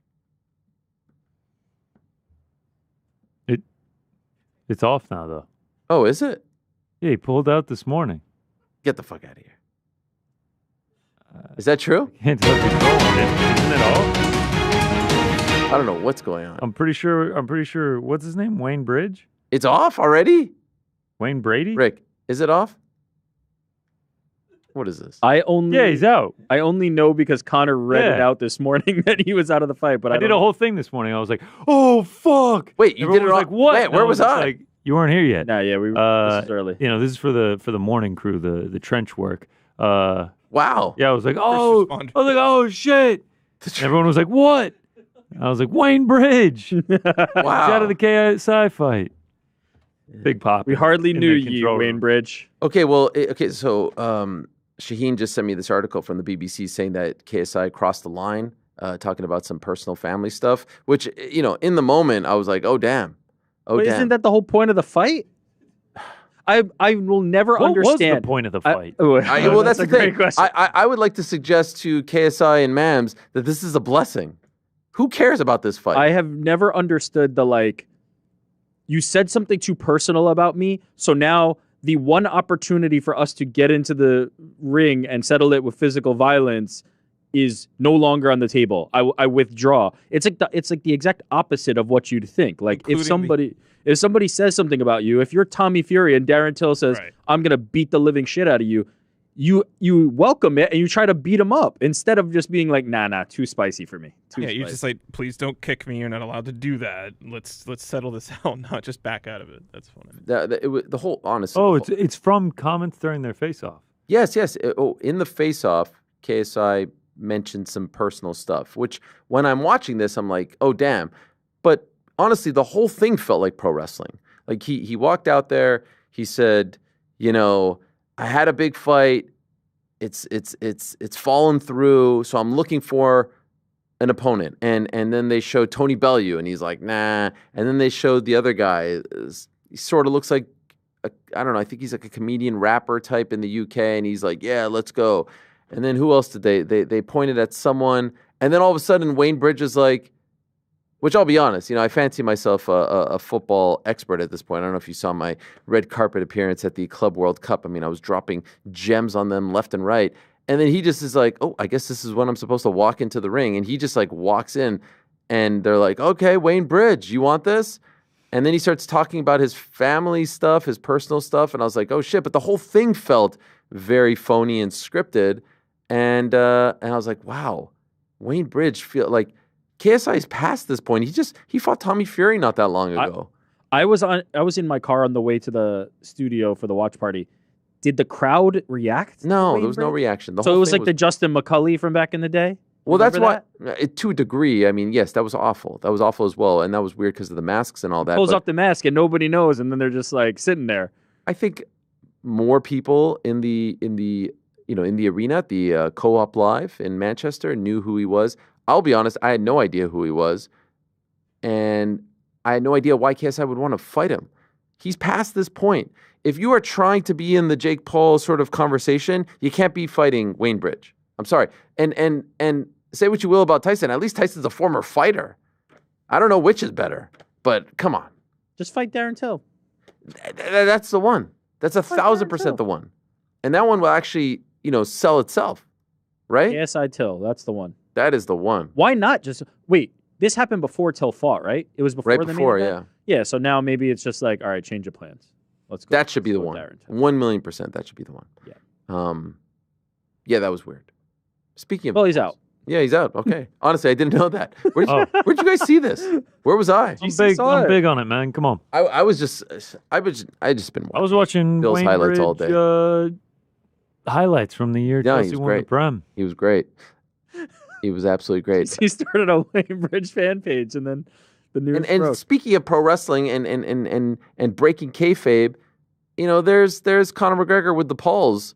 I am not shitting you. When I saw this picture this morning, I had to zoom in on it 3 times. I thought this was Photoshop. It's all very real. I mean, Jake's face is actually the funniest part. Couldn't Logan have gotten Jake to do like a little bit of a better face? No, I think the face is actually perfect. You think it's intentional like this? Yes, he's saying going great, like, oh, look at me, I'm having a great time. Sarcasm. And there's my Conor. understanding is that's Jake Paul's mother. Mother? That's his mother. And Conor's got this huge smile on his face. He probably doesn't realize that Jake's making that face. The whole thing, the weird thing about it all is like you see this footage of all these guys on this coach bus, like they're on a tour in Japan somewhere in some foreign country. It's like there's Theo Vaughn and there's Nelk Boy's guy and there's Conor McGregor in the back of the bus with Logan Paul and Jake Paul. What is this? Yeah, what was the designation to get on that bus? They were going to the inauguration. No, I understand that. I'm saying, what was like? How was it like group? This is like the podcast host. Because, like Nelk Boys were on it. Influencers. Yeah, influencers. I think Dana was on that one. I don't know. I Theo think Dana Vaughn got was the in presidential there. suite, man. He was sitting right behind Barry O. Yeah. He was scratching George W. Bush's back earlier. Unbelievable, right? Like he's literally sitting next to former presidents. Yes. He was current president. he's a sitting current next to president, former you know? president. He could have tapped What a Big world. Barry and been like, "What's up, man?" What's up? He was that close to him. What was so crazy about it was in the inauguration, in the speech, and there's all these people that Trump's like, and we're going to figure out the Hamzat Chimaev situation. He's going to I fight remember when he said in that. the United States. I mean, I thought that was massive. Big news. For like 2 milliseconds, I actually believed you there. I was like, wait, he actually said in the that? middle of the inauguration, Dana? he's booking it. There's going to be peace in the Middle East. There's going to be peace in Russia and the Ukraine, and we're going to figure out Hamzat's situation. It's all going to be good. And the Furies are going to be able to fight in America again. We're going to clean all this up. I love it. What a time. Remember all this. No mention of Darren Till, though, huh? He already figured out his situation. Everyone stop chatting shit. Man, Darren Till, remember UFC 244, the event that Trump showed up to, the first one, the BMF title fight. He couldn't get into the country until the Thursday before the fight to fight Kelvin Gastelum, and Darren himself said it was Trump that got it done. So you may laugh, you may think that I'm making this stuff up, but he's done it before. There's precedent. Yeah. Anyway. Precedent. That too, Frank. Any big plans for the evening, Frank? No, now that Wayne Bridge is backed out of Yeah. the fight, I am no longer... Miserations. Yeah, exactly. I guess a bottle of wine. Well, Wayne Bridge, KSI lasted as long as the TikTok ban, huh? yeah, what the hell? Yeah, the TikTok ban. How did they The get it ban back, heard by the across way? the world. How'd they get it back? They never really needed to Trump get put rid of the- it. 47, the baby. kibosh on the. Was it really him? 47. Yes. Yeah, He they told them- thanked him in They- their welcome back little They message. thanked Trump? When's the last time you opened up TikTok app? It's- Okay, when actually you don't open even it up have it. next, Okay. there's going to be a little message Let me see. that says, Oh wait, yeah, I actually, "We're back. Thank you to Donald Trump, Stop the it. president." No, I'm not shitting. I legit never opened it. I'm gonna see if it pops Even up my for me. TV Yeah. was Here we go. like, TikTok is no longer available. I'm like, you're not on my TV. Welcome back. Thanks for your patience and support. As a result of President Trump's effort, TikTok is back in the U.S. Wow. You can continue to create, share, and discover all things you love on TikTok. They had to kiss the ring. He told them Had to before kiss the something. ban that he wasn't going to enforce anything. So I don't know. Like, surprise. All that matters is we're back. Yeah. That is amazing. By the way, it didn't happen for me. I had a nice stint on TikTok. I feel like maybe you opened TikTok before and maybe just skip that You message. think I'm lying, bro? I don't think you're lying. I think maybe He has you dances woke to up at 3 a.m., you rolled over, you opened up the TikTok. Oh, you know what it and- was? Spence. Yeah, it had to have been Spence. Oh, there you go. Yeah. How do I get big on TikTok? I got 3 Talk to posts right Spence. now. Talk to Spence. All You right. got that message and didn't pass it along? A personal message Yeah. from I TikTok should've about Donald known. Trump to you and he didn't pass that along? Yeah. Even that, Spencer's and in Wayne trouble. Bridges, Spencer straight is for in Spencer. I feel honestly, I'm slipping. I didn't know about Wayne Bridge. I didn't know about TikTok being back. I didn't thought you know it were was trolling Trump about the back. Wayne Bridge shit. No, I swear. There's people who didn't even know Wayne Bridge got the fight, and then he's already out of the fight. There's people who don't even know who Wayne Bridge is. Yeah, I'm one of them. Man, All three of us. I don't. It's us. I mean, I remember the historic Chelsea season, but No, that was great. he got 12 minutes a game, Is that true? He wasn't even a starter on the team? no goals. Oh, my dear. Where'd they find this I guy? think he only played like 2 caps for the World Cup teams. What does caps mean? What did KSI say about the 0405 Chelsea? I don't want to. He talked about there was some sort of thing with a teammate and a girl, and it was a lot of stuff. It went low, so clearly, the only thing you can do when somebody goes low and you're scheduled to fight them is to pull out of the fight. That's the only thing. Pulled the left. Tommy Fury. Was it right there in that moment? Makes He's like, no you know sense. what? That's too far. I'm done. No, I'm hoping. apparently you know not, what I'm because I was hoping? watching. They just said, "Hey Wayne, we're gonna slip you, a little bit of money. You're out." Darren Till got the dub. Oh, Darren Till. That would be the move. Gigantic. That'd be Yeah. the move. Wayne, here's a little quiche. Step aside. Darren Till versus KSI. That's the one. Man, shout out Wayne Bridge. Yeah, shout out. Shout out, sir. And Wayne Bridge jersey. And shout out to the Ravens. Where is your Lamar Jackson jersey? That's the one you should be wearing. It's in my dirty clothes hamper. Yeah. Oh, you wore it yesterday. I wore it last night. Did you really? You have to remember, like, one of my best friends who I lived with for 3 years. Yeah, is so? the die-hard Ravens fan ever. So, I was torn. I'll explain that. That hurts. Yeah. You could have cut it. You could have cut it. I was more of a, I know. He wears the sew half them and half? together. That hurts. Do the 48 jersey? You know who No, would- because then if he cut it, he wouldn't have the full bills on That's for true. today. So now he's representing properly. I just want to say, you know who didn't wear their Lamar Jackson jersey? Pizzi. Yeah. Yeah. Well, for all we He's know, like he a had big it underneath Lamar something. guy. Yeah, he loves Pizzi Lamar. loves- He took him for MVP last year and won him a I bunch mean, of look, money. he was the MVP of the Yeah, Didn't I'm get it hoping. done when it mattered. I'm Yeah. hoping Bills Commanders win. I would love that. And why Commanders? Oh, I just think it's a cool. I Story. feel like Rookie you got to stop talking quarterback, about and the never make Bills. it to If the I'm being Super Bowl. honest, Just stop talking about there's this? so it's set up so perfectly. I don't want to put the bad juju. You know what I'm saying? But Like, because it's I want just Bills so- Commanders right now. It's there. It's right there. I don't want to put the bad If it's juju. Chiefs Eagles, I don't know if I'm watching. Oh, God. I don't shoot want us. that again. That's just like Shoot us in the head. that's such a mad bleh. All of it. But matchup. come on. Chiefs versus either of those teams. No. The Well, I world, could do Chiefs the Commanders. country blight on the wants the Bills. America's team. Red, white, and blue. I mean, just look at them. If the Chiefs Perfect. win, We there's have a to chance chill. I cheer We for have them to just chill. to see the three-peat. It's too perfect. We need to chill out. We need All to right. let it. We need to let it happen. By the way, I didn't even think of that. I didn't even think of. Okay, so I'll be depressed if they lose, but I didn't even think of.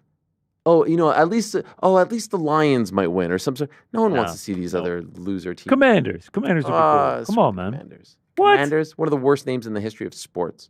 One of the All right, worst jerseys. if they win the worst Super Bowl, do they logos. get their old name back? no, Yeah. definitely not. Maybe go back to WFT. That was way cooler. Washington football team. Way cooler. You didn't I think? agree. That's a pretty cool one. I thought that was amazing. I love Go that. with the name. Washington 47. We'll workshop it. Washington 47s. Oh my god! Imagine they come back and say, because of Donald Trump. we're changing." Sponsored Oh, by TikTok. Oh my god. Oh yeah. Get the TikTok That's their over on. That's their on jersey The sponsor. patch is TikTok. TikTok Let us pray. 6 days. for the Washington 47. No, not for them. Oh. For the good guys. For the boys in blue. Gentlemen, great day, great show. Back tomorrow to do it all over again. I like how it's gone considerably darker over the last right. 5 minutes. That's what happens in Weird. winter. The sun goes down. 5:30 in Hey, New York. it's getting darker later. Just get us to March, man. Just get us to, I think it's March 9th. Is that when the is clock daylight hits? Is that changing too? I hope so. That we DJT get no said he's going daylight- to change it. if no DJT daylight- does it, then let's get that man a third term. If he gets Yes. daylight savings I love how come on. now we're on Be DJT serious. because Barnett said DJT. I mean, it was a nice drop. It was a nice reference. What a great story. They're calling him up. What kind of dish you got? What kind of dirt you got on Trump? And he's like, I don't know. He's a nice guy. I got nothing. Yo, let me tell you something. I don't know if I mentioned it ever on the show. I think I did. There was, you know how now, like, if I want something on PFL, I call Don Davis, I call Darren Owen, you call Dana White. Michael Cohen was my affliction guy, and so I used to talk to Michael Cohen all the time. Be careful. They're gonna be calling you now. Daily Beast is coming straight to Helwani for the. I watched an interview of you with you and Trump one time. DJT? About the strike force? No, about affliction. The press conference he was talking about. I think it was about strike force. It was at Trump I Tower watched it a at the few days press ago. conference Barnett was talking about. I think it was in Atlantic City, wasn't it? No, it wasn't. Are you sure? Yeah, pretty sure. No, I do. Don't you have a Trump in Atlantic City interview? No, I have a Trump at the Affliction press conference. Okay. At the same. I thought there were multiple. Fighting in Get Atlantic them off the screen. Get these guys off. It's been a great day. Thank you to everyone who joined us. Wow, what a show. What a day. What a lineup. Super stacked like we always do, baby. Merab, John Wood, Jiri, Arman, Josh Barnett, Money Moicano. Thanks to them. Thanks to you. Back on Tuesday. Say, this is a piece.